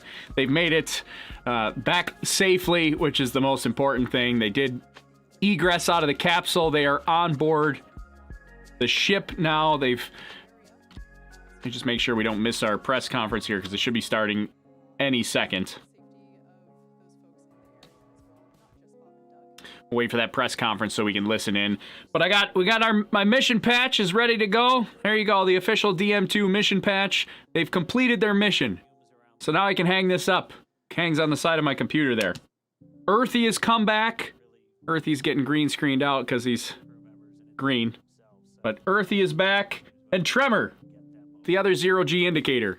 Tremor is back. This was both of these guys were zero-G indicators. This was on Demo 1, the uncrewed mission, over about a year and a half ago. And this was the zero-G indicator on Demo 2, this particular mission. Essentially, it's just a visual way to see zero-G.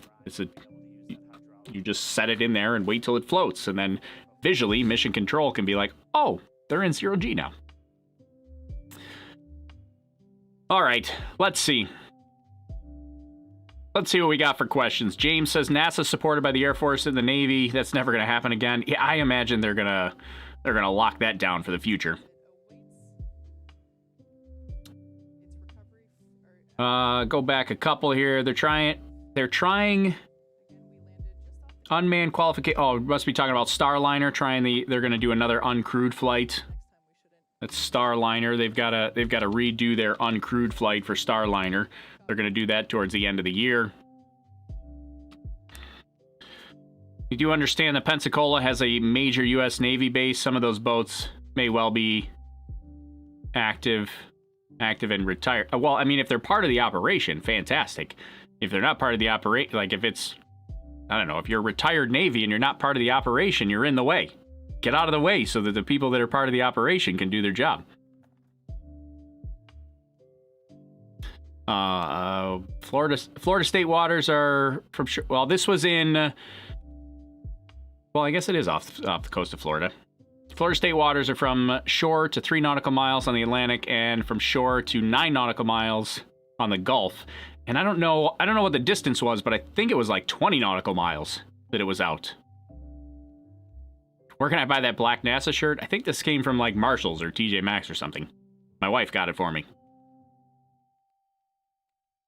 International waters makes it okay? No, I don't think it does make it okay. It just makes it harder to enforce. You really need a military operation for that. I mean, we need the Coast Guard, the Air Force, the Navy. Bring them all. Bring everybody in. Let's get the area secured for next time. So the first crewed Boeing flights. This is Jeff asking on YouTube when the first crewed Boeing flight's going to happen. That won't be until 2021 because, yeah, like I said a minute ago, they got to redo their uncrewed flights. The last uncrewed one didn't go so well. So they need to redo that, and they're going to do that at the end of this year.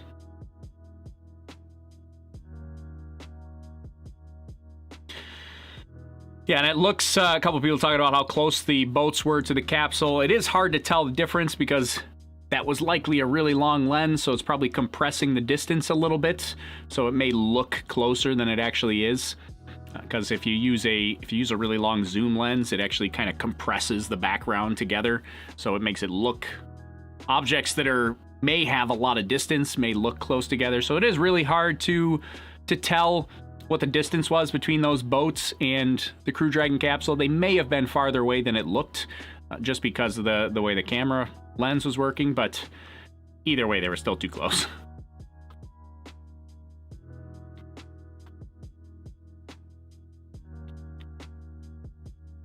What type of craft is to be used to go to the moon? Also, Artemis is going to take astronauts to lunar orbit, and then a lander to be determined is going to take them down to the surface. That's for the NASA missions. Then you've also got Starship for SpaceX that wants to take people to the moon as well. So it'll be one of those options. And it could be a Starship lander for NASA. So Artemis may take them to lunar orbit, and then a Starship lander takes them down to the surface. When is the landing? You missed it. It was 2 hours ago. Oh, here we go. Press conference coming up here now. Let's get we'll get the sound up. We'll get it switched over, and then we can hear. Now we're gonna hear all the stuff, and then we'll chat it up, and then we'll call it a day after that. We'll recap after the press conference. How long will your stream continue? Well, we'll go through the press conference. We'll recap after the press conference, and then we'll call it a day after that. How long are they in the capsule once they land? They're supposed to come out within an hour. Today it was a little bit longer. It was about an hour and 20 minutes today that they were in the capsule after landing. They're supposed to come out within an hour, but they had to delay it because they were detecting some NTO, nitrogen tetroxide, which is the hypergolic fuel, very hazardous to humans. So you don't want to come out of the capsule while that was happening. It was outside the capsule. It's where they were detecting it, not inside. All right, let's listen in here now and see what we've got. Hello, and welcome to NASA's wow, that's terrible audio. as we celebrate the conclusion of the historic DM-2 mission. Why is that so bad? As we officially return human spaceflight to American soil. I'm Bettina Inclon, and coming to you from NASA's Johnson Space Center. NASA astronauts Bob Behnken and Doug Hurley spent 9 weeks aboard the International Space Station, traveling 27.1 million miles and orbiting Earth over 1,024 times. And today, our crew is home, splashing down 45 years and 9 days after the last Americans splashed down on Earth. Moments ago, our two favorite space dads splashed down off the coast of Pensacola and aboard the SpaceX Crew Dragon, thus concluding our first Launch America mission. This historic landing marked the first return of commercially built and operated American spacecraft from the International Space Station. To discuss this historic mission, talk more about Launch America and what we have in store for NASA, is we have our briefers. Let me introduce them. First, our NASA Administrator, Jim Bridenstine. Gwen Shotwell, President American and CEO astronauts of SpaceX. on American rockets from American Steve soil. Stitch, Commercial Crew Program Manager. Joe Montalbano, International Space Station Program Manager, and the entire crew of SpaceX Crew 1, NASA astronauts Mike Hopkins, Victor Glover, Shannon Walker, and JAXA astronaut Soichi Noguchi, who are quarantined together and are speaking to us today. So we'll start with opening remarks, and we'll take questions from reporters who have dialed in. As a reminder, please press *1 to ask your questions. We'll also be taking questions from the public who have used the hashtag AskNASA. Let's begin. How soon into the briefing do we get a question about the boats? This was a great day for NASA and a great day for the United States of America. I want to thank our SpaceX partners and, of course, the Commercial Crew Program here at NASA. What an amazing day. Today, we really made history. We are entering a new era of human spaceflight where NASA is no longer the purchaser, owner, and operator of all the hardware. We are going to be a customer, one customer of many customers in a very robust commercial marketplace for human spaceflight to low Earth orbit. But we also want to have numerous providers that are competing against each other on cost and innovation and safety, driving down costs and increasing access to space in a way that's never been seen before. So this is really an amazing day. But we also need to remember that this is just the beginning. Now is the time to capitalize on all of the great programs that have recently been established, to include going sustainably to the moon under a program we call Artemis, which is on my shirt. When we think about the Artemis program, we're going to the moon sustainably. We're going to go with commercial partners and international partners. We're going to use the resources of the moon to learn how to live and work on another world for long periods of time. We're going to take all of that knowledge and we're going to go to Mars. This is an amazing moment. And the Commercial Crew Program has really just proven the business model for how we go forward, and we do more than we've ever been able to do before. So I just want to say congratulations to SpaceX and Elon Musk. Congratulations to Gwen Shotwell. And certainly congratulations to the entire NASA team, which has worked so diligently on this for so many years. It was really, really a remarkable day. It couldn't have gone any better, and I look forward to getting into the questions.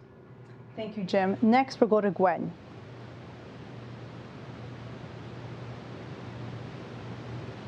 We can't hear you, Gwen. We can't hear her. Give us some volume, audio.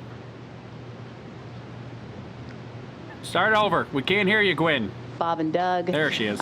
For the honor that you have given us to be able to be here today and have this great achievement. I also have to do a call out to the SpaceX, the great SpaceX team. They did extraordinary work. This was an incredibly smooth mission. I'm sure we'll go into the little foibles that we did experience over the 62 days here in the Q&A. But I do think it's important to point out that this was an extraordinary mission, an extraordinary day for NASA, for SpaceX, frankly, for Americans and anyone interested in space flight. As Jim mentioned, this is really just the beginning. We are starting the journey of bringing people regularly to and from low Earth orbit. and on to the moon, and then ultimately on to Mars. So today is a great day. We should celebrate what we all accomplished here today, bringing Bob and Doug back. But we should also think about this as a springboard to doing even harder things with the Artemis program, and then, of course, moving on to Mars. Thank you, Gwen. We'll go on to Steve. Steve Stitch. Thank you, Bettina. It really is a great day. I'm almost speechless as to how well things went today with the deorbit and entry and landing and recovery of Bob and Doug. You know, we really came into today, we had three real objectives, the flight objectives, really to execute the deorbit and entry of the Dragon capsule, to demonstrate that we could successfully recover that capsule, and then that we could also bring back cargo from space. There's some valuable science that we brought back in 2 freezers on board the Dragon vehicle, and I think we demonstrated all 3 of those things today. It was just an incredible day. I can't thank enough the men and women across the country from SpaceX and NASA who worked so tirelessly over 5 years to make this day happen, to make the whole mission go smoothly. It was just a great effort. I would like to thank the ISS program and the partnership as well. Today we had a perfect day to land. The wind was about 2 miles an hour at landing and a clear day with no waves. And the work that we did with Kenny Todd and the Space Station program, and actually JAXA, who moved a cargo vehicle to allow us to have this day, I'm so thankful for that. You know, the whole part of deorbit and entry went very nominally. The entry was as expected. The parachute performance was great. The drogues deployed as we expected. The mains, we touched down just fine. We did have one slight issue as we were bringing the vehicle back onto the ship. We noticed a slight toxic vapors and for oxidizer, and so they were within limits where we could have actually safely got the crew out. We took a little time to do a purge, to purge those vapors out, and to make sure that Bob and Doug were safe. We actually took a few readings inside the cabin as well. So just an incredible day. When I left the console, the helicopter had landed on the ship and ready to take Bob and Doug back to shore. And Bob and Doug were out of the capsule getting some medical checkout, so things were going very well. So again, incredible day. Thanks to our team and all the hard work to make this happen. Thank you, Steve. Joel. Thank you, and welcome again to the post-Splashdown press brief. What an outstanding day that we saw today, just incredible. For 60-plus days, Bob and Doug, the SpaceX team, the commercial crew program, the SpaceX vehicle were on board doing critical science for us. Bob and Doug completed over 110 hours of science, utilization, research, technology development, work that will help this great laboratory that we have, help us in low Earth orbit, and allow us to go to the moon and to Mars and with the Artemis program. Just an incredible day. And this is just a small window to what we'll see in the future. This mission had 2 crew members. We'll have 4 crew members, and allowing us to do an incredible amount of science and research and technology development on board. So a huge thanks to the SpaceX team, a congratulations to the SpaceX team, a congratulations to the commercial crew program, and just a congratulations to all involved in human spaceflight. With that, thank you very much, and back to you, Bettina. Thank you, Joel. And now let's introduce again the Crew 1 team. Over to you guys. Thanks, Bettina. Hey, on behalf of Crew 1 and our families, we want to say congratulations to Bob and Doug and their families. You've heard it already, but today was a big day. It was a big day for our nation. It was a big day for NASA, for human spaceflight, for SpaceX, and for our international partners. We've had an opportunity to witness all of the work and dedication that it's taken to pull off the DM-2 mission, and it's been truly impressive and inspiring. As you can imagine, Crew 1, we've got big smiles on our face from what we saw from the DM-2 mission. I said this after the launch, and I'm going to say it again after watching Splashdown. It did not seem like this was the first NASA SpaceX mission with astronauts on board. It seemed to go extremely smooth, but we also realized there's a lot of work to go. We need to look at the data. But again, overall, things seem to go very, very, very well. And then just a little bit on Crew 1. We are wrapping up our training earlier this week. We had a chance to see the Crew 1 capsule, and it's a beautiful vehicle, and we can't wait to have an opportunity to take it into space. But again, today is really about DM-2 and a successful mission. Bob and Doug and your families, congratulations. Thank you, Mike, and we are all really excited to celebrate when your crew launches up to the International Space Station. With that, we'll start with questions from the media. Again, press *1 to ask a question. Our first question comes from Lauren Grush. What about the boats Hi, here? thank you so much for taking my question. Obviously, a lot of us took note of all of the boats that were surrounding First question. I the knew Crew it. Dragonette landing. So I'm very curious how that was allowed to happen and what NASA and SpaceX plan to do to prevent that in the future. I'm assuming that can get quite dangerous if not, treated properly. Thank you. Knew it'd be the first question. I'll talk about it for a second, and then I'll turn it over to Steve.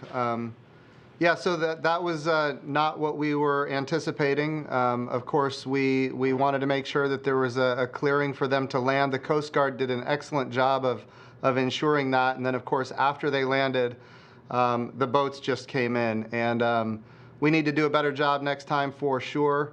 I will tell you, it's a beautiful sunny day, and a lot of boaters were out there, and they were certainly intrigued. I think all of America was very anxious to see the capsule land in the water.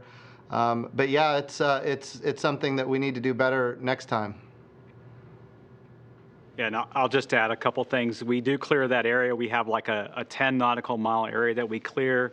We have a couple of Coast Guard cutters out there that were clearing the area, and they did an excellent job.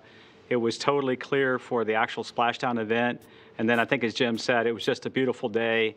Lots of people out, maybe boating or fishing, and then saw the capsule and kind of came in. And we have some work to do with SpaceX. We'll work together to do a better job for the next splashdown.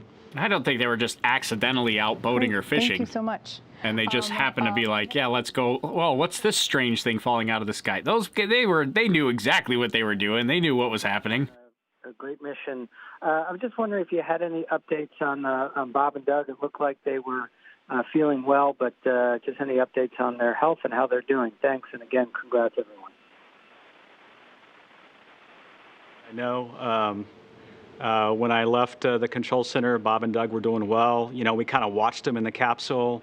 They were moving around and looking at displays. We asked them to take a few readings to make sure the cabin was fine. We had gotten them out, and they were going through medical checks, and all indications were they're doing well. The plan from now, the rest of the day, some helicopters will take them off the ship to Pensacola Naval Air Station, and then they'll return to Houston tonight. And I'm looking forward to seeing them when they get here. It's been a great flight. Thank you for that question, Chris. I know we're all anxious to see more about Bob and Doug and make sure that they continue to be okay. Our next question comes from Keith Cowing. Before I ask my question, just to Gwen, I got to tell you, I can remember sitting in a hotel lobby with you and Elon nearly 20 years ago looking at the first drawing. So I got to say, this has just got to be too cool for you guys. And I think everybody had a bit of a tear in their eye. I want to do a follow-up on Lauren's question, though, about the boats. I took all the safety classes at NASA, and nitrogen tet is not something you monkey with. I just am wondering why it is you dropped the space capsule into a location where power boats are likely going to be. I mean, there was a guy in a sailboat and another guy with a big Trump flag mere feet away, and nobody seemed to be trying to shoo them off. Are you going to sort of maybe try to not be that close to shore next time? Look at a number of different options, but you're absolutely right. We can do better. Certainly, we had all the clearance that was required at landing, and then as soon as that, I mean, that capsule was in the water for a good period of time, and the boats just made a beeline for it. So it's a big area to have to clear, and to clear all of it is probably going to require more resources. But it's yeah, there are things that we're going to look at that we can do better next time for sure. To clarify that too, like they weren't dropping the capsule in an area where boaters were. the boaters went to the area. Was to make sure Bob and Doug got on the boat and exited the capsule safely. It was not really their job to police the area. We had the Coast Guard out there for that. The lesson learned here is we probably need more Coast Guard assets, maybe some more SpaceX and NASA assets as well. What's important is that Bob and Doug got safely on the boat. We were able to keep the area clear for landing and then ask people to move back as they came a little bit too close to the Dragon capsule, which they did. So anyhow, this was a demonstration mission. This is the time that you go learn about these things, and we'll certainly be better prepared next time. Thank you. Our next question will come from Irene Klotz. Thanks, Bettina, and congratulations, everyone. It was very impressive to watch today. Can't really hear this. Got nothing. The ISS crews, of course, SpaceX plans to fly paying passengers.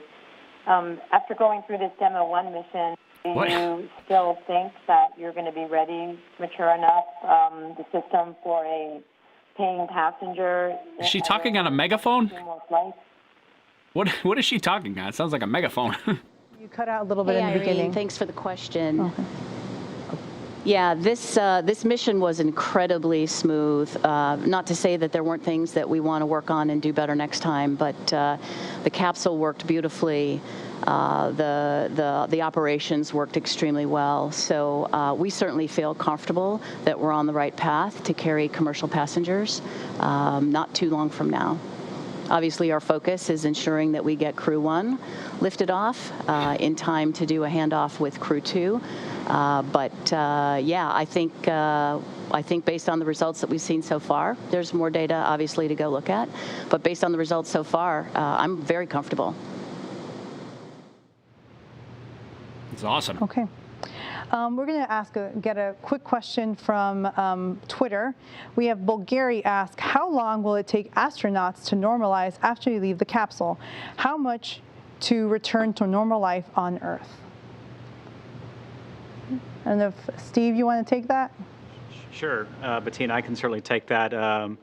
You know, it really depends. Bob and Doug were in space for a couple of months, and so they'll come back here and they'll start doing some special training. So, you know, sometimes within a matter of a few days or weeks, they're kind of back to normal. So it varies a little bit from crew to crew, but we'll get them back here and they'll start doing some special exercises and special things to get them readapted to Earth's gravity.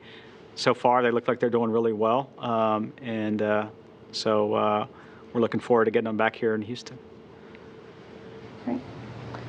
We'll take our next question from Joey Roulette. Doing this question for Gwen. Based on the results so far, how many missions do you foresee before you guys start flying private crews? And also, since we're planning to reuse Crew 2, reuse the capsule for Crew 2, I was just wondering if you could break down the refurbishment process for this and how, I guess, NASA came to agree to reusing these capsules after they splashed down. And for Jim and Steve Stitch, I'd love to hear your take on that as well. What kind of happened to make this crew capsule reusable for humans? Thanks so much.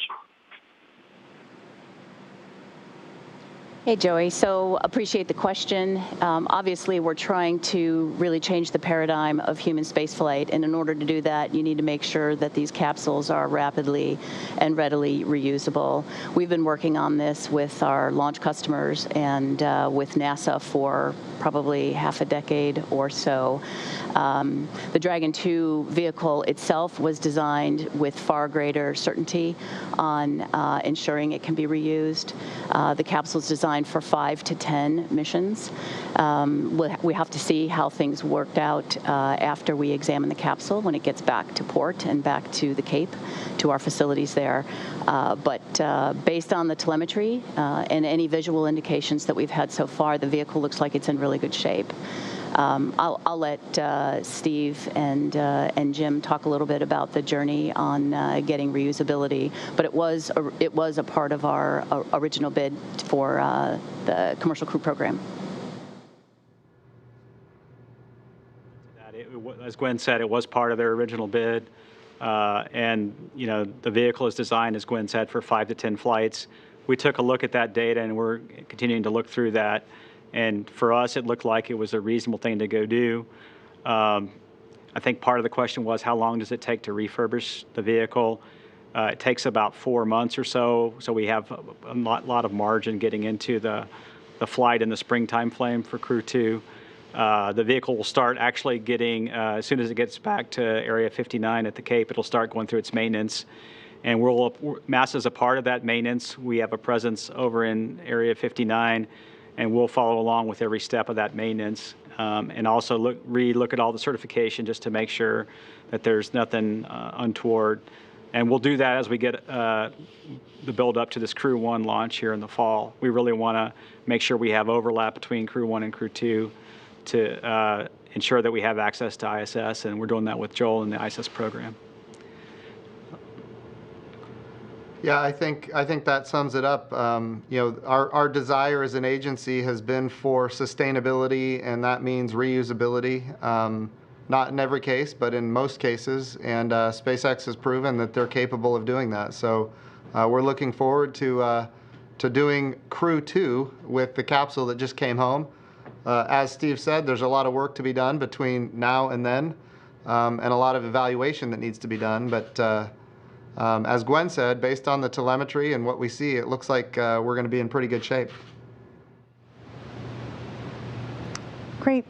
Our next question comes from Marcia Dunn. Well, please.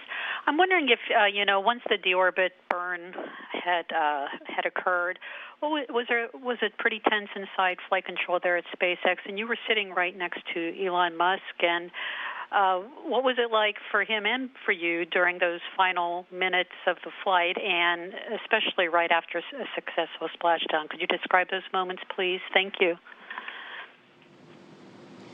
So there's no question it was an enormous relief after months of anxiety, making sure we could bring Bob and Doug back home safely. But Splashdown was really just the beginning. We wanted to make sure that Bob and Doug exited the vehicle safely and looked good.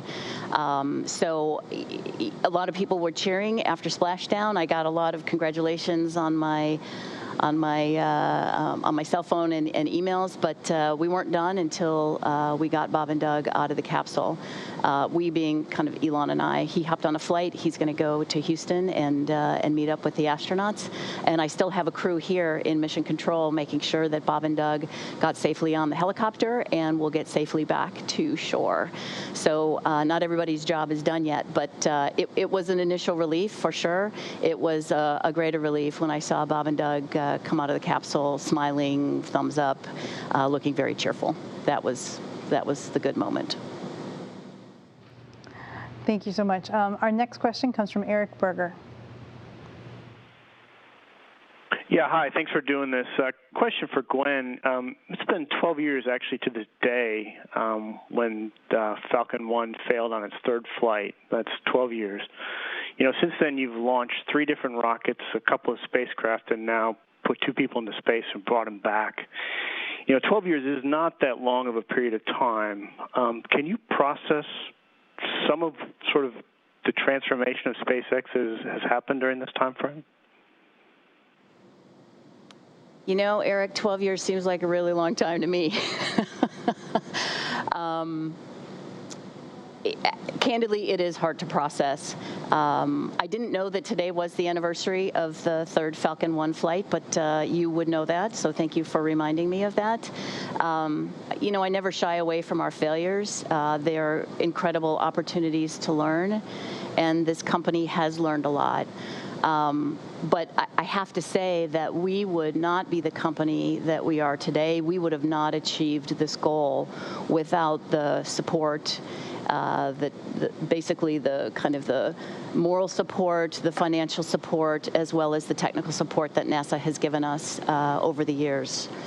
I think in August of 2006 is when we started working very closely with NASA. Though it seems like a long time, we have done a lot in that time frame. And, what's so great is we've done so much of this in partnership, kind of hand in hand with NASA. So, it's a great day to celebrate not only Bob and Doug's return and their being the heroes that they are, but also to celebrate this extraordinary relationship that we have with NASA. And it's been a great relationship. We're going to ask some questions from social media. We have a question from Arturo Valdez, asks, for the Crew 1 team, how will data collected alter training for you so close to the launch date, and how does that impact what you do on the ISS? That's a great question, and thank you again for the opportunity to speak to you all. The data collected is going to help us to move forward to our launch date. But again, we've got to refurbish this vehicle and get it ready for Crew 2 so that we can have some time to hand over. And so we are ready. We're ready to go to the space station. We're very close to ready to fly the Dragon into low Earth orbit. And but it's also important that we take some time to enjoy the accomplishment, celebrating with Bob and Doug's families and the NASA and SpaceX team, and just to be in the moment and appreciate all of the amazing things that have happened here. It's just a great time to be at NASA. Okay. And Joel, anything else about how the information we learned from DM-2 impacts future missions at the ISS? So good question. You know, we took the opportunity to do some habitability studies while the vehicle was attached to ISS. So this vehicle, as everyone knows, only came up with 2 crew members. We'll have 4 crew members up there for the next vehicle. And so we did some testing on that and learned a few things. We learned testing on where to stow items and how to live in that vehicle. So just a number of items. We took we took advantage of having the vehicle there for 60 days, and that'll help us make a better vehicle in the sense of better operations for Crew 1 and Crew 2 and subsequent vehicles. Thank you, Joel. We'll go back to our reporters in the queue. We'll go next to Stephen Clark. Hi, thank you for taking my question. Stephen Clark from Spaceflight Now. Question for Gwen, since you're going to be reusing more and more of these Crew Dragon vehicles.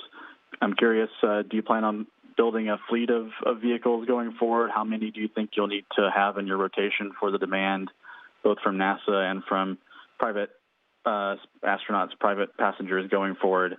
And a question for Soichi Noguchi on the Crew 1 flight. I think you're going to be the first astronaut since John Young, if I recall correctly, to fly on 3 different launch vehicles with your experience on Soyuz and the Space Shuttle.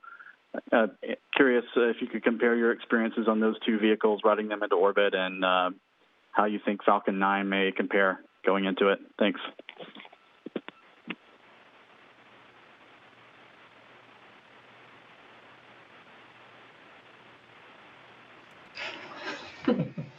Okay, I go first. Thanks for the great questions. Yes, I am very honored to fly this mission, and along with my experience with the Space Shuttle and the Russian Soyuz. But the important thing is that I'm rookie to the SpaceX, and I'm learning a lot from my commander and my pilot. They have been in this training flow for a long time. I just started like last February. So this is like going back to square one. Everything is for my safety, our team safety. So every day is like a rookie. And important thing is that we have a great variety or diversity in this crew. And my small contribution to this great team is experience. So, but we have a different views, different backgrounds, so name it. So the diversity brings up the resilience to this crew. So it should be a great mission. Thank you.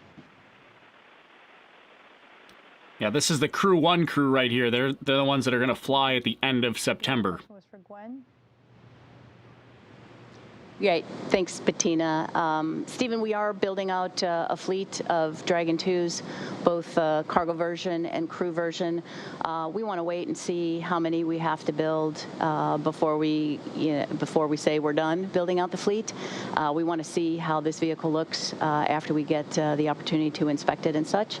But we do anticipate building out the fleet.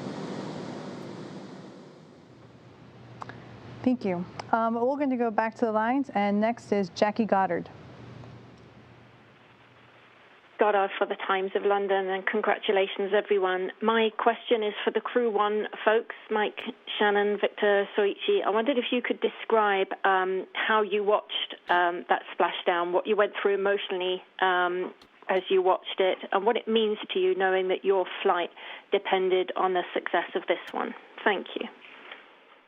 I also saw TP Seeker ask if they brought science experiments back. They did bring science experiments back from the space station. I don't know exactly what they brought back, but they did bring some science back and other things. A very emotional event for all of us.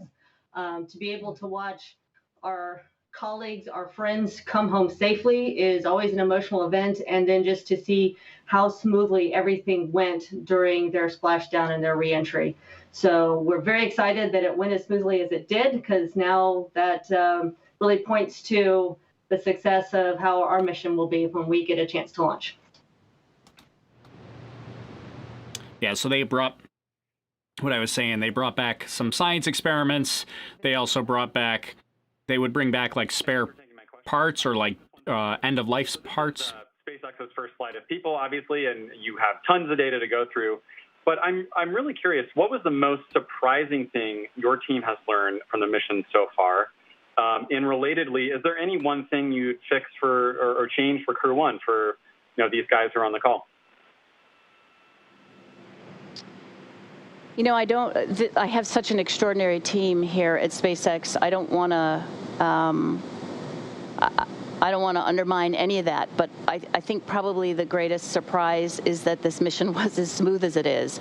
And I don't want to take anything away from the team, but this was a demonstration mission. This wasn't the first flight of Dragon 2, but this vehicle had a lot of capability on it that was not flown during the demo 1. So I think we're surprised, minorly surprised, but obviously incredibly pleased that this went as smoothly as it did. And there's no question that we learned some things along the way that we will want to roll into the Crew 1 flight. Some we knew about pre-flight, and I think we had a lot of press on the solar arrays. We're looking to have upgrades there to make sure that the vehicle survives with margin on orbit for the 6-month requirement. By the way, the solar arrays on this particular mission did as better than we anticipated, and we certainly would have been able to complete the mission, the original planned mission duration. We had a couple months of margin to spare there. So pre-flight, we learned some things. We'll make sure we include those in Crew 1. As far as things we learned real time today, I think we want, instead of 2 generators, like a primary and a backup on the rescue boat or on the recovery boat, I think we'll probably have 3 generators, which is 1 primary and 2 backups. That's just one example, kind of a small thing that we'll want to do going forward. One of the generators failed on the recovery boat, which is why they want 3 for next time. From the Houston Chronicle. Hi, thanks for having us. And it was really great watching them. We can't wait to have them back in Houston.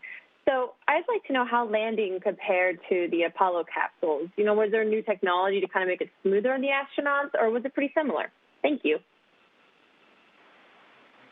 I can take a crack at this one. So wasn't around during Apollo, but I would say the landing compared to the Apollo spacecraft was very similar.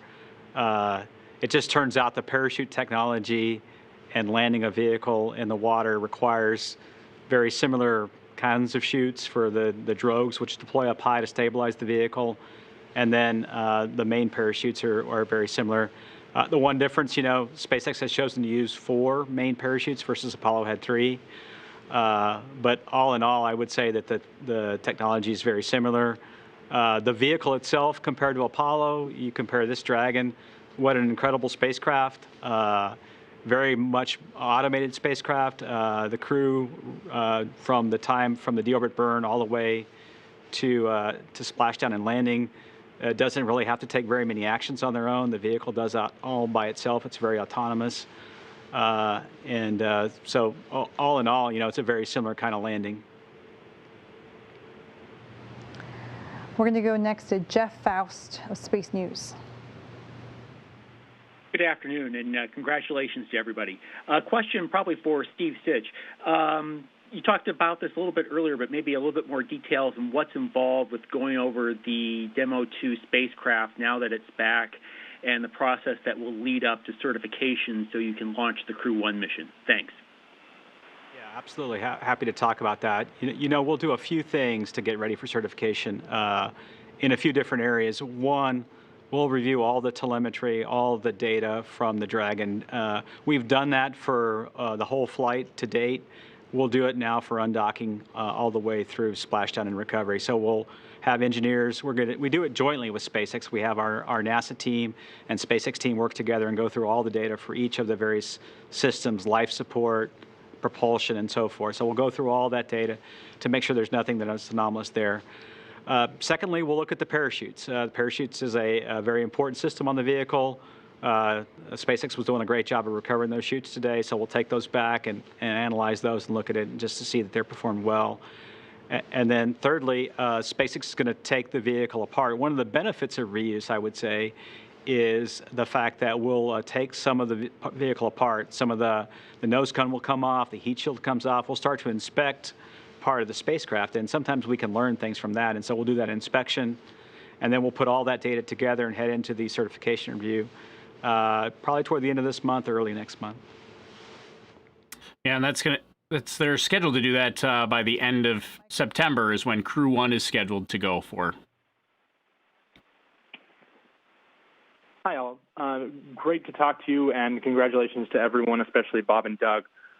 I wanted to note that both of the astronauts were helped out of the capsule, and I was wondering if that's the protocol NASA and SpaceX have in place, or will future astronauts be comfortable enough to be able to step out and walk out themselves? Thanks. I can take that question. It's pretty typical for the long-duration space flight when a crew returns to Earth that they need a little bit of assistance coming out of the capsule. If you just think about the human body, when it's been in space, Bob and Doug were in space for about 63 days. So when it comes back into Earth's gravity, the body does a wonderful job adapting to zero-G, and you can live and work very well in space. But then when you come back in the atmosphere, they pulled about 4 times the force of gravity today coming back, and then the gravity is tugging on them a little bit when they come back. And so it takes the body a little while to adapt, and it takes the inner ear a little bit of time to adapt to the gravity again. And so that's kind of what you see with Bob and Doug today, and it's very typical. And so I would expect that for many of our missions that are going to be these long duration missions with about a 6-month duration. Thank you. We're going to go to Marcia Smith from Space Policy Online. Our microphone's dying again. My question, which is to Joel, I'm curious about what this is going to mean operationally for the space station to have 4 people permanently aboard the U.S. segment. Are you going to need more resupply flights? You've talked about how there'll be more science done, so you'll need more science going up and coming back. Just what does it mean to have 4 people up there instead of 3 on a permanent basis? So we're planning to have, 4 to 5 cargo missions, resupply missions to the International Space Station. The beauty of having the 4th crew is that person's time is going to be 100% dedicated to utilization, research, and technology development. And so today we average about 35 hours a week in that area, and we're going to increase that to 70 hours a week once we get 4 crew members up. So that 4th person won't be dedicated to that, but the time that he brings to the team, that time will be dedicated to that. So we're looking forward to it. It's something we've been planning for a while.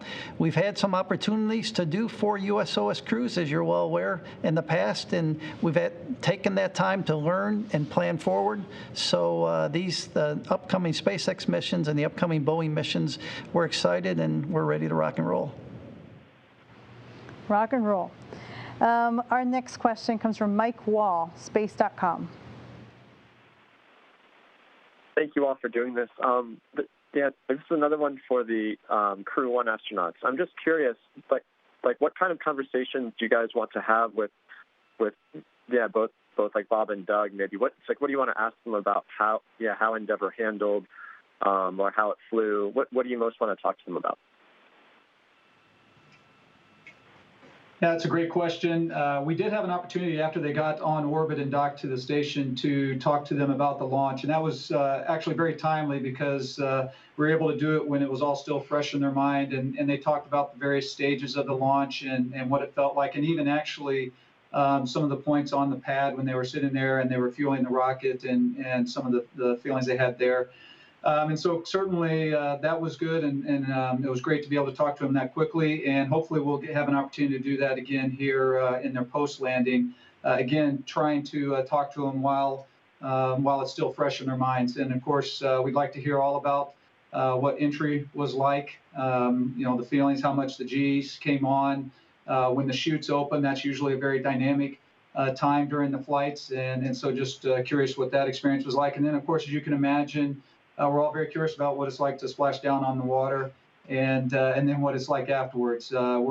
We're hoping, we've already put in our request for a day like today when it's our turn to land, because the water looked very smooth and it was beautiful. So we're hoping that we'll get the same thing.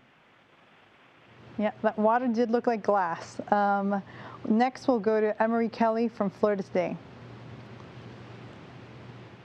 Hey, folks, thanks for doing this and congratulations. I just wanted to possibly get Gwen's thoughts, and maybe more just a reaction, if you will, that this spacecraft that arrived today, Bob trusted it for his mission, and Bob will again trust it for his wife's mission, which is, pretty impressive. I'm wondering if you could just talk about that a little bit. This is kind of a big deal that I didn't really think about, but... Yeah, so I'd like to point out that, Megan is first and foremost an astronaut when it comes to our perspective. I'm sure her and Bob have a different perspective, but she was selected to be one of the esteemed members of the Crew 2 mission. We will make sure that vehicle is as good or better than the vehicle that Bob flew in today. 2 months ago and today.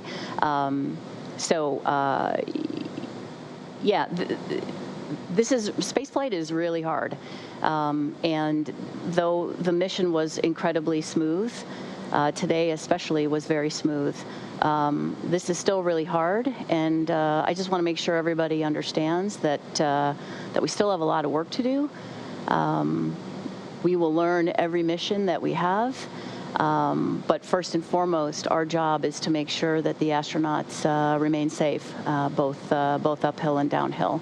So what we did for Bob, I think we can do an even better job for Megan. And I hope she is really excited to fly in this particular capsule. I was really excited to have her named the pilot for the Crew 2 mission. Our next question comes from Samantha Masunaga from LA Times. Hi, thanks for taking my question. I wanted to see if maybe this is for Gwen or Steve, to talk a little bit more about the NTO fumes that were detected outside the capsule. I know, Steve, you were saying they're in limits, but anything that you guys are looking at, or anything that might need to be changed before the next flight? I can start, and then Gwen can add. It's a pretty common practice with any spacecraft. We did it with the Space Shuttle after landing. We would go around and kind of sniff thrusters to see if there was any vapors from those thrusters. We did that today with Dragon, and we did have a slight hit on the sensor for the oxidizer, nitrogen tetroxide. We think there may be some mechanism where it's getting entrapped into the service section, kind of from thruster firings during entry. We got to go look through the data. This is maybe a little bit of speculation on my part. I think we'll go figure out a way to handle it better on the next flight, perhaps starting with a purge as soon as we get on the vehicle. It just is kind of a normal thing. We've had similar things with other vehicles, so I wouldn't say this was a big deal at all. It was something that the SpaceX team took extra precaution with, just to make sure that their personnel on the ship were safe, and then also Bob and Doug. So we'll go look at the data and see if there's anything we can do better next flight. One of the things that I would say about this NASA and SpaceX team, and we will get hundreds of comments and hundreds of things to look at in post-flight. Even though the flight goes so well, one of the things that we do in spaceflight is we just pore over the data and try to learn from it to try to make it better. because as Gwen said, spaceflight is very hard and it can be unforgiving. And so you try to look at very, minute changes in data and things that you see in the data from the flight, learn from that and try to do better. Just a quick update here real quick while they're chatting, but I did want to update everybody about 6 minutes ago, the helicopter with Bob and Doug, it appears that it has landed back on shore. So Bob and Doug have taken the helicopter and are now back on shore there. Just wanted to give everybody a quick update here real quick, and then we'll continue back to Gwen here. On the capsule, as will probably be blowing more in the future. But it was a good lesson for us. We took an extremely conservative approach here. We certainly could have brought them out of the capsule sooner than we did, but we made sure the inside of the Dragon, the cabin, was not experiencing any fumes. Bob and Doug, in fact, I heard Doug say, look, take your time. We want to make sure we're doing the right thing here. Take the time that you need. And they weren't in a particular hurry. So it was a good lesson learned. We'll probably initiate a purge sooner. There probably will be more wind on future missions, and we might not see this in the future. But I think we did the right thing. As kind of high anxiety driving that it was, I really wanted to see Bob and Doug come out. But I think we did the right thing and got the levels to nearly indetectable before we opened the hatch. I would just add that just modify maybe what Steve said. He mentioned that it wasn't that big of a deal. It's pretty common, and all of that is absolutely true. What is not common is having passers-by approach the vehicle at close range with nitrogen tetroxide in the atmosphere. That's not something that is good, and we need to make sure that we're warning people not to get close to the spacecraft in the future. And that's why it's a big deal. A lot of people are like, what's the big deal? It's a big deal because it could have put them in danger. There's NTO out there, which is super toxic. You don't want to be around that. Sure. So kind of on that same token, there's clearly an education opportunity for the public, especially with splashdowns in places where there hasn't been in 45 years, to stay back. As I watched the stream, I was learning about what was dangerous about it. I'm curious, is there sort of a safe viewing distance the public could understand and view from?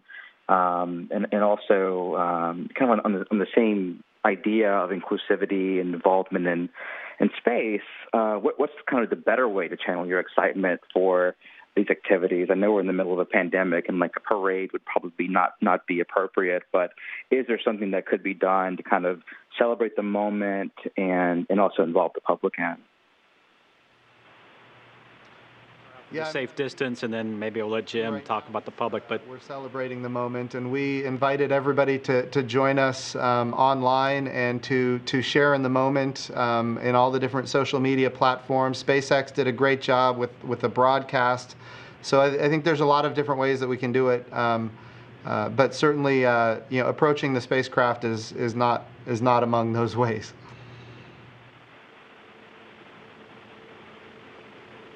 We're going to be wrapping up in a few minutes, but let's take one of our last questions from Jackie Waddles, CNN. Hey, folks. Thanks so much for doing this, and congratulations. So I was curious if we could get some insight into what's ahead for Bob and Doug over the next few hours and days. Are they going to get to go home with their families tonight, and how might the pandemic change how their post-splashdown rehabilitation goes? I can start off. Bob and Doug already have left the ship, and they have been transported by helicopter to Pensacola. They will come back here to JSC via aircraft later on this evening. They'll get some medical evaluations. I think I'm not quite sure whether the plan is to stay on site for observation or maybe go back to their families. Certainly, a lot of precautions were made to protect for the pandemic. Everybody on the ship was quarantined on their personal level, self-quarantined for a couple weeks. They got tested. So we went through a lot of precautions to protect Bob and Doug and to make sure that they're safe from the virus. And we're just excited to have them back here in a few hours. So. is from Marina Corinne. Congratulations on a successful splashdown. This question is for Gwen. Gwen, you said in your opening remarks on this call that this mission experienced some foibles over its 62 days on orbit. What foibles were you referring to? Actually, the foibles that I was referring to were today. We had our backup generator on the Go Navigator stop working before we set sail. So next time we're going to have 2 backup generators. We did mobilize another one, but it wasn't going to get to port in time for the vehicle to set sea and make sure it got to Bob and Doug. We had that vehicle flanked with other ships, so we were pretty comfortable. But that is one. And then the discussion that we were just having on the oxidizer on the outside of Dragon. We will work on that op to make sure that we keep the astronauts and the folks around the capsule safe. Those are the only 2. I think we had the mission on orbit was incredibly kind of quiet. I can't recall offhand whether there were some anomalies. There may have been some small ones, but certainly nothing that stands out. Thank you, Gwen. And with that, we'll turn it over to Jim Bridenstine for some closing remarks. Well, thank you to Bettina, and thank you to everybody who participated in this. A big special thanks to Bob and Doug and their families, the entire NASA team, and of course the SpaceX team for what an amazing day this was, a historic day. A couple of things. It came up earlier. Somebody asked Gwen about what size of a fleet do you need, and do you expect to grow it? And of course, as a private company, SpaceX is looking at what the demand is. And I'm going to tell you what our goal is at NASA. Our goal is to make sure that there is a big demand in the future. And I would love to see a fleet of Crew Dragons servicing not just the International Space Station, but also commercial space stations, which is why we're working so hard every day to commercialize our activities in low Earth orbit, whether it's industrialized biomedicine or advanced materials. There's a lot of hope for humanity on Earth based on what the microgravity of space can provide. So the future is very bright, but it's going to require these public-private partnerships, which we have now proven can be very, very successful. I also want to say another question came up about how SpaceX has, changed since launching, Falcon 1 so many years ago, and even the 3rd launch of Falcon 1 was a failure. Let me be clear. The reason we had success today is because SpaceX is so good at adapting, and the NASA team is so good about sharing what the engineering challenges are, and ultimately them responding. It has been not without some pain from time to time, but it has been an absolute amazing partnership, and it really just culminated in this spectacular event today. When NASA comes and we say we want to create high-level requirements, we have a payload capacity that we need, we have safety requirements that we need, and then we allow a private company like SpaceX to go and innovate. And miraculous things happen. We launch rockets with 9 engines. We launch rockets where the launch abort capability is integrated into the spacecraft propulsion system itself. We have a pressure vessel inside of a liquid oxygen tank. These are things that NASA never would have done on its own, but because we set the high-level requirements, and then we say to the private company, we say, prove to us that your engineering is sound through both engineering and testing. And as time went on over the years behind us now, SpaceX proved, and we of course as an agency had to make sure that what they were telling us was accurate, and then testing it. And I will tell you, it has been just a magnificent thing to watch. So again, congratulations to the SpaceX team, congratulations to the NASA team. It's been an amazing partnership. There's a lot more to come. One other thing before we close out. Eric Berger sent a tweet yesterday, and in that tweet he talked about how we have been without a human spaceflight program now for 9 years, and he said now we've got Dragon, and we've got Starliner, and we've got Starship, and we've got Orion, and Blue Moon, and other vehicles that are on the table. May it never be that the United States goes a day without a human spaceflight capability in the future. And I would double down on that and say, I'm the first NASA administrator in history that was not alive when we had people living and working on the moon. We have to make sure that another generation doesn't miss this opportunity. Today was a great victory, but it is just the beginning. The Artemis program is our sustainable return to the moon. We're going to go to the moon and we're going to stay. We're going to learn how to live and work there for long periods of time, and we're going to take that onto Mars. I want to thank Eric Berger for that tweet, and I also want to say that if we do things right, we will get the strong bipartisan support that we need to make sure that this program is sustainable into the future and that it grows into the future. And I also want to thank the President and the Vice President for their amazing support. The budget request before the House and the Senate right now is $25.2 billion. When my name was first floated for the NASA administrator, a little over, I guess, 2.5 years ago about now, actually it was longer than that, the budget for NASA was $18 billion. So $18 billion to $25.2 billion. We've got a bright future, a big agenda. This is an amazing opportunity, not just for the United States of America, but for the world.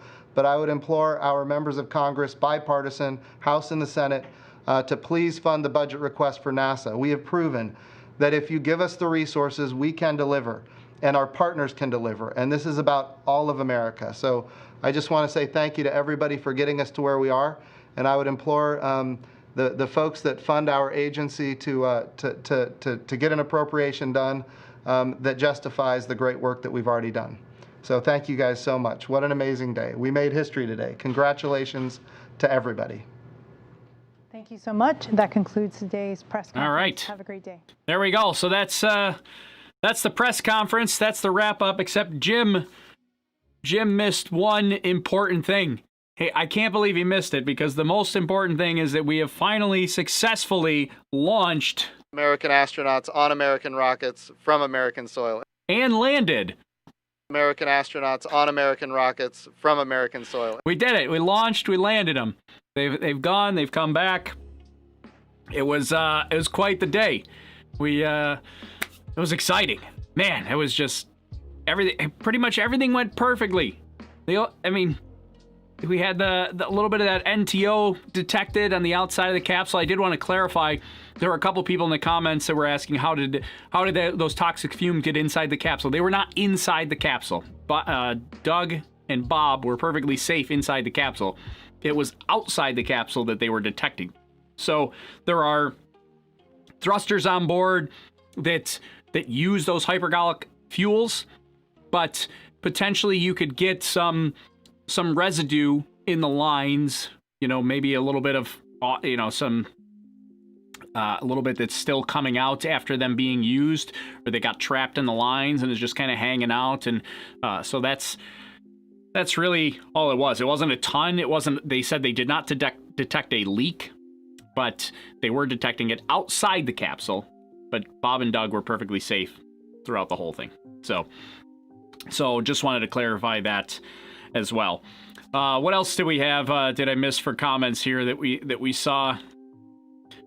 I do like Jim Bridenstine's comment at the end. I think it is important that this mission go as well as it did, so that it can be funded, so that hopefully we do more of this kind of thing. So I saw somebody, this was a while back, so I couldn't tell you who it was, but somebody commented a long time ago and said, I think SpaceX should start to separate and do their own thing from NASA. NASA is a customer of SpaceX. It's like saying, I think McDonald's should separate from all their customers and do their own thing. Well, why would you separate from your customers? Those are the ones that are giving you the money to do your business.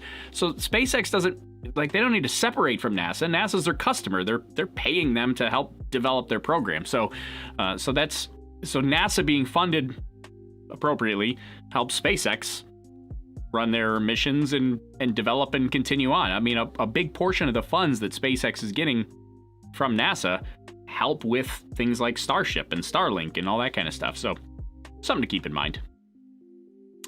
What else did we miss for comments here? Try to go back through and take a look, because we're probably going to wrap up here in Maybe about 5 minutes or so. Maybe sooner, but probably not with usually the way I wrap these things up. What's the next thing we got going? Starlink 9 maybe? Or SN5 maybe? Oh, that could even happen as early as today, but it is pretty late in the day. And I've been here with you guys all day, so I have no idea what's going on with SN5. You'll have to tell me.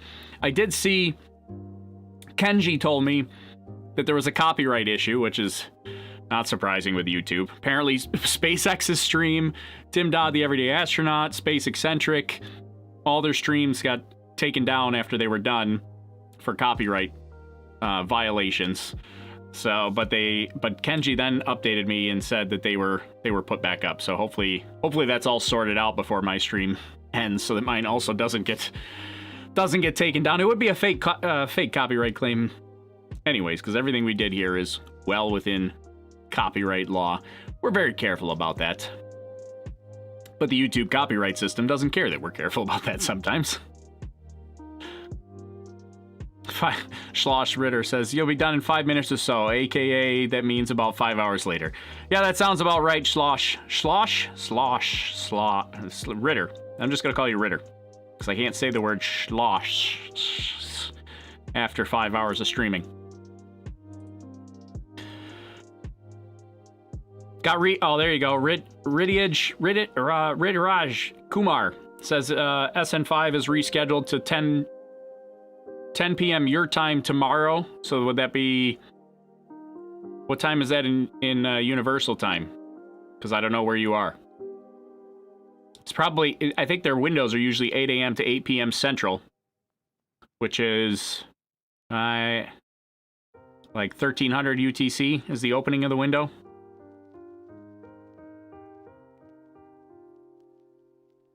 Hey, GVA Morning Show, thanks for the super chats. Did I miss any other super chats in there? I might. But thanks, GVA, for the super chat. Says can't end the stream with a super chat. SN5 hop is tomorrow. Thank you, GVA. Thanks for the clarification on that. I feel like I'm out of the loop. I did miss Kyle's super chat from earlier. It was a while ago, actually. Sorry, Kyle. He said Vacation Summit Navy Air Station. Those were all personal craft. Navies are limited and distinctive. I think we're talking about the boats again. It was pretty crazy, and the reason it's a big deal is really it's safety of the astronauts, safety of the people in those boats. I mean, you just can't get that close. That's the problem. They're just, you could have boats that run over the parachute lines. Like, those parachutes are just floating in the water until they get recovered. So you don't want boats running over the parachutes.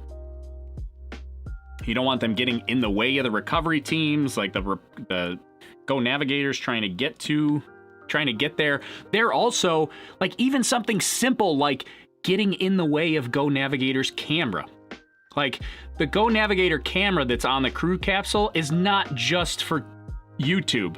Like, that's also the camera for mission control to see what's happening with the capsule. Like, that has an engineering purpose. We just happen to see it. We get to see it, which is pretty awesome, but it has an engineering purpose. So even just a boat getting in the shot so the mission control can't see the capsule anymore is problematic, and it like seems kind of innocent, but that's a big deal too. So those are all the things. They just need to back up. They can watch from a distance. Just back it up, though. The guys that were riding by like within what looked like 30 feet of the capsule that's too close. What else did I miss for questions here before we wrap up? Another milestone. This is a big deal. This is pretty awesome. And it's exciting that Crew 1 is coming up in a month and a half. We get to do this all over again. It's fantastic. This is why you should subscribe to the channel, because we're going to do it over again. You like that segue? It's just transition. Subscribe to the channel. All right.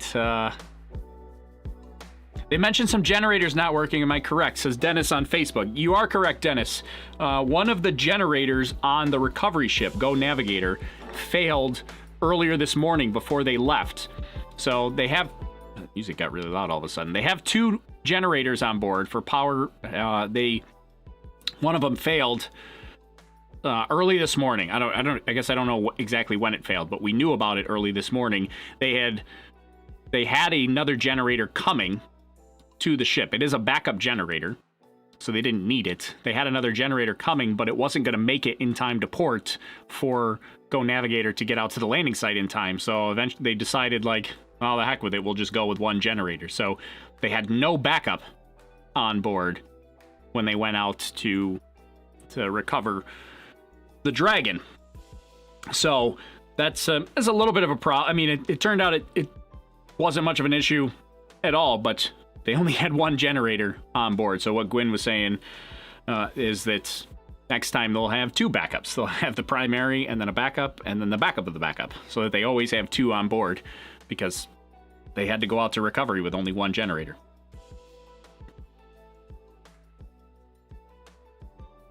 It failed right before the ship left. Yeah, it failed this morning before the ship left. They tried to get one to the ship before it had to leave to the recovery zone. They had one that they could get. They just couldn't get it to the ship in time. Which has got to be kind of complicated, because that ship is... like, you got to get a generator that's relatively local to get it there quickly. What about Starship SN5? I'm told that it's rescheduled to tomorrow, but I've been streaming for 5 hours, so to be honest, I have no idea what's happening with it. So I know nothing from the last 5 hours, and you might as well say 6 hours, because for the hour prior I was getting ready for all this. So I have no updates from the last 6 hours, because I've been here talking to you. But I've been told by our amazing Space Lobster Nation here that it is rescheduled to tomorrow. So I'm going to take their word on it.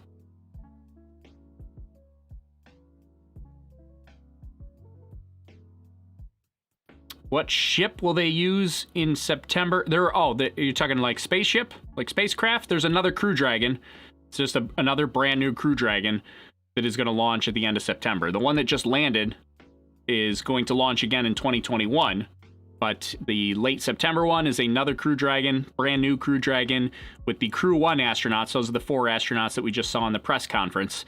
Those 4 astronauts will fly on Crew 1. So it will be a 4-person configuration instead of the 2-person configuration for this that we had for this demonstration mission. So we'll have 4 on board. It'll be a little tighter quarters, but it'll be good to see. We'll get a lot of astronauts flying then. After a half dozen of these landings, they will become a normal event for most. Boaters won't even think about it in a couple of years. You're probably right, Hired Gun. It was kind of a bit of a novelty thing here today, like the first Crew Dragon landing. I mean, you saw in the press conference, they said that the Coast Guard cleared the area for landing, and everybody stayed out. But as soon as it hit the water, the boats were just like, we're going, see ya. Goodbye, Coast Guard. So it sounds like... And I imagine, like Hired Gun said, that it'll probably dissipate a little bit as we get a few missions into it. But it may take... The problem is it may take 3 or 4 or 5 or 10 missions before we get to that point. The first couple, SpaceX has a big fan base. So you can imagine there's probably... Like, I'm waiting to see who the... I think I saw in the comments at one point, somebody said that one of the boaters was live streaming it. So I didn't want to announce that at the time, because like I don't want to promote that kind of activity, but I think somebody was live streaming it from one of the boats. I'm sure that somebody's going to post a picture on Twitter or Reddit or something, and is going to be like, "Hey, look at it. I took a selfie with a Crew Dragon." It's not good. You don't want to encourage that behavior.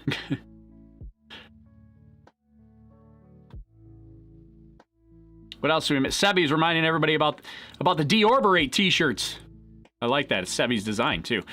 But, yeah, in case you want to get yourself a Deorbit t-shirt, we do have the Deorbitation t-shirts. That's, you have to read I'll read you my description. What did I say? All the cool astronauts now prefer to use the new deorbitation procedures, which occur after a successful orbitation and certification procedure that would happen during the launcheration of a big flame-rating candle. So do what the cool astronauts do and prepare to deorbit. That's the thing. So if you want to help support the channel, we have some Deorbit t-shirts, and thanks to Sebi that helped design those. Oh yeah, we have there's a blue version, and there's also stickers. So you can help support the channel and get on the Insiders Club. The Deorbitation Nation. I'm gonna ride the Deorbitation thing for forever. See, that's what happens when I screw up on a live stream and I make up words. We turn it into a t-shirt. Oh, man. This is what happens when you stream so long. You get a lot of people that watch and they say, be like, I don't know, I think it's sometimes I'll say northeast instead of southeast, or mix up my words and stuff like that. I'm talking for 5 hours. Like, there's gonna be a word or two that comes out wrong. This is how it works. So if you want to get one of the Deorbit shirts, just type !Deorbit in the YouTube chat, or go to overlookhorizon.com/shirts. It'll take you to all our shirts. We have other shirts too, Space Lobster shirt, all that kind of stuff. Anyways, that's enough of my self-promotion. But you got to do it. Nobody else is going to do it, right?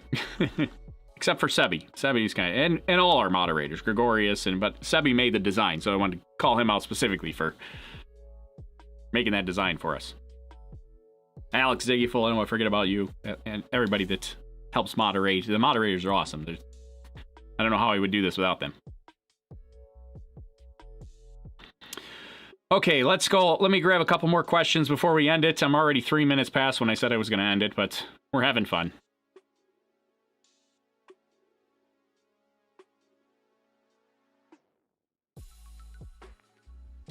When will we see Bob and Doug? They're supposed to do a press event tomorrow at like 4 p.m. Eastern time. So they will, that's probably the first time that we will see them in public, is the press event tomorrow.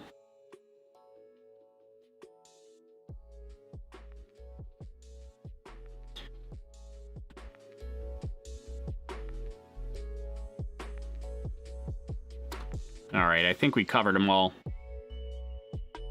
Talk about the dangers the boaters could cause after it lands. They might learn something and stay away. Yeah, I mean, the dangers is really, like, it's dangerous to themselves in case they encounter NTO, the nitrogen tetraoxide. Dude, I can't talk after 5 hours. It's toxic. Or the MMH, the monomethyl hydrazine. Also toxic, like very toxic. You don't want to encounter that kind of stuff. Like, this is like deadly toxic. And you don't know, the Crew Dragon capsule splashes down, like, you don't know if it's a nominal splashdown. Like, it could be pouring out fuel that you're just riding your boat into to go get a selfie. Like, you have no idea if it's a nominal splashdown. Danger to you, danger to the mission. Maybe they can't get the astronauts out fast enough because they're worried about shooing you guys away, that you might run over their parachute lines or get tangled in one of the parachute lines. Now they got to start a rescue operation for you because you're stuck in their parachute line. So it's just no good all the way around. Just back up a little bit. Thanks for showing the DM-2 patch. Yeah, I do have a DM-2 patch. You can get one of these. Where did I get mine? I got mine from the Space Store, I think. But there's also, what is it, AB Emblems? Or is it ABM Emblems? No, I think it's AB Emblems is the other one. I got mine from the Space Store. That's usually where I get my patches from. We didn't get to see Earthy or Tremor yet, but I got them too. They're hanging out with us here, but they came back to Earth as well. Bob's wife, yeah, somebody asked, Dennis asked if Bob's wife is going to space. She is. He said, I think she's going in September. Not September. That's Crew 1 is in September. Bob's wife, Megan MacArthur, is going in 2021. She'll be on the Crew 2 capsule, which is actually, the interesting thing is, it's this same capsule. She will literally fly in the same capsule that Bob flew in, which is kind of awesome. So Bob's wife will be on Crew 2, flying in the same capsule in 2021.